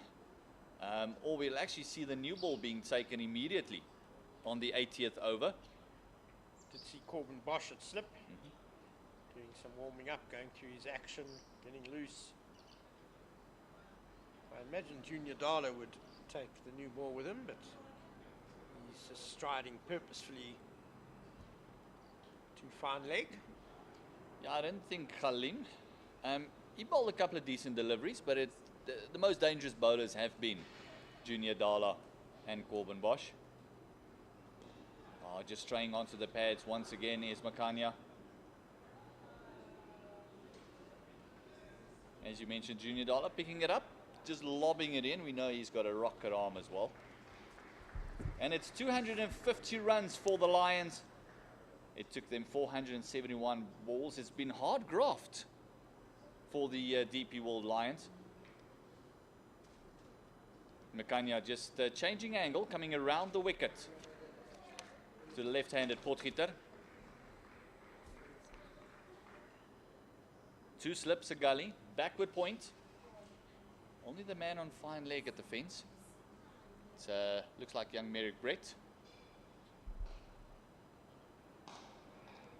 Oh, getting right up on the toes. Lovely shot.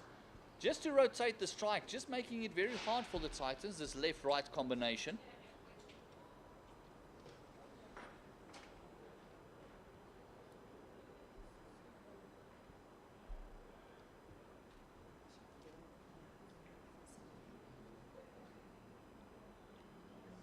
See a couple of guys just stretching and warming up.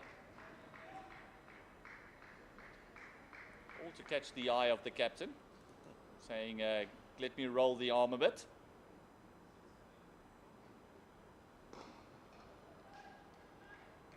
Not much change in the weather as we start the final session here at Centurion. Still total cloud cover, but it's quite high cloud. One would hope we'd be able to get to 5:30, Kat. Yeah, look, I can't see us going up to 6 if the cloud cover is here, because that is going to make it very, very hard. Light is going to be a bit of an issue. The thunderstorms and the rain predictions have kind of gone away according to the clever apps, the applications that we do have. Makanya just letting that one go, having someone else fielding it. So it does look like the forecast for rain is for later tonight. Now, and more than it is now, but as you mentioned, it is very high, but it is complete cloud cover. They went off for bad light at 5:42 yesterday. So 5 might be a bit of a stretch. Let's hope. Oh, this one again, just dying on Mutsami. Going through his legs, Ferreira. A lot of work to do. Just making sure that he keeps it down to the 1 bye. That's going to be added to the score. 1 more ball to go in the 79th over. Ryan Rickleton did not concede any byes during the Titans innings yesterday. 6 byes in this innings. It might just be a comment on how the pitch is getting more and more up and down.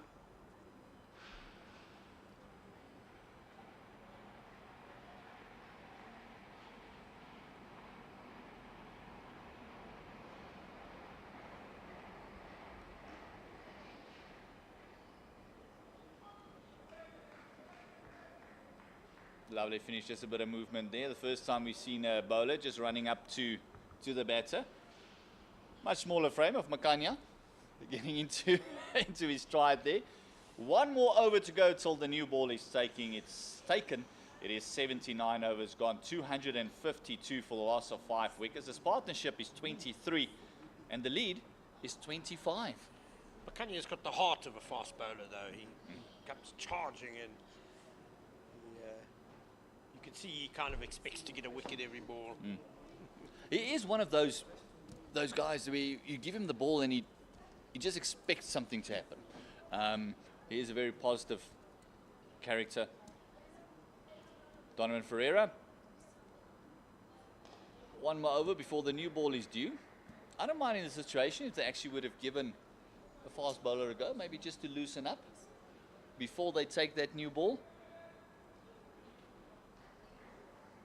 I know in some cases, some fast bowlers don't like the feel of the old ball and then going over to the new ball. So it could be a bit of a preference thing as well, depending on who's going to take the new ball. But I think you're right, Ken. It without a doubt should be Junior Dala and Corbin Bosch. Coming around the wicket to the right-hander from Bira now, who's on 43, who's absorbed an immense amount of pressure. Junior Dala is warming up below us here at deep mid-on. Be interesting to see which side he's going to operate on, because both him and Corbin Bosch have been bowling from the Hennep's River end. Yeah, originally Bosch was from the West Lane, but things didn't quite go so well for him this morning in his first spell. He bowled very well that spell straight after lunch from the Hennep's River end.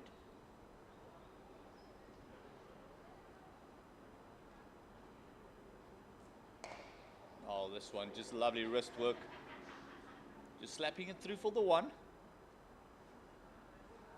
And 5 wickets in hand, new ball looming. The Titans would love to keep this lead down under 50, especially with the new ball coming in. It will take some doing, but you never know. The Lions lost, was it 5 wickets for 11 runs last week? Yes, Ardis Viljoen picking up a 5er and missing his hat-trick by 1 ball. His hat-trick ball pushing it down to the leg side. And 80 overs gone. Be interesting to see if the new ball is taken immediately. You can see the Brain Trust, just Munsami and Ferreira, just getting together there, having a bit of a chat. Looks like Corbin Bosch is just checking the foot marks. Bit of a deliberation on what to do. Bosch is in no doubt that he should be bowling. He's standing at the the bowler's end, ready to go. But the Titans don't seem to have come to a final decision yet. Ferreira looks keen to carry on bowling. I suppose the one consideration is that the second new ball can also quite often lead to an increase in the scoring rate. It can travel around a bit. But I think the Titans need to be positive and aggressive here. And it looks like they're not going to be. Makanya is going to continue bowling. You've got a relatively new batter at the crease in Delano Potgieter. Try and get him out. Try and open up an end. I'm a bit surprised by this, I must be honest. By the Titans, it just seems a little bit negative.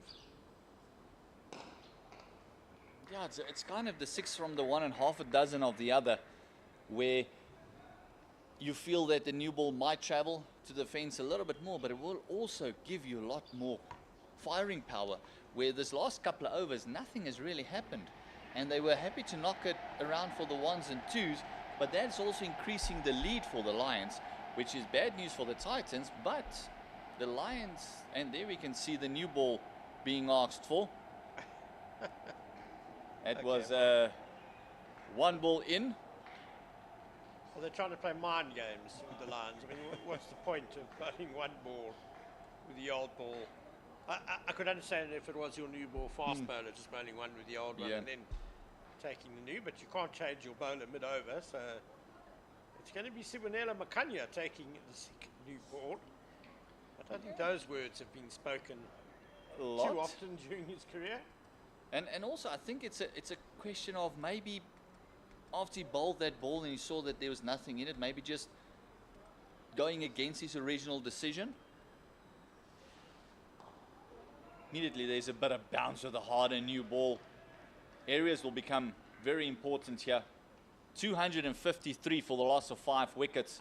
And the first ball delivery with the new ball has been bowled by Makanya. Van Buren at the crease, he's on 44. And Delano Potgieter, he is on 5. That's of 23 deliveries, and Mitchell van Buren has soaked up a lot of pressure, as I said earlier. He has faced 120 deliveries now, and he's normally a bit of a more of aggressive batter, and he's only striking it at about 36. So great patience shown. Yeah, he came in just before lunch at a critical time. Vian Mulder had just lost his wicket. He had to absorb some really good bowling by the Titans straight after lunch. I think he's done a fabulous job. Lost Josh Richards. But he's digging in to make sure the Lions get a sizable first innings lead. Yeah, fantastic work. Subhanele Makanya has bowled 177 overs in Division 1 cricket before this match. Just taken 6 wickets. The average is pushing 100. Well, one thing we can say from him, he does take big wickets. It's not necessarily that he's there for the 5 or 6. He's kind of to break partnerships and then they swap him around.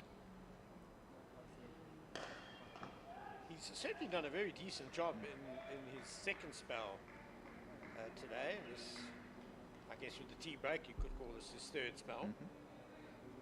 Decent job, but yeah, I think we've got to see Bosch and Dala, especially before the light goes. Yeah, that could have been the other conversation that they had, saying, listen, if we bring in the real quicks and the light does deteriorate, that they might want to take us off.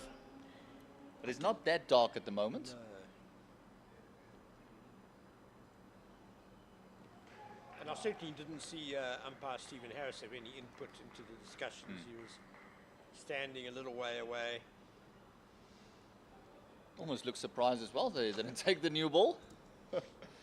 End of the 81st over, 253 for a loss of 5, lead by 26. And just a shout out to the CEO there for the CGL, John Olive Wright, feeling a bit under the weather. So our thoughts and prayers go with you. Hopefully you're back on your post again and that you can give them hell again at the office. So good luck to you, sir. Thinking of you. Subhanele Makanya has pulled another surprise here. It's going to be Diana Khalim, who's going to bowl from the West Lane in it. Maybe he couldn't choose between Bosch and Dala at the head of Centurion, so maybe neither of them wanted to bowl from the set, so Khalim has to do it. Yeah, but now who do you prefer, Bosch or Dala?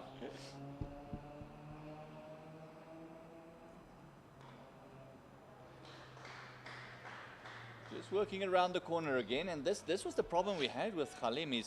He's been too straight. He's been on the pads more often than not than none, and it's just the consistency that is not there at the moment.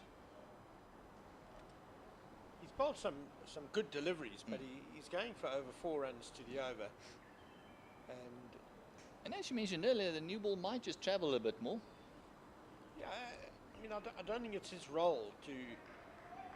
You know, I think Junior Dala's the guy who you don't mind going at 4 and over because he's taking wickets. Khalim, you want him to build more pressure.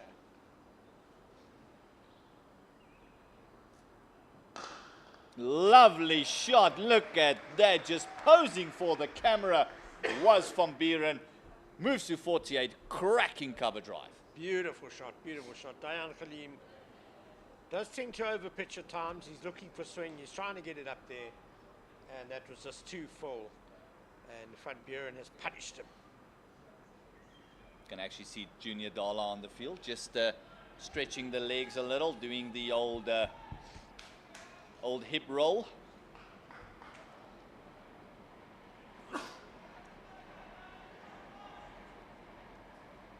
While Corbin Bosch looks quite unhappy down at fine leg.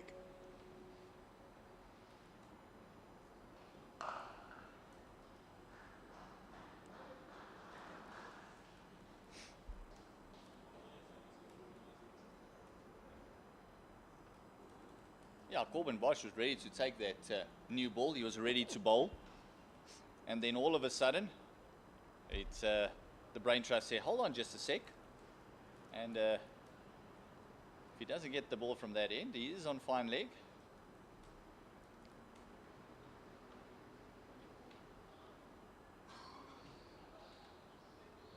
Halim charging in. He's into Delano Potgieter. Always a nice competition, fast bowler to fast bowler. Just 2 slips and a gully in catching positions for the Titans, so they're not overly attacking in terms of field placing either. I guess they are mindful of that lead. The Lions are already 32 ahead. They don't want that to get out of control too quickly. And it is only day 2. It's very important to emphasize that as well. Only day 2. It's another 2 hours and 12 minutes left in today's scheduled play. Another 32 overs.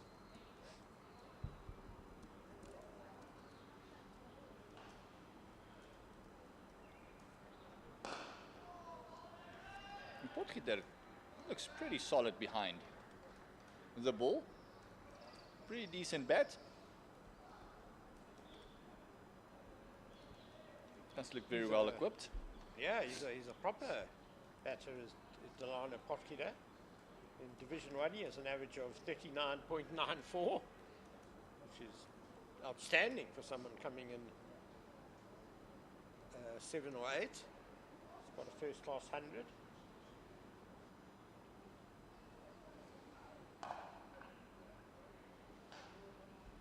And also, you look at the batting lineup, you've still got Bjorn Fortuin coming in. He's averaging around about 35 as well.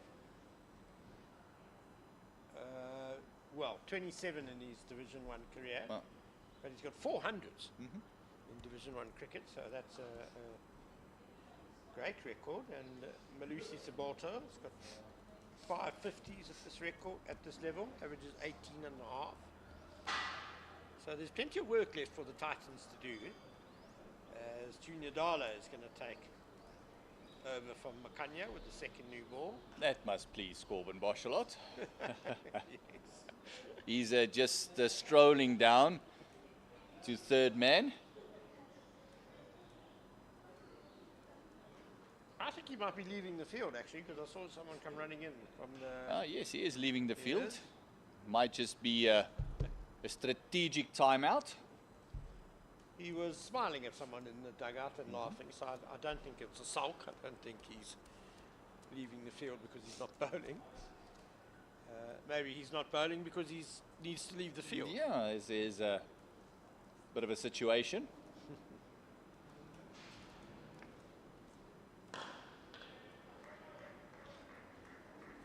Oh, Junior Dala. Oh, it's one of those guys. It's just a workhorse. You can just throw the ball to him and he'll just come in and he'll just bowl and give you his all. He doesn't hold anything back. He doesn't leave anything on the park. He just gives you his all.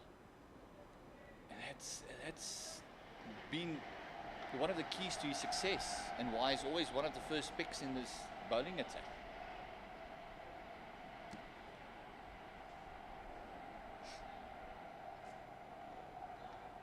Oh, a bit of extra lift there. Quick single, just drop and go. This is great batting. 50 up for Van Buren. He has worked tremendously hard, faced 127 deliveries with 8 fours, his 7th first class 50, and soaked up a whole lot of pressure. Fantastic work done. Yeah, a fine knock by Mitchell Van Buren. He's enjoying a really good season, and he's delivered under pressure here for the Lions, putting them ahead in this crucial game. It's basically a semi-final, this matchup between the two Gauteng neighbours.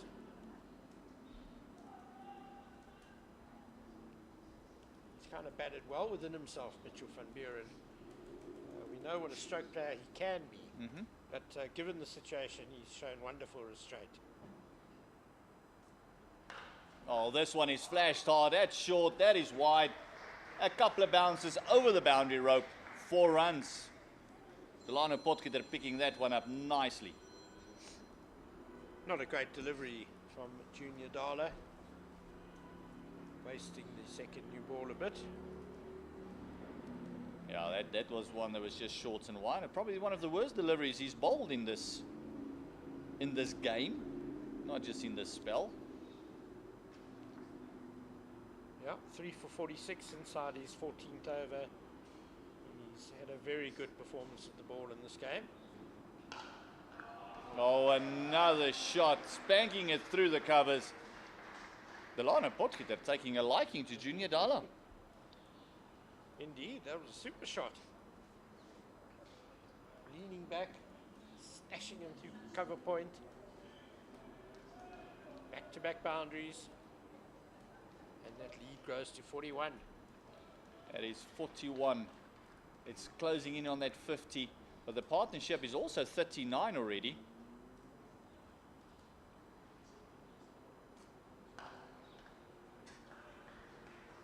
And another single. 9 coming in those 3 deliveries of Junior Dala. 1 more to go.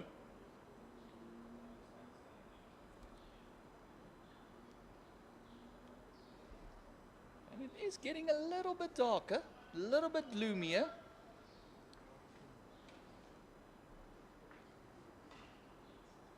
The Titans might not mind bad light and maybe half an hour or so. It almost gives them two bites of the new ball cherry, because then they can start tomorrow morning with quite a new ball. Oh, this one just worked away, getting up to only around about hip height. And Van Buren just working around the corner. It's the second one we've seen that he's kept his eye on, and it's just not gotten up as high as he expected. Yeah, he kind of had to flap that down to fine leg, but solidly played in the end. 270 for 5 now, the Lions, as Corbin Bosch has returned to the field.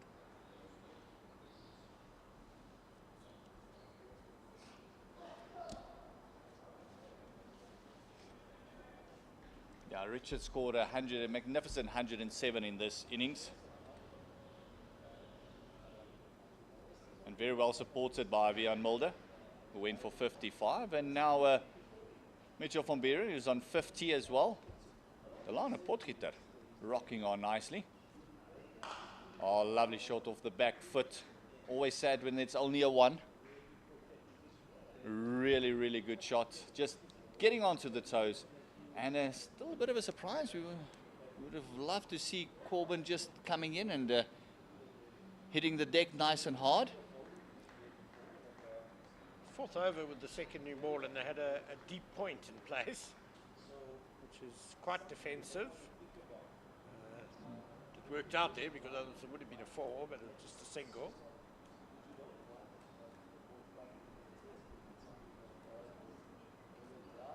Oh, this one cuts away. Junior Dala with a bit of work to do on the fence. All the way to the 3rd man fence, picking up nicely and preventing it. It's the 3rd one coming in, that rocket arm coming in. But they still get 3 runs. Fantastic running between these two. One of the things that we've picked up from the Lions batting is that their running between the wickets has been fantastic. They do have some very quick players between the wickets. Mitchell van Buren, he's a whippet. Josh Richards, also pretty quick. Ryan Rickleton, no slouch. Delano Potgieter just showing again that you really can't be giving him any width. Yes, he's going to punish you. Very strong through that offside. But he is a pretty big lad, this Potgieter, as we see another one. Van Buren very happy to rotate the strike now. Give Potgieter a bit more of the strike.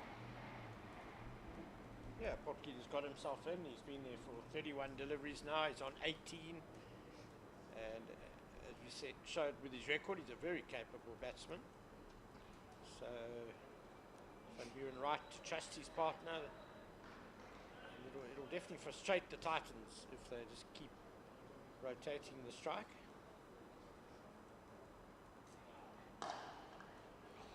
What I like about his defense, he gets in behind the ball right in the line. He's a nice big lad, so I don't think many fast bowlers phase him too much. Does get in behind it nicely.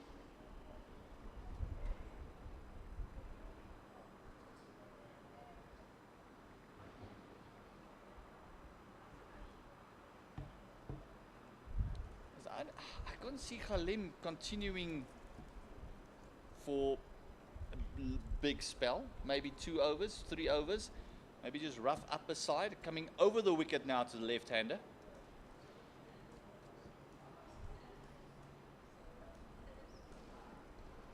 Oh, this one pulled away, and another chance, and it's gone for the maximum. It is 6 runs, and oh, this is danger signs for the Titans as we see the partnership coming up to 52 runs. It took them 93 deliveries, 5 fours and 1 6. And At the moment, it is the Lana Potgieter that has scored it's the strike rate picking up. He has scored 24 of this 50, and Van Buren has scored 26. But the last couple of boundaries belonging to Potgieter. Yeah, Diane Khalim is just not really asking enough questions with the second new ball. And he's leaking runs as well, so it's a bad combination for the Titans.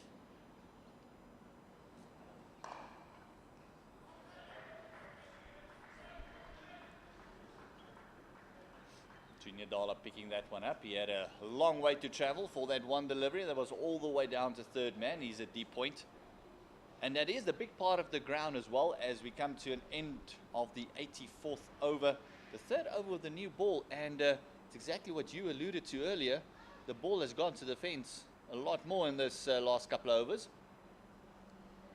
Both Lions batsmen have looked very comfortable against this second new ball. No alarms yet. So this is a testing time for the Titans. That lead has grown to 55 now. It's growing quickly.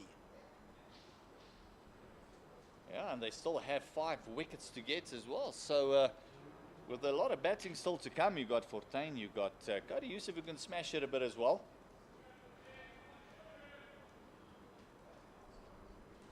Bad light coming in, so they'll lose a couple of overs as well. So it's danger signs for the Titans. Great signs if you're a Lions supporter.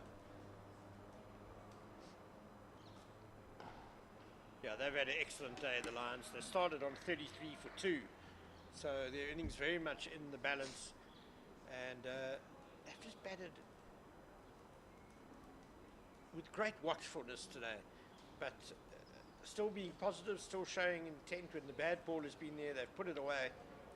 And as you said, Kat, they've built partnerships all through the day. They've avoided losing wickets in clumps. And that's why they're in a strong position at the moment. I agree with you. More comfortable of the two will definitely be the Lions. Especially because you mentioned it earlier, and Hussein mentioned as well, that batting last on the deck might be a bit tricky. So you want to give yourself as much of a chance if you're going to go bad last that you don't have to chase it to 200 or 250. Well, the Lions are over halfway now to that lead of 100. So if they get a lead of 100, one fancies in at the Titans. That ball just squaring up the Lana Potgieter. The Titans will need to make at least 250, one thinks, in their second innings to stay in the game. I almost want to up you there. I Yeah. think they'll be looking at more closer to 300 then. And over 300, just that psychological. Listen, you need to chase over 200, 250 in the last couple of sessions. And we see the light meter coming out now. As we mentioned earlier, it's getting a little bit darker, a little bit gloomier.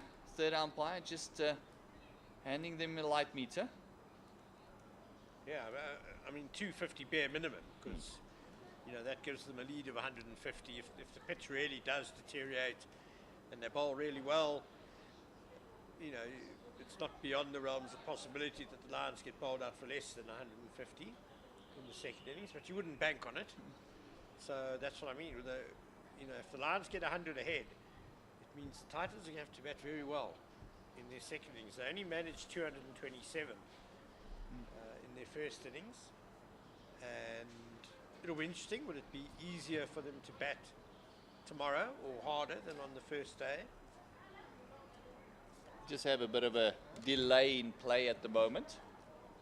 It almost looks like there's a little bit of an issue with the bat of the Lana Potgieter.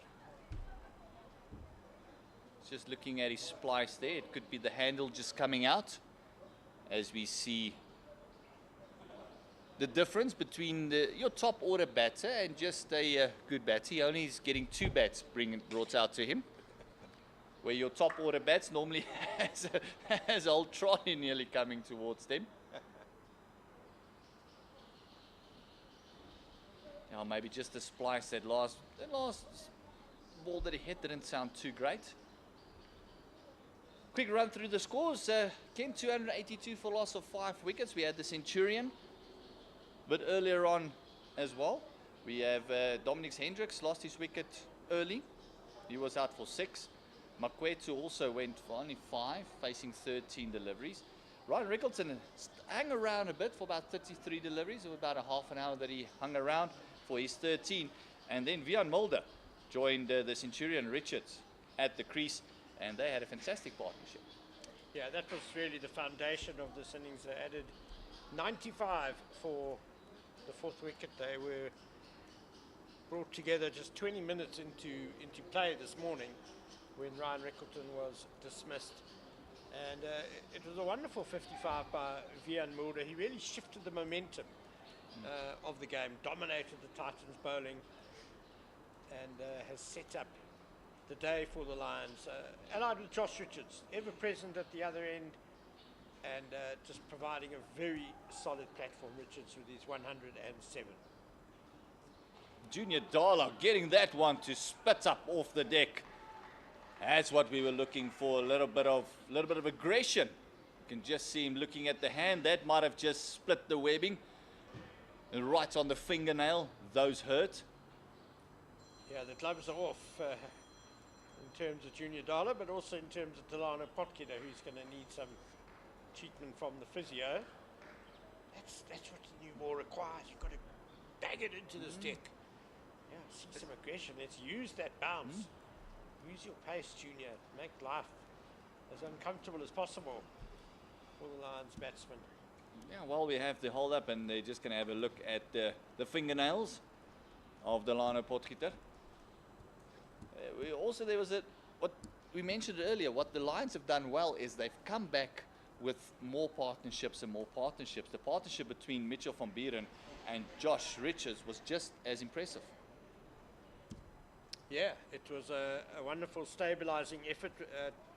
Mitchell van Buren coming to the crease just before lunch, awkward time when Mulder was out, and the Titans bowled really well straight after lunch as well. That was about 10 overs where there was only like 5 runs that was scored. They put a lot of pressure on the Lions batsmen, but they kept composed.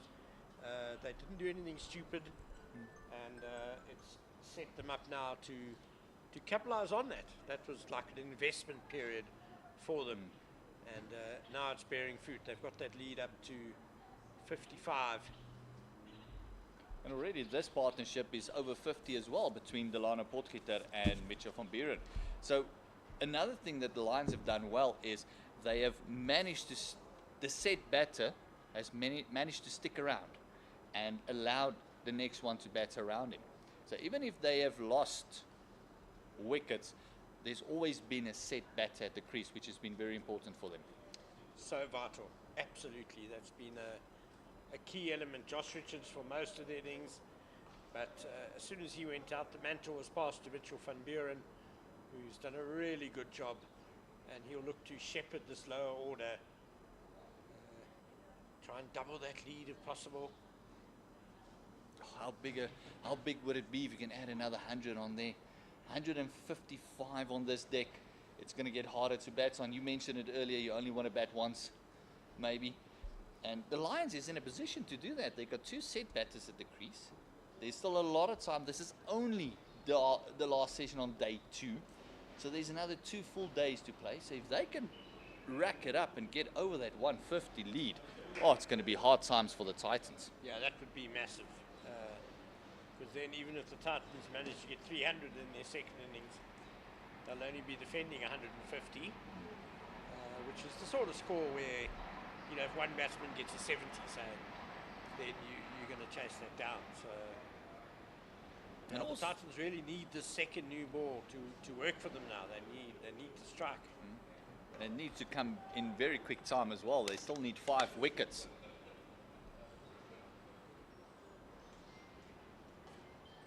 And they need that 5 wickets to come very quickly, because that's the only way they're going to put pressure on this Lions attack.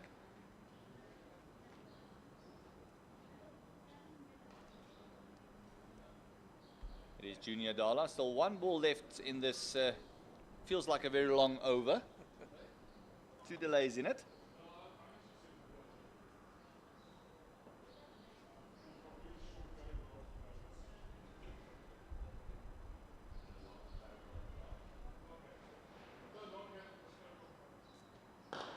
Oh, lovely shot through the covers.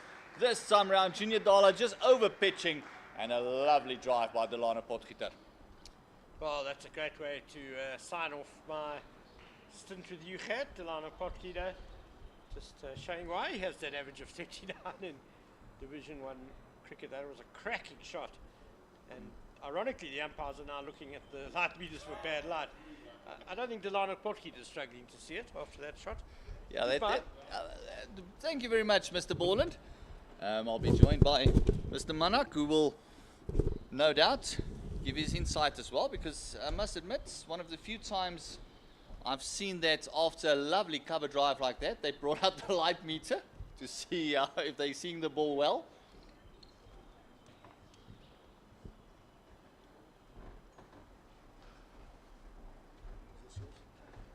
Merrick Brett coming into the attack. Still no Corbin Bosch. They might be changing ends with him or keeping him on the Hennips River end. Mr. Manak, welcome back. Thank you very much, Gert. And thank you, Ken. So, yeah.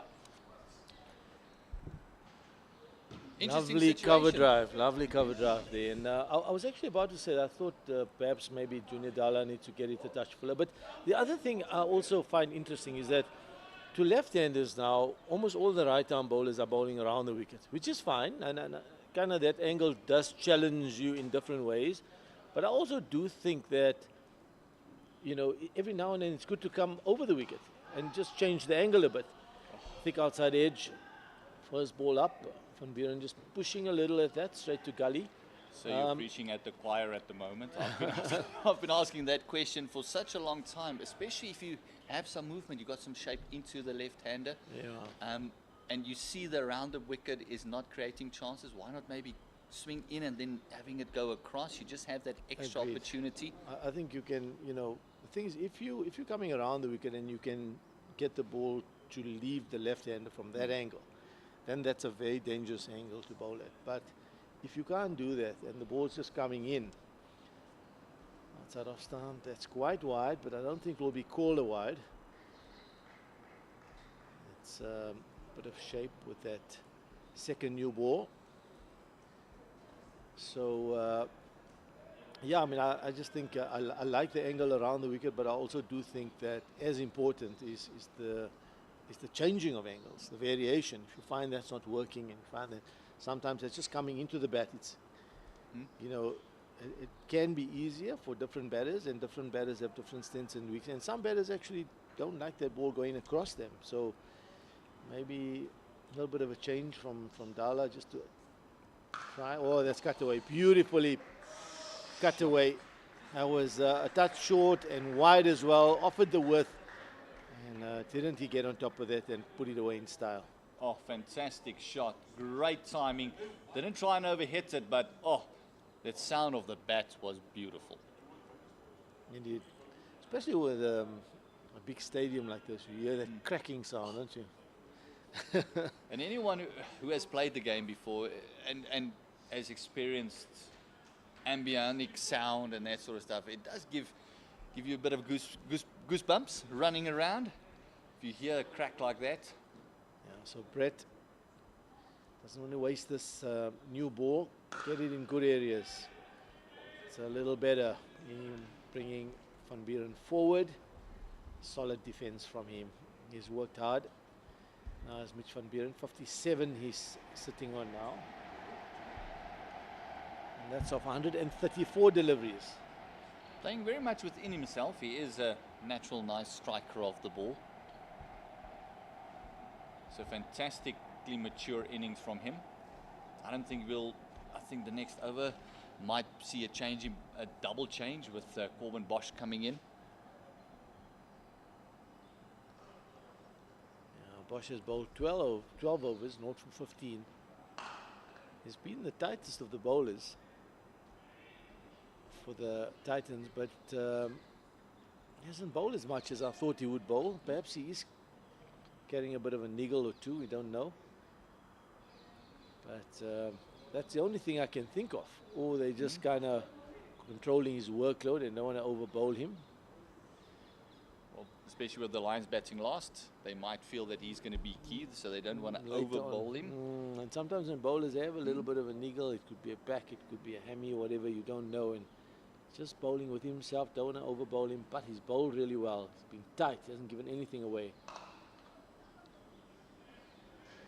Yeah, his 12 overs have only gone for 15 runs. He's bowled 63 dots in there with 12 overs, 6 of them was maidens, going at 1.25 to the over. Fantastic bowling. Indeed. Yeah, the 2 spinners we've seen, Donovan Ferreira, 11 overs not for 20, is it 26? And then previous 4 overs not for 19. Ferreira kept it tight for bits, but didn't really create too many problems for the batters. I don't think it was too much turn. Brevis did get a little more turn, the leg spinner, but every now and then just dished up a boundary ball.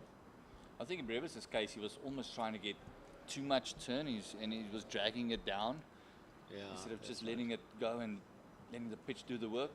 So Dala continues on the Henops River end. Oh, that's got to be out. Yes, that's low again. Another one. That's not the first one we've seen squat from that end, and it's so important. Bowlers from that end have got to bowl straight. And there's absolutely nothing Mitch van Buren could do about that, I'm afraid. That's plumb in front. That ball absolutely squatted. And my word, that end, there's a little patch there where that ball's just squatting through. And impossible for a batter, I'm afraid. Yeah, we actually saw 1 or 2 going through the legs of Munsami as well, where it just dies on the keeper. You can just see on the replay there, it is low. There is absolutely nothing he could do with that. Where the ball pitched and where he was aiming to play it, oh, Junior Dala was almost running through as you would through for a slip catch. Yeah, and that's stone dead, isn't it? Oh yeah, that's gone. Oh, that's middle stump. And so that's well bowled by Junior Dala. It's really the area you want to bowl, right? I mean, you know, you can stay there. And we've seen so far a number of deliveries. We saw Rickleton go in similar fashion. We saw Josh Richards similar fashion. And again now, there was 1 or 2 other deliveries as well during the day. So, I mean, you just want to make sure you bowl nice and straight. And is this a sign of things to come? I mean, if there's a number of deliveries that have done that, I mean, the 4th innings could be quite interesting. Then all of a sudden, this lead is going to be very important as we see Bjorn Fontaine coming to the crease. He's a very accomplished bowler, average of 29, highest score of 194 against Province back in the season of 15-16. And coming back to, you know, what we spoke about earlier, the line, and with right-arm bowlers bowling now to the left-hander around the wicket, does that make it easier to get LBWs or more difficult to get LBWs? Well, I think it depends on which way you're swinging the ball. I mean, if you bring it into the left-hander, it just gives you that extra weapon. If you can go a little bit fuller. I've always had the analogy of go over the wicket to the left-hander first before you go around the wicket. Or the tendency these days is to start around. Immediately. Like I said, I like the around the wicket angle, especially if you can get the ball to leave the left-hander. But I just feel if you can't, then I think it's making it easy. If you're over the wicket, you just picked up a wicket. Your rhythm is already there. You're feeling a lot better, and you can go at it a bit more. Yeah. That's why I say I agree with you. If you have the ability to make it leave the left-hander from around the wicket, but maybe just start off with your natural angle and then go from to there, because I think the tendency is your rhythm is over the wicket there. You go around the wicket, the rhythm might not be there. And also, it's a skill coming around the wicket because your action does need to be tweaked a little bit. Otherwise, you're running onto the danger stumps, end. Yeah, onto the danger end. Correct. So it is a skill. It is a skill. So I think it's a bit overused. I would love to see Junior Dala bowling over the wicket to Delano Potgieter. Yeah, even if it's just a few deliveries and see what happens. In he comes to the right-handed Bjorn Fontaine down the leg side. And especially with that ball keeping low there now, it could be all sorts of problems for a left-hander, because that would be right on his middle and off stump, sneaking through. Correct.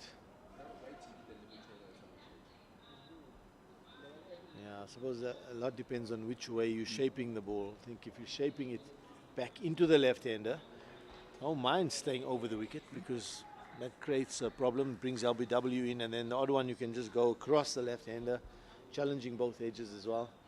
Ooh, that's popped up and it's hit him high in the bat. Now, new batter in. Will that prompt a change? Maybe get a short leg in there or not? And also, the batter that is out is the set batter, Mitchell van Buren, who's faced 137 deliveries. So that was a good wicket for the Titans. Beyond 14, 64 matches, averaging just under 30, 2,291 runs. Another one that's struck him on the pad and kept low, but this looks like it may be heading down the leg side. No real appeal from their side. Team just lifting that leg. There was a bit of flesh involved there, not just pad. Suck him just above the pad. So 2 slips a gully. That point still on the boundary. Don't want to concede boundaries in that area, but here I'm afraid that's a bad ball for me. You've got to be bowling straight here. You've got to be attacking the stumps every single delivery, asking batter to play. In he comes. Oh, it's inside edge and runs down to fine leg. That's all happening here. And that is the end that is happening from. You mentioned it earlier that end does have the 1 or 2 balls that's keeping low, deliveries that's not coming up, and that's also the end that Mitch van Buren has played 2 shots where he pulled the ball. First that short arm jab where the ball didn't come up, and he also played another flick also off the hip where the ball did not come up. So it just shows that even the short deliveries didn't come up as much as the batter expected. So Dalla will come around the wicket to the left-handed Potgieter. And now, from this angle, can he get one to keep low? No, he can't. It's a straight delivery, but it's fended off, defended by Delano Potgieter. It will close the over, 292 for 6 of the Lions. They lead by 65. That was a great result there for the Titans because the new batters will be on strike now. And looks like Khalim will continue, or is it? Sorry, Merrick Brett will continue. So for the new batter, I agree with you completely. It's just full out attack. Just go full, just go straight. Make him play every single delivery. The ball is only 7 overs old, so the seam will be still nice and present. You've got to attack off stump. And I think very often when we talk about bowling straight lines, you're actually not talking leg stump, you're talking off stump, right? Yes. So very often bowlers tend to think that if you say bowl straight, you're talking middle stump or leg stump. You want to still be hitting off stump because you're hitting off stump. There's always a challenge there. You're not drifting down leg side. Brett in, running away from us. Ooh, and he's got him, just squared him up a little. Fending this one off the back foot is beyond 14. And the ball squirts away to gully. Brevis is the man at gully. Now there's going to, that little edge to the new batter is going to prompt a field change. The man at mid-wicket looks like Corbin Bosch is going to come into 3rd slip. Oh, when was the last time you saw a 7-2 field? Fantastic. Well, the ball is shaping and swinging away from the right-hander, so I like the attacking positive field. This one is defended. There's also a short cover as well. It looks like Kleinveld in there. Also, mid-wicket is coming in after he's walked in. He's very close to the pitch as well. He's about 15 meters off the deck. I must say, it is quite gloomy. I don't think we're too far away from the umpires. Maybe, I mean, what would the umpires do in this situation if they think now it's getting to a stage where perhaps would they offer the bowling captain the option of maybe bowling spin? This one is defended solidly by 14. I think the fact that they went off yesterday for bad light, so the reading is already there. So that might be the benchmark and say, listen, if we get to that reading, we're off. Because then it doesn't matter if you're going to bowl spin. So they might want to say to the captain, listen, we're getting close to that reading, so if you're going to continue with the seamers, we might offer the light. But that's why we always urge the umpires to go as long as you possibly can. Absolutely. You want to get as much cricket as you can in without making it unfair to the batting side. Brett. Oh, that's the edge found, and it's straight to first slip.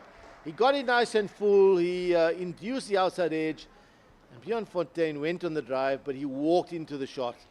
And the edge was found. And a good catch low down at first slip. Yeah, that back leg, that hip just coming through a little bit, just squaring him up, and a lovely catch at first slip. And this is exactly what the doctor ordered for the Titans. It is now they got a hole to bowl at.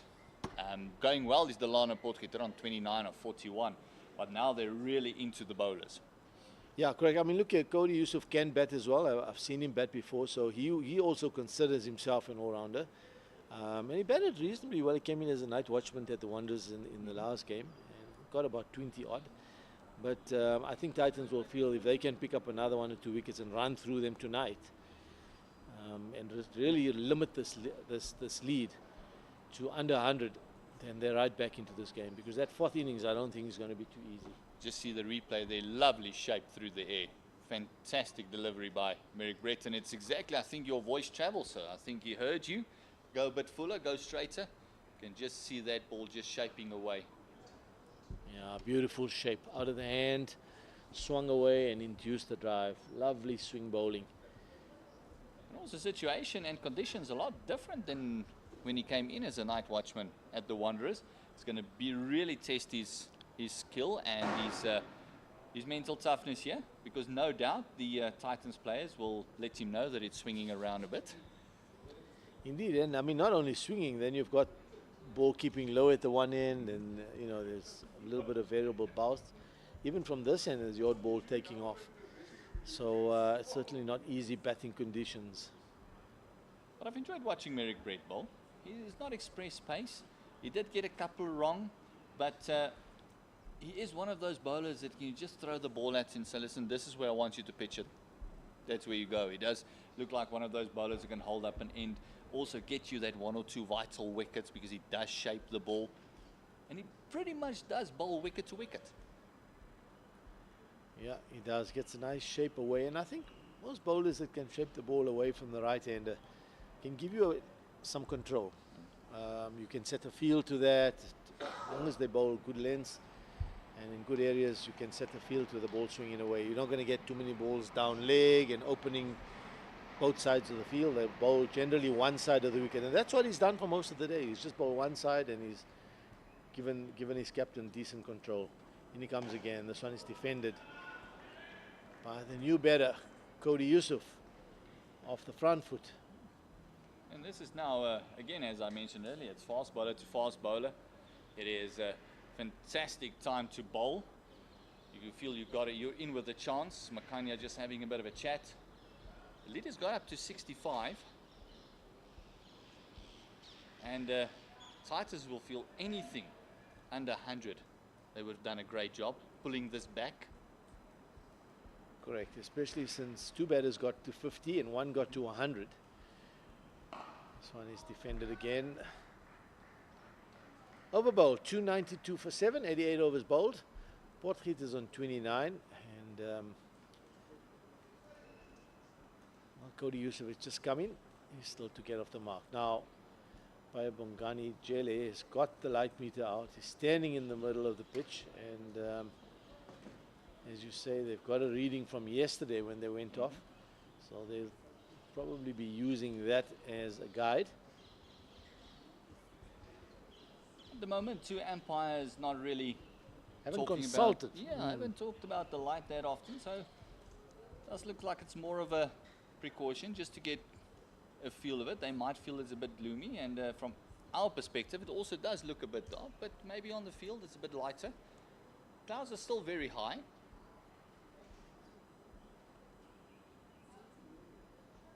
It's always an interesting little session right towards the end for batters out there.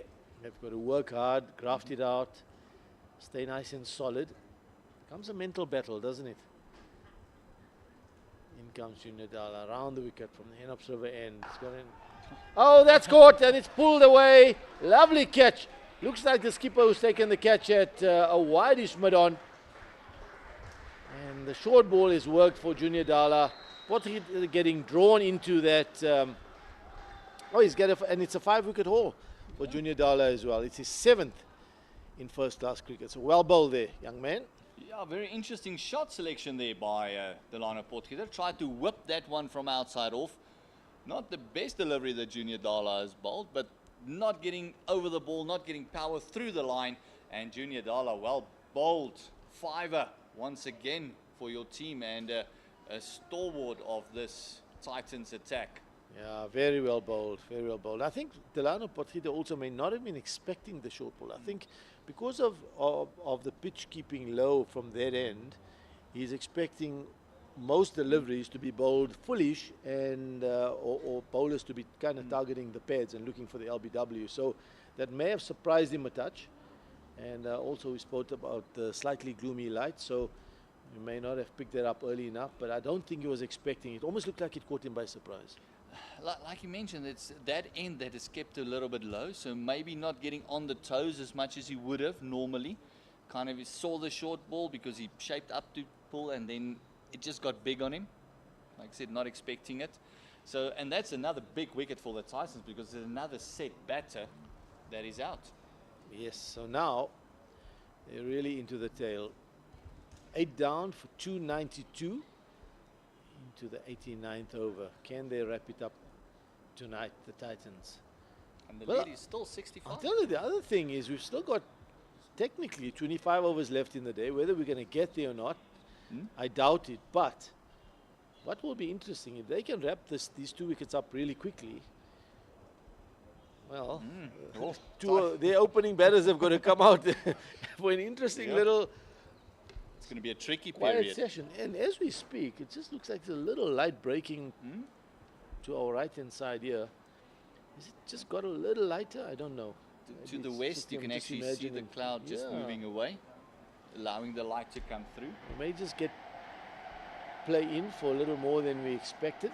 Now, it's around the wicket, 2 slips, gully, point, cover, mid-off. Wideish mid-on and a square leg. In comes Junior Dala. Straightish, worked away off his pads. I don't think Siboto is the new batter. you won't be able to take the ball out of Junior Dala's hand at the moment. Especially with the lower order, tail lower order. I know bowlers don't like being called the tail anymore. As you mentioned earlier, they all consider themselves all-rounders. Yeah, he's bowled well, hasn't he, Junior Dala? Bowled fantastically well. Picked up the wickets of Makwetu, Rickleton, Vian Mulder, Van Buren, and now Delano Potgieter. Those are the 5 wickets he's picked up. Now Siboto is just, he's got something in his eye, so he's taking his helmet off and he's just having a look at it. Yeah, and he's taken big wickets. That's the key. He's taken all the big guns. So it is very important for the Titans here to wrap it up. But as you mentioned, it's almost a bit of a concern because they have to come out for maybe a 15 overs spell, maybe even a 5 over, 10 minutes. If I were Titans opening batter here, I wouldn't be too excited about coming out to bat Keen now. say, listen, let's bowl a couple of maidens. Just take it easy here. So, 3rd slip. Bosch comes into 3rd slip from the covers. Dala in again, hop and a skip, and he bowls it straight, push into the covers, into that vacant gap, and a little single to get off the mark for Siboto. Siboto happy to get to the other end. The ball just hitting Yusuf on the way through there, but luckily not a rocket throw. No damage done. 2 new batters. Dala fancying a 6th wicket. And now taking out the 3rd slip, Bosch. Getting him into the mid-on again. I wouldn't mind keeping him at 3rd slip. Let the pressure just build. Absolutely. Cody Yusuf is still to get off the mark. And that new ball, Dala can get some shape away from the right-hander at times. So in he comes. 2 slips a gully. What's he going to do? Defended by Yusuf towards point. The lead now 66 in low scoring encounter. Well, we say low scoring, they're already sitting at 293 now, the Lions. That's it. But also considering this is day 2 and it's already 18 wickets down in 2 days. Correct. Probably want to be getting it a touch fuller, challenging that the stumps, bowling nice and straight. That's the line he wants to be bowling, and the length. A little bit fuller, try and get that spot or that patch, that area where those balls all kept low. A little bit fuller. I'd be encouraging to bowl straight and get the fine leg really fine, maybe get a leg gully in there as well, but force him to bowl as straight as possible. Because when that ball keeps low, you don't want it missing the stumps, you want it hitting. He comes again. Junadala, strong, burly. This one bounces outside off stump. Now for me, that's not the right line. You know, you've got to be challenging every ball you want him to, forcing him to play every ball. Especially the new batter, he's got to be playing every single delivery. Even if the odd one, you know, you don't want it down leg, but the odd one does get a touch too straight. I'd rather that than wasting this new ball at this time outside off stump. Even if they're driving you straight past the bowler, it's fine. And especially what happened with the ball keeping low. It was a ball that just died on everyone. He got a wicket of from Buren. So guys, go straight, get the shape going. I don't think these two batters will be too keen to try and clear the fence over your head. So have them drive straight, have them play at every ball, and let the pitch do the work. So now to the left-handed Siboto. Brett will be coming around the wicket, outside off stump. It's defended towards point, and he'll take a quick single. Oh yes, it's a direct hit. Yusuf was running to the danger end, but it looked like he'd given up, and that was a direct hit from point. Junior Dala again is in the action. A wonderful bit of fielding. From the angle he picked that ball up, had a go, he was aiming at one stump and he hit the stump. Fantastic, fantastic throw there. We all know what sort of arm Junior Dala has. And almost a suicide run there. The run never was on. There was a fielder covering. There was almost 2 fielders conversing on it. And it was on the right hander of Junior Dala as well. So not the right decision by Siboto there to take the run. And it is another wicket down. And as he played that, he almost just carried on running. And, you know, I'd like to have a look at it again. I'm not too sure if Yusuf was involved. But, you know, we always talk about when it goes behind square, it's the non-striker's call. And just wonder if Yusuf had the option of maybe sending him back and stopping, because, as you say, it was to his right hand, the fielder's right hand. A clean pickup and a throw is always going to have you in trouble. And they practice those throws so many times that you almost feel that there will be a chance in there somewhere.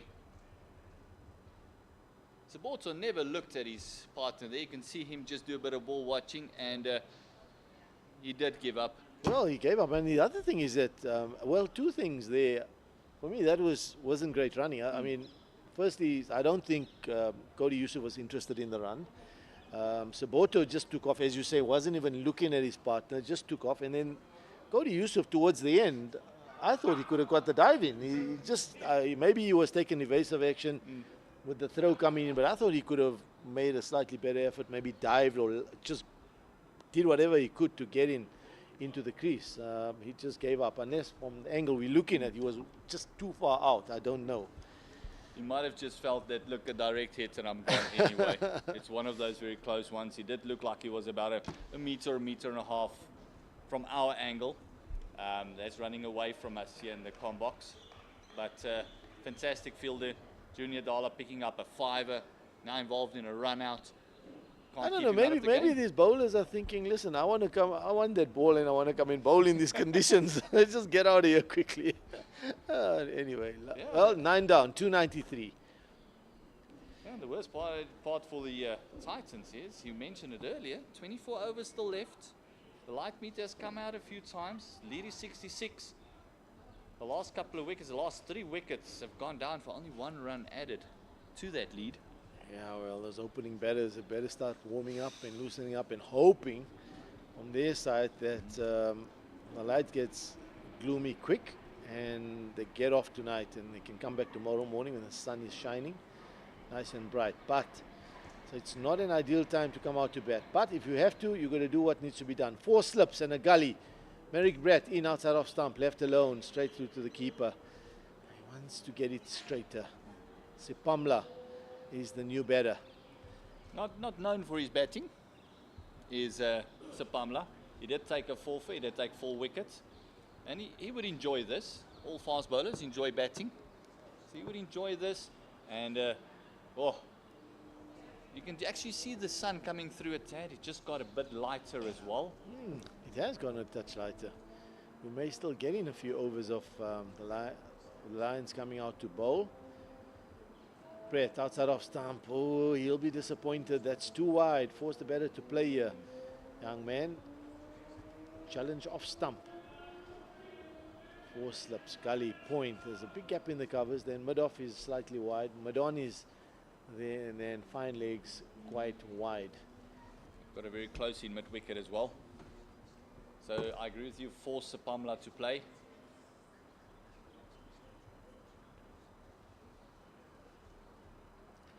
I mean, the other thing is with this field, he's also doesn't want to get too straight because otherwise he goes for runs on the leg side. There we go. That's a better delivery. Straighter, off stunt, defended, just fended away by Luto Sipamla. So yeah, this game now, what do you reckon? Yeah, do you reckon even Stevens now or Lions still ahead in the game here? Yeah, I think the Lions will still be the happy of the 2 camps. I think the lead was under 50. The Titans would have been reasonably happy. But the way the ball has misbehaved in this last hour, it's the same as yesterday afternoon as well. That last hour created a lot of situations. Sipamla chipping it up and just falling short. Oh. Well, that was just short of the point who came charging in. It was a good effort from him. But couldn't get to it. Well, that's better. He's getting it up there and getting it swinging, forcing the batter to play. Just wanted to say to your point, get up there, force him to play. Have something for yours. You've got 4 slips, you've got a gully. When you've got a new ball in your hand, you don't want to waste it. Make the batter play every single delivery. And here comes Brett. Outside off stump, left alone. Through to the keeper, over bowled, 293 for 9. 90 overs bowled now. 23 overs remaining in the day. The run rate 3.3 to the over. 66 is the lead. Early on, well, yesterday the Titans won the toss, decided to bat first. 227 they posted, and the batters who got runs were skipper Makanya, 66 of 106 balls, and Kleinfeld, 45 of 93. They kept the innings together and ensured that Titans got through to that 227. Which gives them a chance and keeps them alive. And then today the Lions, Richards 107, Mulder 55. Thick outside edge, attempted drive by Siboto towards backward point. And Van Buren scored, what did he get? 50? Is that 58? That is 58, yes. And well, he was unlucky as well because he got a straight ball from Junior Dala that squatted, and there's absolutely nothing he could have done about it.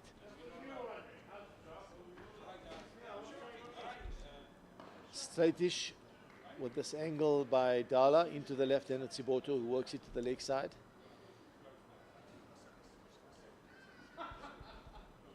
Yeah, fantastic delivery. I think for Siboto as well. I mean, maybe just getting a little bit straighter, force him to play a little bit straight. It does look like there's a bit of a gap between bat and pad, especially with the angle coming around the wicket. Might just sneak through there. Yeah, you'll be hoping that one keeps low, but don't be surprised by the odd short ball as well. Oh, that's a thick edge and caught at second slip. Very well bowled. That's 6 for Junior Dala. He's bowled beautifully today. And really has been a handful, especially in these conditions on this wicket.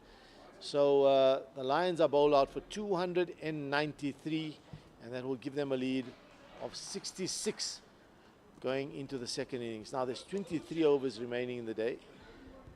But, umpires are having a chat. It has gone a touch lighter than it was half an hour ago, so I reckon we may well see a few overs of the Titans batters coming out to bat. And just having a look at the umpires having a chat with the Titans skipper, and they're asking for, I think, the light roller by the looks of things. Yeah, the light roller coming out, and it's going to be a very interesting little period. We got a 10-minute changeover, so it might just be something that's going to be, it's going to be a fascinating last couple of minutes. Junior Dala being applauded off his 6 overs, or his 6 wickets, and he's taken all the big guns, and he's done that in 17.3 overs. So let's look at that scorecard. Josh Richards 107 of 201 deliveries, and then the other 50s came from Vian Mulder and Mitch van Buren, 55 and 58 respectively. That took them to 293. But the chief destroyer, who got 6 for 58, was Junior Dala, and then the other wickets came from Makanya, picked up 1, Khalim 1, and Merit Brak 1. Now, fantastic effort by the Titans, got to be noted as well. The last 4 wickets with only 1 run added to that lead. So fantastic done by the Titans. I think they fought back nicely. The Lions will still feel a bit more happier and a bit more comfortable now, especially now that the Titans got to come out for this tricky little period that's waiting for them now. How do you prepare for something like that? I mean, you've been in the changing rooms. As a batter, yeah. Yeah, I mean, look, I mean, I started off as a middle order batter, and then I started opening the batting quite late in my career, and this was always one of the challenges as an opening batter I found interesting, that you've got to come out for that little session after fielding for most of the day. Yeah, you guys never had a night watchman that came out for you. Especially as an opener, you don't have a night watchman. I mean, the number 3 can have a night watchman, but the openers can't. That's an interesting point. So, yeah, I mean, imagine you could send number 11 and 10. Come, 10, guys. 11. You've got the wickets now. Just go and bat for a few overs. So, no night watchman. But the opening batters, I mean, that's part and parcel of it. You've got to get out there. And I think the challenges of being opening batters, that is one of them, is that. And what opening batters are good at is playing the straight ball, taking care of the straight ball, and leaving well outside of something. If you can do those 2 things, I think you're fine. You can survive for half an hour, whatever the case is, 20 minutes, watch the ball, keep it simple, and you've got to know where your off stump is. I think to the swinging ball, if you know where your off stump is, it makes it possible to leave balls that are missing off stump.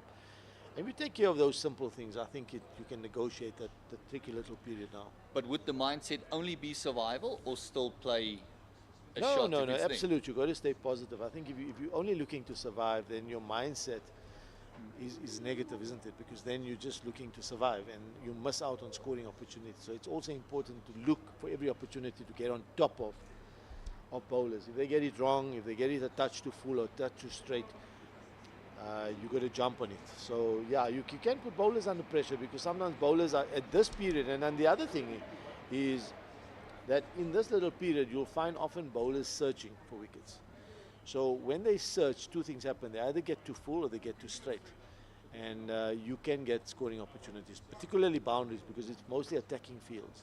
So boundary opportunities will present themselves. And you can easily, in a half an hour period, you can end up on 20, 30 not out overnight as an opening batter. And with a lead of only 66, that would be the ideal situation for the Titans.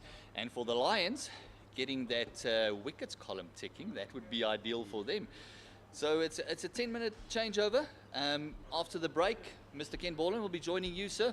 in the commentary box, and it's you're going to take us through that tricky period for the opening batters. So 293 all out is the Lions, a lead of 66. We'll be back in it's about 6 minutes time, and to bring you this very intriguing couple of minutes for the Titans.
Welcome back to SuperSport Park, and what a couple of days of action we've had, non-stop to talk about, and this match is really wonderfully poised. We're about to see the Momentum Multiply Titans begin their second innings. They have conceded a first innings lead of 66 to the Lions. It was a real day of ebb and flows as I welcome Hussein Manak once again with me. The advantage, the upper hand just seems to shift hour by hour in this game. I guess the Lions will be happy with a lead of 66, Hussein, but they'll also feel they could have got more as the first ball is edged through the slips by Matthew Kleinfeld. That's one way to get the innings underway. Immediately an edge is found, and sure, I tell you, I think this is could be a defining little mini session here in the context of the game. Cody Yusuf is opening the bowling, and it was gloomy half an hour ago than it is now, and then it just looked like the clouds have lifted. It's opened up on the western horizon, and the sun seems to be peeping through. 3 slips, gully, point, mid-off, Yusuf in, outside off stump, left alone. And so one of the challenges of being an opening batter is when you feel all day and then you've got to come out for that challenging little half an hour. It's gloomy, overcast, and the bowlers are fresh and keen as mustard to get out there. And there might be a bit of mental fatigue. It hasn't been too hot today, but that can come into play. But a shape there from Yusuf into the left-hander. Yeah. He bowled nicely in the first innings, Cody Yusuf. Just an extraordinary last sort of hour's action we saw, because, you know, the Lions were well on top at 291 for 5. Mitchell van Buren going well. He then got a scuttler from Junior Dala that trapped him LBW. And the last 5 Lions wickets fell for just 2 runs. Extraordinary stuff. Lovely by Kleinfeld. He's not a tall man, but he stood tall there, got on top of the bounce, and he slashed it away square of the wicket for 4. Yeah, good positive batting. I think we were chatting earlier, it's very important, even in this little session, Ken, that as the batters, opening batters coming out, yes, you want to survive, yes, you don't want to lose wickets, but it's as important to stay positive, because you don't want to allow the bowlers to just run in and bowl ball after ball and go on the defensive. So the mindset has got to be nice and positive. Opportunity to score is punched it off the back foot beautifully through the point area. Lovely controlled stroke by Kleinfeld. That one takes off. Has it brushed the glove? Yes, it has. Umpire Harris says it has. Oh, Matthew Kleinfeld, there wasn't much you could do about that. What a brute of a delivery. Oh, that was unlucky. It's taken off. It's a lovely delivery from Yusuf. In that, he's got the ball in a good area. He bowls at decent pace. He's a skiddy little bowler. And let's have a look at this. It's straight. He's tried to drop the hands, but look at where the keeper's taken that. Rickelson's taken their fingers up well above his head. And I mean, that's just unlucky, because he's managed to just find either a faint edge of the bat or probably the glove. And yeah, well, first wicket down. Lions gained the advantage immediately.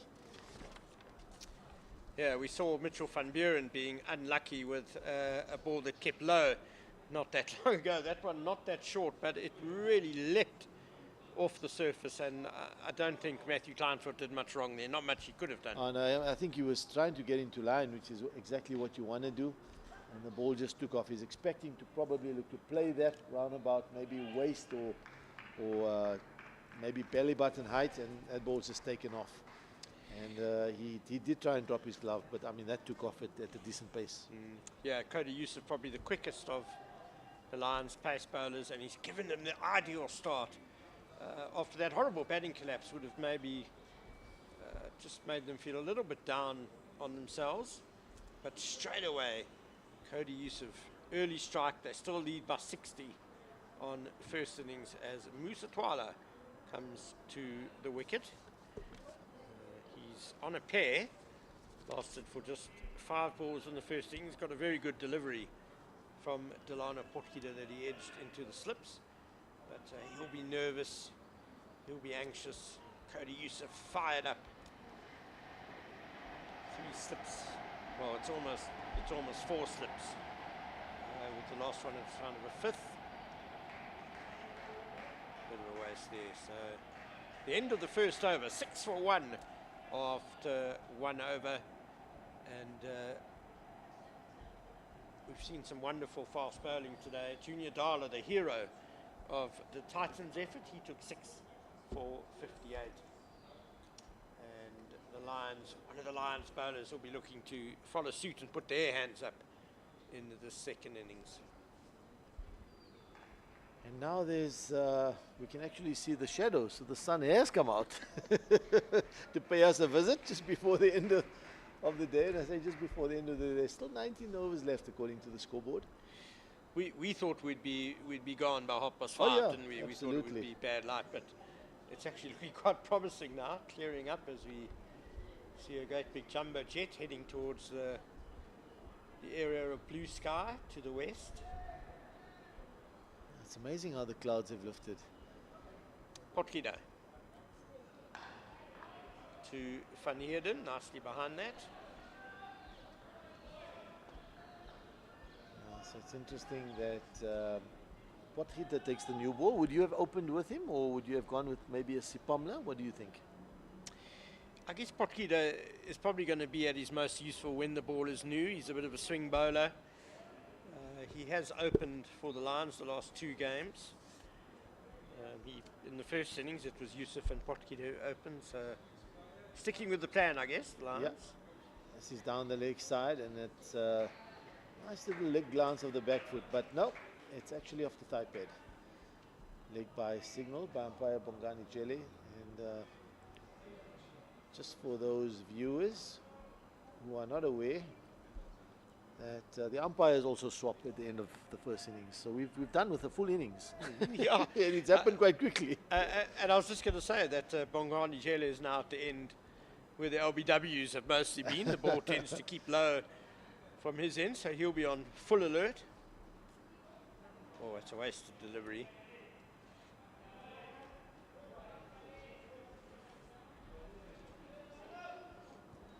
It's amazing how many balls have squatted and kept low from that Hanops River end. So as a bowler running in, even if your length is slightly different, you want to just be looking to get that ball into that little area there where it's keeping low, because that's an impossible ball to negotiate as a batter. Down leg again. I've got no problem with inconsistent bounce in the later stages of the game, especially when both teams really want a result. But I think on the second day, maybe it's a bit early for some of the misbehavior we've seen. But and also, I mean, for batters, right? I mean, they work really hard to try and. So you do feel for them when you feel like some of these deliveries, not much they could have really done. Some sympathy for the groundsman as well, though, because SA20 was a very intense competition, lots of cricket matches every week at the various venues, and the franchises often wanted middle practices as well. So there was no rest for these pitches. Exactly, there was a great demand on the pitches. And the weather has been hot this last month. Very hot as well. With thunder showers, so there's been a lot for the groundsman to think about. Better by Potgieter to end the over. 2 gone, 10 for 1. It does look like he's getting the ball to come back into the right-hander, Potgieter, because a few deliveries, 2 or 3, were down leg, and that one also, as it was left alone by Van Heerden, looked like it came back. And so he's shaping the ball back in from the looks of things, and then Cody Yusuf looks like he's taking it away from the right-hander. Yeah, perhaps Potgieter getting a bit more swing than he expected, and a few balls going down leg. Got somebody under the helmet as well. It looks like, just looking from the walk, it looks like it could be beyond 14 under the helmet there, or not? Or maybe Josh Richards. I think it's Josh Richards, yeah. I think generally I think Richards is at gully. So he normally often is at gully, yeah. There's Hendricks at first slip. Oh, this one's hit him on the thigh pad, and he's in pain. Down he goes. It's probably Musa just Twala. below the thigh pad. Above the pad and below the thigh pad. That awkward little area where it's hit him on the back leg, inside thigh. Oh, well, Yeah, I think it's Physio well away time. from the thigh pad. It's the box has got to do some work there, I'm afraid. oh, okay. Here we And, go. Yeah, that's not what you want to happen when you're on a pair. And you get to get off the mark in your second innings. That can be painful. Yes, indeed. Brings a tear to the eye, even up here in the commentary box. Cody Yusuf is certainly bang on target. He is, From and the that start, ball yeah. did take off as well. It looked like it did take off from a good length. So well, he's posing a few challenges here, is Cody Yusuf, with that extra bounce he's getting. It's going to be very interesting, Hussein, if the Lions do qualify for the final next week. Presumably both Chepo Mareki and Duan Olivier will be available. Luto Sapamni has come back. He bowled very well in the first inning. He's got 4 wickets. Who do they leave out of this pace bowling attack? It's going to be an interesting challenge for them. It's a good challenge to have, I reckon. Lovely. Yeah, you'd rather Rather have that than the situation other way than around, yeah. scratching around for fast bowlers. But Cody Yusuf is certainly I saying, mean, an attack with Cody Yusuf, Moreki, Sepamla, and Mulder, that would be a decent attack. And then oh, did I Olivier's had a great Oli- season. Olivier as so- well. What about him? I've missed him. So, yeah. Well, I think with that bunch, you're going to have to leave somebody out there. Yeah, as it is, we've raised a few question marks about the makeup of the team for this match, with 5 seamers and a spinner on a pitch where batting has been tough. They've gone in with the extra bowler. So, well, the physio's on, and at the moment, some treatment been given to Musa Twala. I'm not sure there's much you can do apart from maybe. They often talk about getting up on your feet and banging your feet to the ground, but the first challenge is getting up after you've been hit there. Can't even think straight. I think it's like heartbreak, Hussein. Only time can heal it.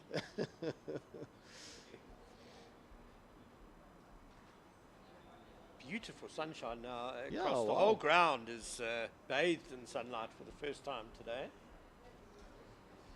Bodes well for the rest of the match.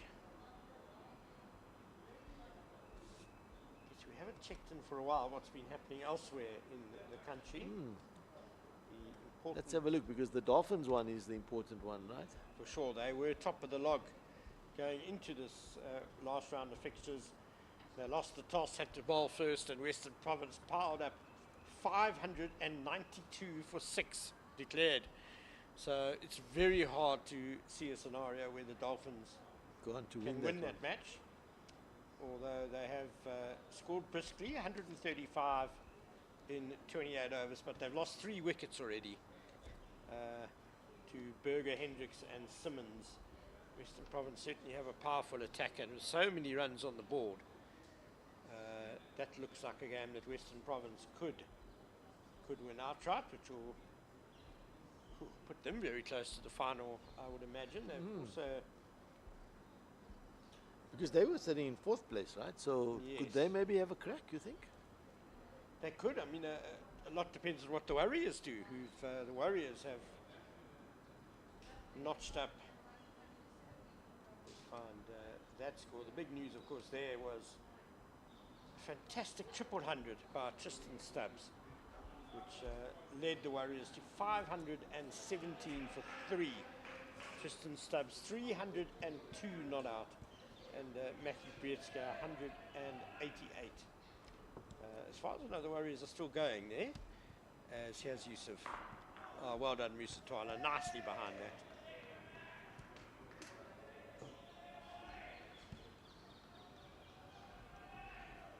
Well, it does help the batters that the sun's out, because it's not easy batting in gloomy conditions. It's a lot brighter than it was at this time yesterday when the Lions were starting their first innings. They had a torrid time indeed.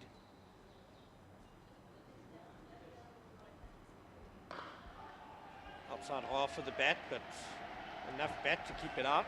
Patwala.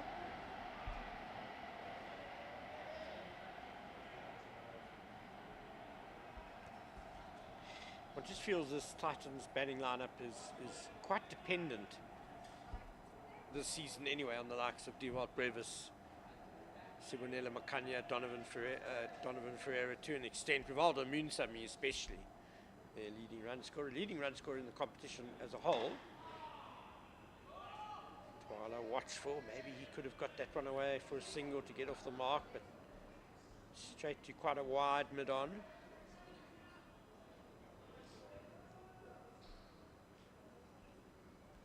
It's that time also of the day, late in the day, when the fielding team have just been, well, they've had their feet up most of the day, and they've now come out with a lot of energy and very boisterous. And lots to say.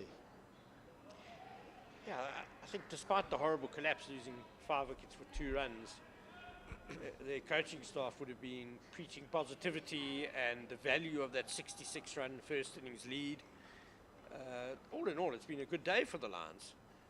Starting at 33 for 2. To get to 293 was a good effort. Wonderful 100 by Josh Richards. Good half centuries by Vian Mulder and Mitchell van Buren. And Musa Twala is off his pair. That'll be a great relief for the young man, getting that behind square. You say, no, I'm not sure if you were ever on a pair in your career. Yeah, for sure. I was. Not a nice feeling, is it? Not at all, no.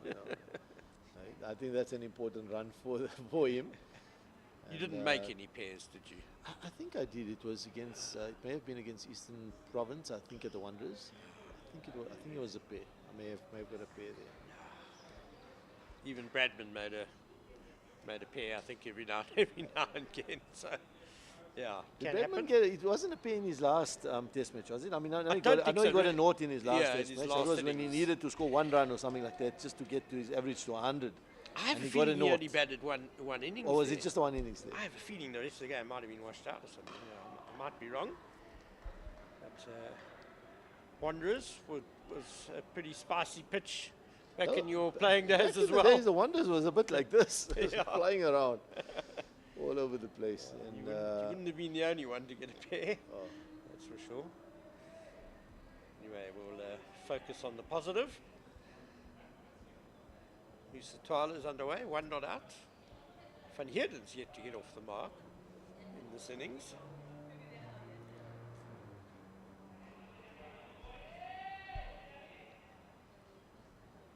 Shadows lengthening, and according to the scoreboard, 17 overs remaining.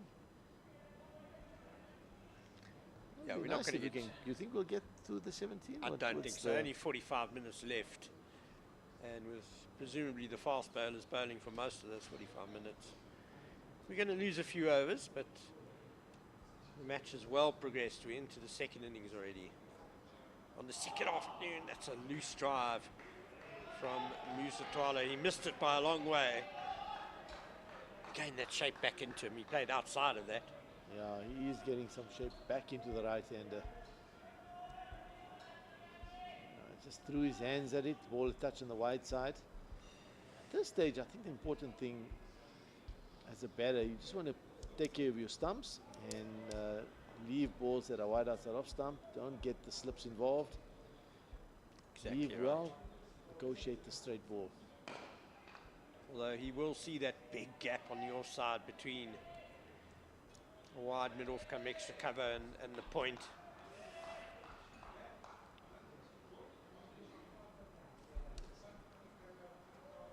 Get yourself in first, though, would be the advice. Yeah, I think invariably if you leave well outside off stump and you defend well, bowlers will get a touch full, maybe a bit straight. Oh, now it's touched something, but it looks like it may have been a bit of pad. Certainly a noise. Good take by Rickleton behind the stumps.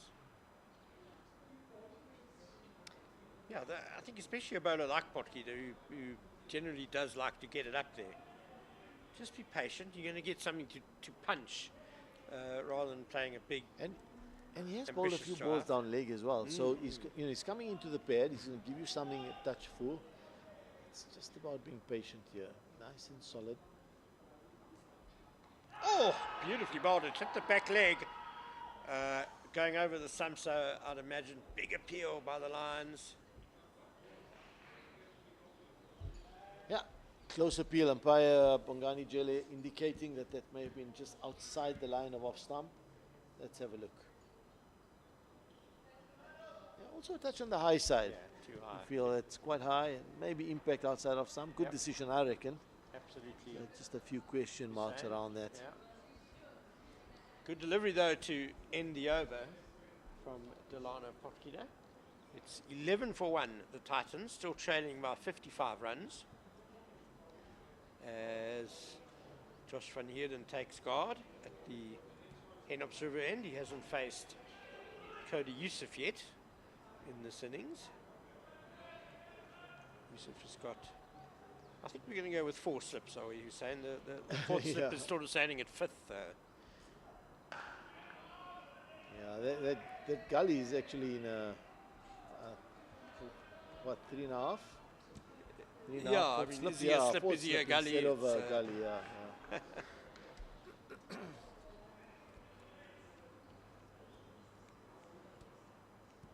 When does a gully become a slip?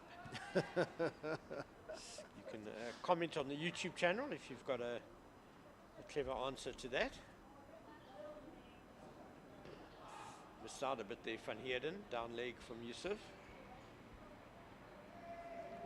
There's a fine leg in place. Only man on the boundary, as you'd expect in the 5th over of the innings. Ideally, the Titans would like to wipe off this deficit tonight if they can, but the most important thing is to not lose wickets at this stage. Always worry about the runs tomorrow, but don't want to lose another wicket here. 3 slips, 4 slips waiting for the outside edge. Yeah, couldn't beat point there, Van Heerden. Plenty of time left in the match, so there's really no pressure to worry about run rates.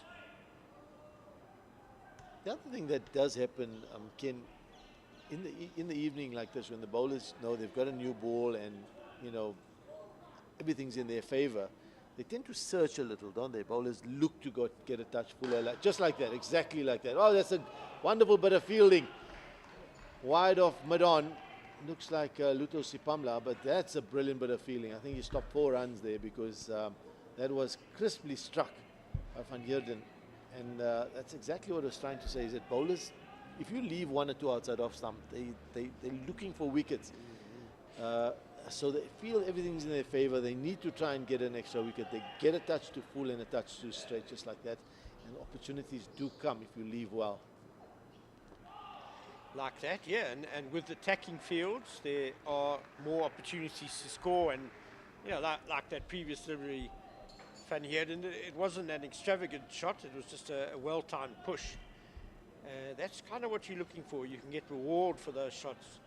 But it was a great piece of fielding by Luto Sipamla, really backing up his bowler. And the important thing is it keeps Van Heerden on naught. So keeps the pressure on him.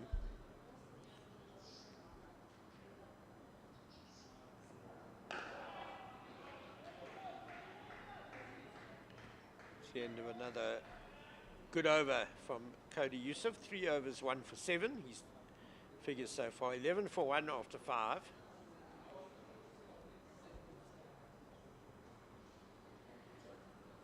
So Kleinveld was the one batter dismissed in this second innings, and unlucky he was because there was a brilliant delivery from Cody Yusuf, who just spat up off a length, and not much he could have really done. Tried to drop his gloves, but the ball took off, and a good catch as well by the wicketkeeper, well above his head, Rickleton.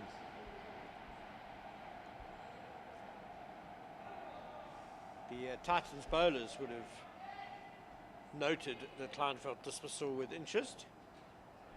Shows that there is still plenty on offer in this pitch, and presumably that inconsistent bounce is going to get more pronounced. What do you think they'd be thinking now as the Titans in the change room?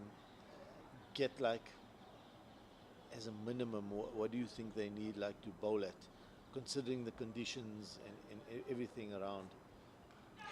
Edged and taken at third slip. Musa Twala, very similar to his first innings dismissal. Same bowler. He was caught at second slip in the first innings, and that one's gone to third. Lunging forward, bit of extra bounce, and taken in the slips. Yeah, that's a good catch. Was that third slip? Second slip? Here we go, Delano Porchita outside off stump. That ball's just gone on straightish, and he's playing for the in-swing, isn't he? You can see the few balls have swung in. He's playing for the swing coming in, and he's had a little push at that one. Thick outside edge, and that ball's gone comfortable catching height to Makwetu at third slip. He holds onto that quite nicely. So the Titans losing a second wicket before stumps here. And a key man coming to the wicket now in Dewald Brevis. Looked good in the first innings. Scored 28, put on 53 for the third wicket with Matthew Kleinveld. But this will be a really much sought after wicket for the Lions. If they can nip him out before stumps, then it really will cap an excellent day for the visiting team. 11 for 2, the Titans. Early problems. Yeah, that's not easy batting conditions here, especially towards the end of the day. You feel it most of the day. The feet are a little slow, and then new ball. And now it's started to get a little gloomy again. The sun was out a moment ago, but well, 3 slips, gully, or 4th slip, point, wide-ish mid-off. And mid-on also nice and wide, square leg, fine leg. Lions are on top, 11 for 2.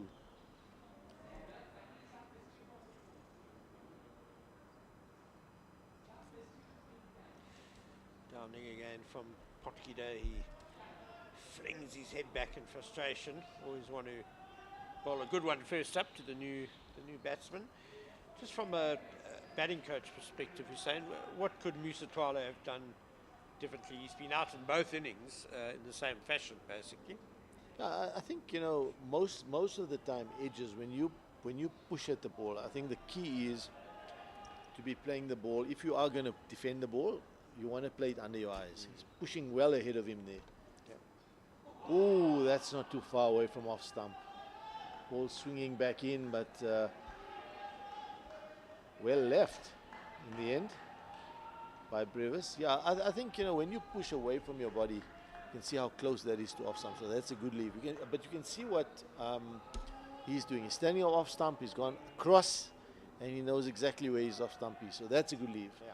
Although touch too close maybe for where he's liking. He may look at him and like, oh, maybe I should have played. But he knows what he's doing, and he's just lining off stump up. He knows anything wider. That one shapes away. So Potgieter getting the ball to shape both ways.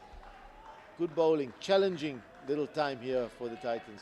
But important, I think, is an opening batter. Off stump, know where your off stump is. And then when you do defend, you're playing under your eyes. If you push ahead of you or push anything wider off stump, you bring the outside edge into play. And that's probably what he did. I think he just pushed ahead of him. He was almost on the move, it looked like, when he played that shot. He might have just planted the front leg, but he certainly wasn't playing from the most solid of bases.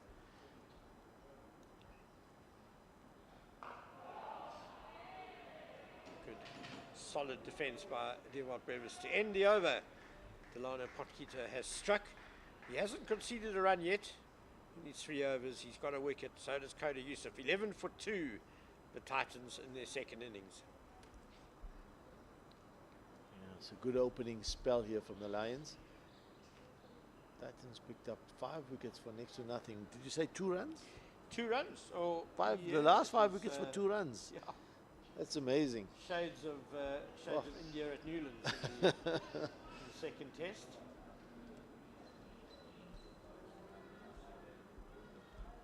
Cody Yusuf continues. It was 291 for 5. And then Van Buren got out and 293 all out. Well played, good shape, away from the right-handed Van Heerden, and he's played this lovely, well left. I suppose Yusuf could have pitched that up a little bit more, to a touch on the short side, allowing the batsman to quite comfortably leave it. But not a bad place to be at all. Cody Yusuf. He's getting good shape, away from the right-hander. Do you think he went for the glory ball there? Yeah, I went for the wicket ball. Trying to pitch middle leg and head off. He's got a short leg in place as well for that inside edge, or maybe the ball that just takes off.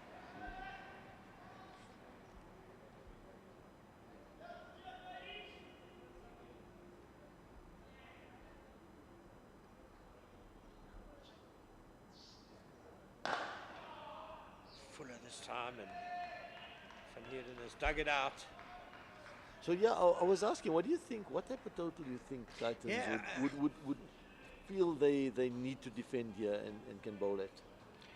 I think they 150, need 200. Yeah, I think they need to post at least 250 in this inning. So that's that gives the Lions a target pushing 200. Almost 200. Yeah, That would give them a chance. yeah, I think so. I mean, you could even say 150 if the pitch really. A lead of 150 if the pitch really deteriorates down to found leg for a single, and would obviously take a really good bowling performance then, but they won't feel comfortable Well, yeah, you're right. You're right. unless they post at least 250 in this innings. I think 200 plus, they may feel like they've got a good chance. You're right. From 12 for 2, it's going to take a bit of doing. Oh, it's going to take an effort now. Someone's got to play very well.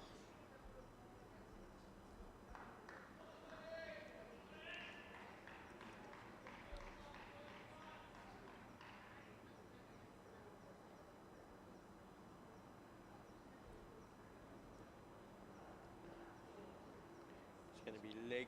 Did he play a shot? Play a shot? Yeah. I don't think so. Oh, yes. Harris is feeling generous. I did see Dom Hendricks at first slip. Look, initially he played and then he pulled his bat away. I think when the ball passed him, he was looking to play that. And then pull his... Yeah, they're looking to... And then pull the bat away after that. Fair enough. Good decision. Yeah.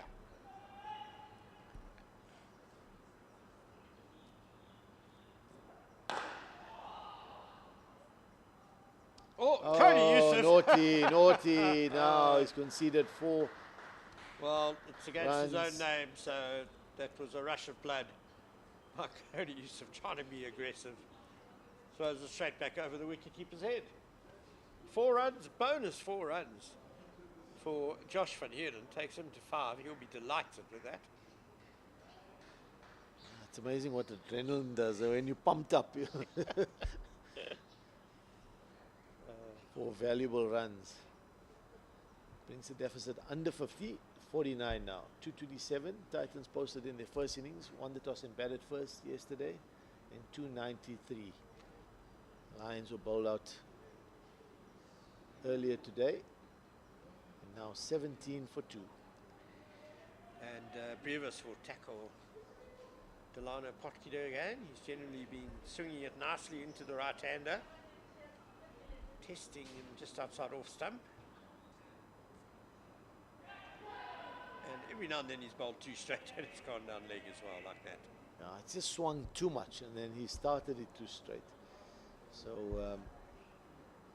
I think that the delivery that got Musa Tuala out was the one that just carried on straight with the arm. It just held its line. And for bowlers who swing the ball in, that's a good delivery. That's actually the delivery that will find the edge. Exactly, yeah.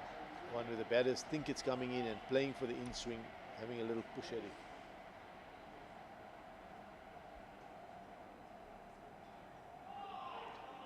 Now too wide on the other side from Potgieter.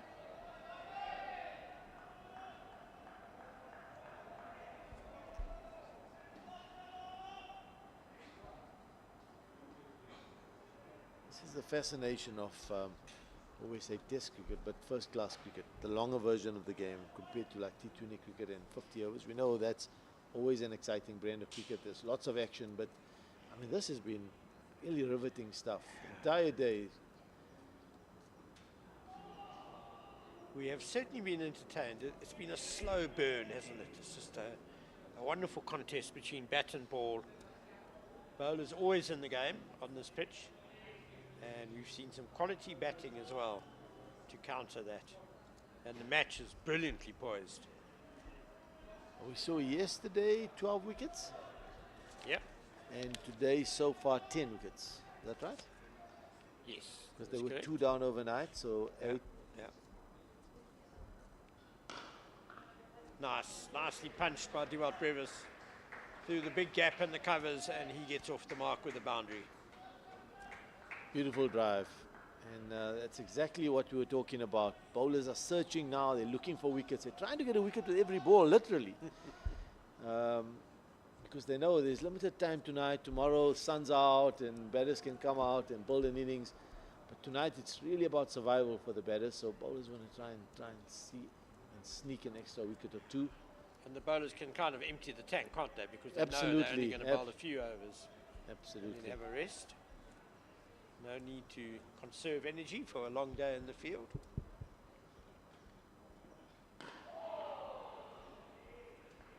Solidly defended by Brevis.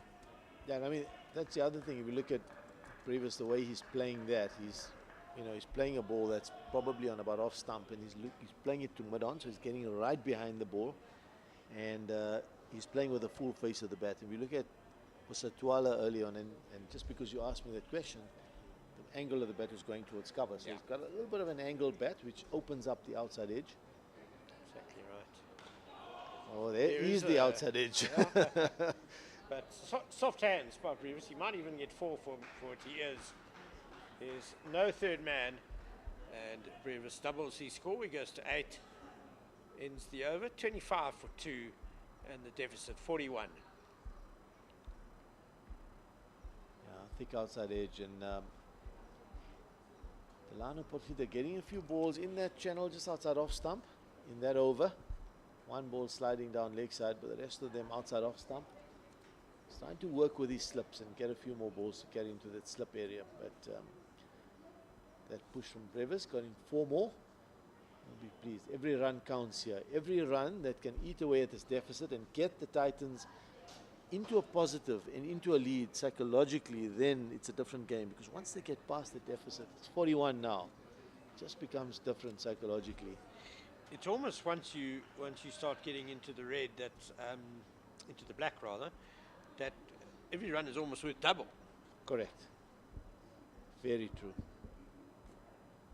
Because then the Lions are going to come out and bat in the last innings, uneven bounce, all those things start playing on your mind, and then then they think twice about having 4 slips and stuff like that. Let's take the slip out, get him into cover. We don't want to, every run now starts to count, as you say. Changes it, exactly. We saw that with the Titans, that as soon as the Lions overtook their first inning score, slip comes out. They started to be a bit defensive in their field settings. There were deep points when the second new ball was taken. That's well played.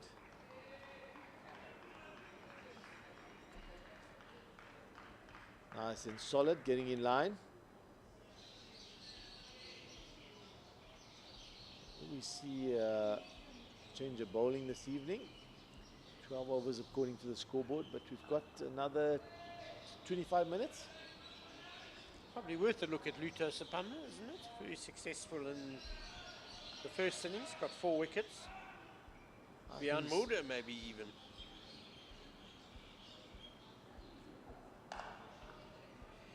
Josh van Heerden is coming off an unbeaten 100 in the last match, his first one for the Titans. So there should still be some confidence left over from that.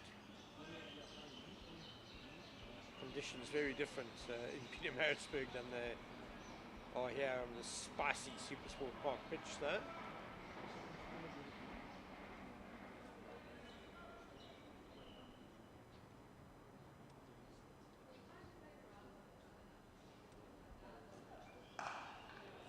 Nicely punched. Good controlled shot by Van Heerden, the fielder. Oh, he brings it back with some nifty footwork.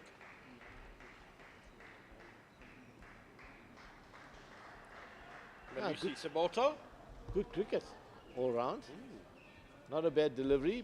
Perhaps a touch on the short side, but that's very well played. Lovely little punch under his eyes into the covers. Van Heerden. Low risk shot. It was just nicely controlled. It was Beautiful timing. yeah. Oh no, he shouldn't have been driving at that one. Cody Yusuf hooping it away from him. Yeah, that's A bit the of a length. sucker ball, wasn't it? That's the length, and that's the one that gets that extra swing because you're giving it time to swing. And he's drawn him into the drive. Josh Van Heerden is just playing his third game of Division 1 cricket. So inexperienced at this level. And be good for his confidence that he's already got 100. Wonderful for his confidence. He looks well organized, I must say.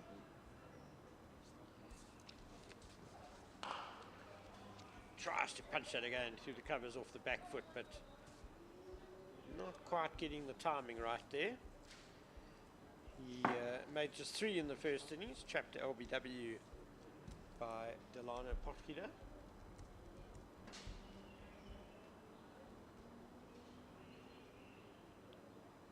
From the Eastern Cape originally, Josh Van Heerden. Oh, so there will be a bowling change. It's not going to be Stipamla. It's going to be Malusi Saboto from the Hen Observer end. They've got so many pace bowling options, the Lions. They've got a lot of options. 5 seamers they've got. Seems a little bit of overkill, I must admit, and a spinner in Bjorn Fortuin. We'll see in the second innings if they will regret not playing the extra batsman. Josh Van Heerden is actually an international cricketer. Nice, that's great timing by Josh Van Heerden. Goodness me, he just pushed that and it's raced away through square leg for 4. Yeah, what he did well here, he played it nice and late because with the ball shaping back into him, he didn't go at the ball, allowed it to come into his pads, allowed it to swing, do its thing, and then he just clipped it off his pads. Beautifully played. Josh Van Heerden has played T20 international cricket for Germany. Oh, okay. I presume he's still available for South Africa if the chance materialises. Good solid defence there, nicely behind it.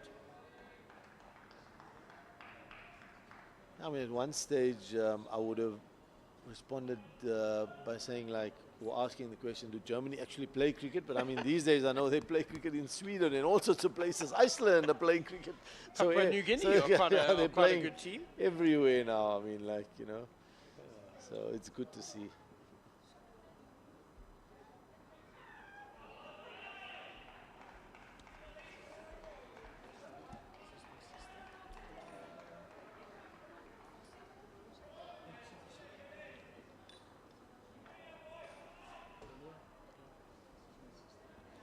So one slip out now.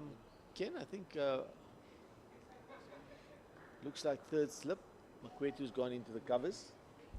Yeah, I think the lesser pace of Saboto, 2 Saboto, slips yes. and a gully should suffice. Holding the pose, Josh Van Heerden. It was a forward defensive stroke to be happy about. It was right out of the MCC coaching manual, I imagine.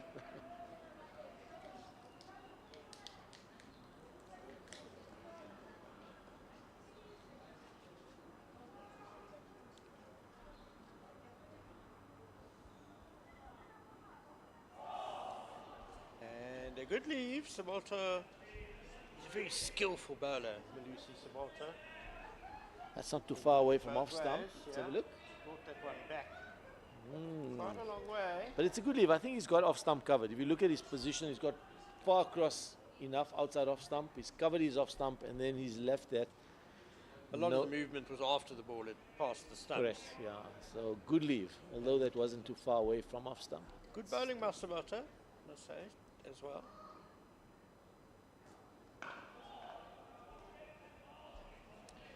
And that's the end of Sabota's first over. Just the boundary off it, 32 for 2, 10 gone. And the Titans are almost halfway to erasing the deficit.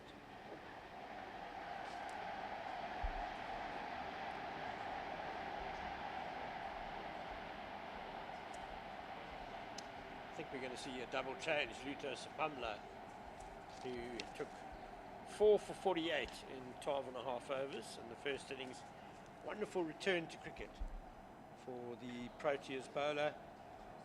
This is his first game since the middle of last year when he toured Sri Lanka with the SAA side. It's been a frustrating time for him. Injuries can become a psychological thing after a while, because you then have that fear of coming back and injuring yourself again, and does your action change a bit? But he's come back with a bang. Lovely rhythm. Steered backward a point for a single. Sapamla had a back injury, which is always the worst sort of injury for a fast bowler. He's got a lovely fluid, fairly simple action though. It's I suppose reminiscent a little bit of Funeko and Gum, I think. Maybe a bit of Alan Donald in there as well. It is a lovely flowing action, beautiful flowing action. Nice and tall as well.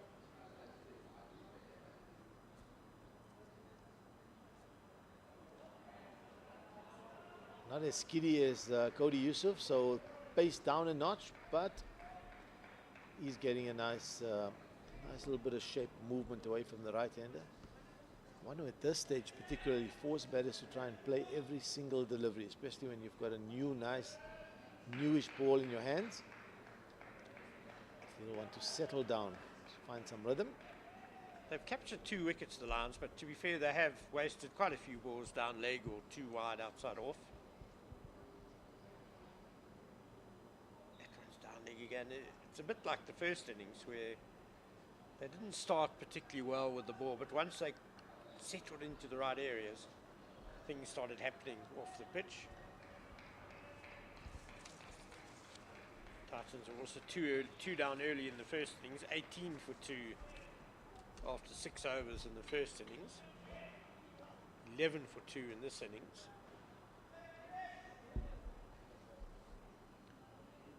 This partnership already worth 22 runs, valuable one. Yeah, just to settle the nerves a bit for the Titans. As you intimated at the start of the innings, you're saying it's the kind of session where they could lose the match if they lost too many wickets. Never going to win the game in this hour or so of batting, less than an hour probably, but they could lose it. They'll be very keen to bat out these remaining 15 minutes without any further loss.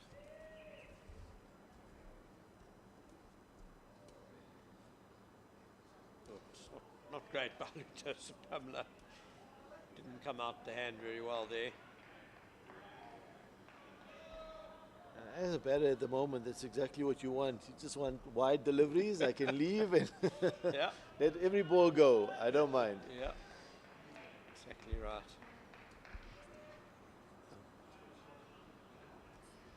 Sometimes as a bowler, the ball swings too much as well, so you've got to control the swing and the shape.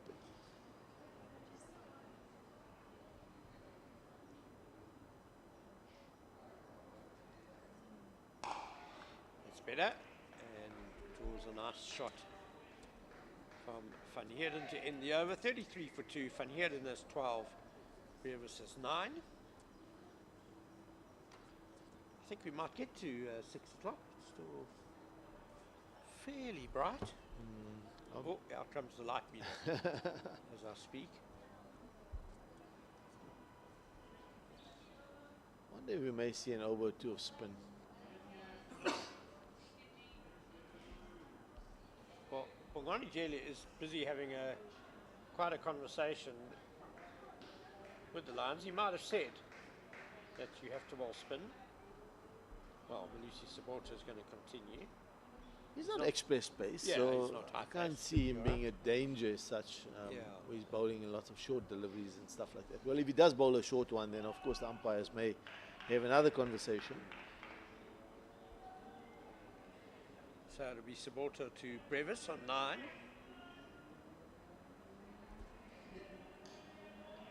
Brevis always likes to do that little jig in the crease before he faces up, get the feet moving.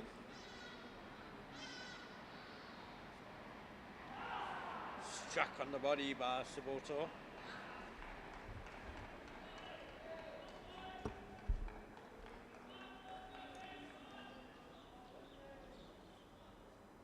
Well, that's knocked back as well nicely and quite high.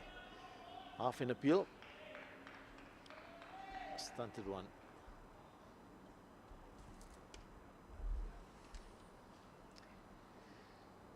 More often than not asking questions, Malusi Sabota. Nipping the ball around.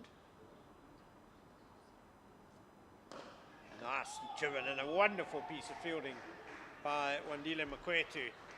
Diving to his right at a shortish cover. I fancy that might have gone to the boundary if he hadn't have Oh yes, intercepted. good bit of fielding. Driven on the up as well. It's good to see that all these batters are nice and positive. They're not gone into a shell and just looking to be defensive and looking for opportunities to score at the same time. Even that leave, that's a good positive leave, isn't it? The feet have moved The well. body he's language covered is his off strong. stump. Yeah, absolutely agree with you. And it's, you know, sometimes when you tell people, and particularly youngsters, you know, you can leave positively, you can defend positively. They're not too sure what you're talking, but that's a positive leave. I agree with you absolutely, Andre. It's body language, everything about it is positive, decisive. It sends a message, doesn't it? To the bowling side, to the bowler. Yeah, there's nothing like a bowler delivering a good ball, wicket-taking delivery, and the batsman just middle of the bat, straight back down the pitch. And that's something that, you know, you want to get big hundreds, talk about converting like 50s into 150s. That's something that sometimes batters need to almost, with so much T20 cricket being played these days, it's something that's almost a forgotten art. You want to just almost get used to enjoying a good solid defensive shot and a good leave and watching the ball go through to the keeper and defending that straight one solidly with the full blade of the bat. The ability to bat time seems to be becoming quite a lost art. Although Josh Richards showed he's got that ability, a wonderful 100 by him today. He was at the crease for 5.5 hours. Great powers of concentration and tenacity as well. I mean, it was a real tough innings for him. He had a torrid time last night. It was difficult this morning. Yeah, I mean, he got beaten a number of times, inside edge, outside edge. And as we've seen, this pitch is misbehaving. So the ball keeping low, some taking off. Variable bounce hasn't been easy. And it's a good 100 from him, certainly. Fighting one. And then 2 good 50s as well from Mulder. Mitch van Beeren. Got the Lions to respectable 293. And we are going to see some spin just before stumps. Bjorn Fortuin bowled very nicely in the first innings. Got a bit of turn and bounce. 12 overs, 1 for 20. And this may well be pressure from the umpires. And when I mean pressure, I'm talking just having a conversation and saying, you know, that, okay, I think if you go with slow bowlers, we can stay on. Otherwise, we're going to have to go off. Yeah. Because they have had a look at... and you spoke about the conversation earlier with the skipper as you was crossing ends. I think we had a similar situation last night where Donovan Ferreira came on for an over, and then it was kind of like the Titans had the option of bowling Brevis, I guess.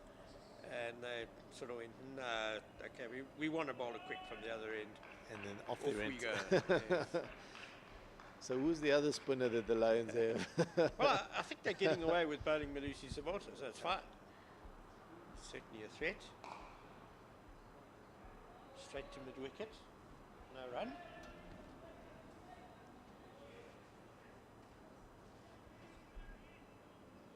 Two slips for Bjorn Fortuin. Oh, he's hit that into short leg. Good stop. Not that he knew too much about it.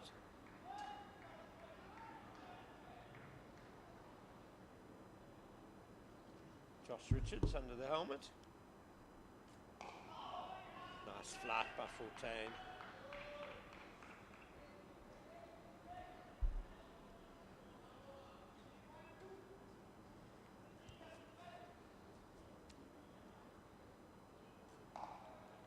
Fortuin doesn't give much away. Like he doesn't bowl too many loose balls. I just wonder, just with the pressure now, going for the last few overs, if it's worth maybe getting a silly point in there, just to force the batter to try something different, maybe to push him back to a foolish delivery.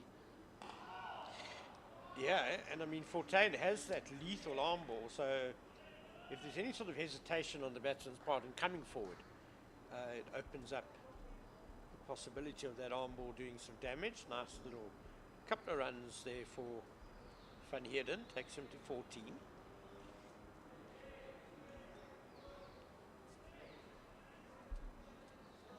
I like the second slip in there as well. Just create a little bit of a crowd around the batter.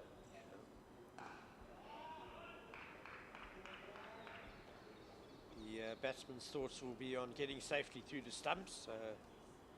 Good time to pile on the pressure. It's the end of the Looks like they coming off. turnover, and yeah, I think we having the same as yesterday. 1 over a spin, and then that's called enough for the day. So, what a day we've seen. The Lions began the second day on 33 for 2, replying to the Titans score of 227. They made it all the way to 293 for a lead of 66.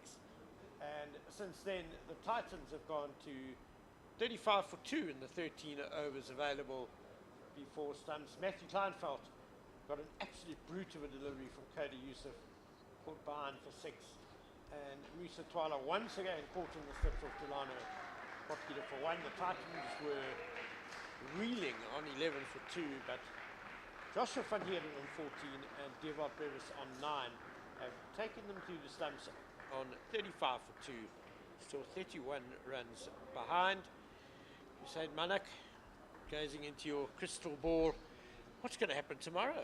I must say, I really do think we've still got some interesting cricket ahead of us. I don't think it's by any means this game is over. Yes, the Lions may just be a little bit noses in front of the Titans at this stage, but a big partnership here, or one or two big partnerships from the Titans, and they get a 150 to 200 ahead, and it's a different game altogether. And as you said very correctly, is that once they get past that 31-run deficit, every run becomes worth 2 runs.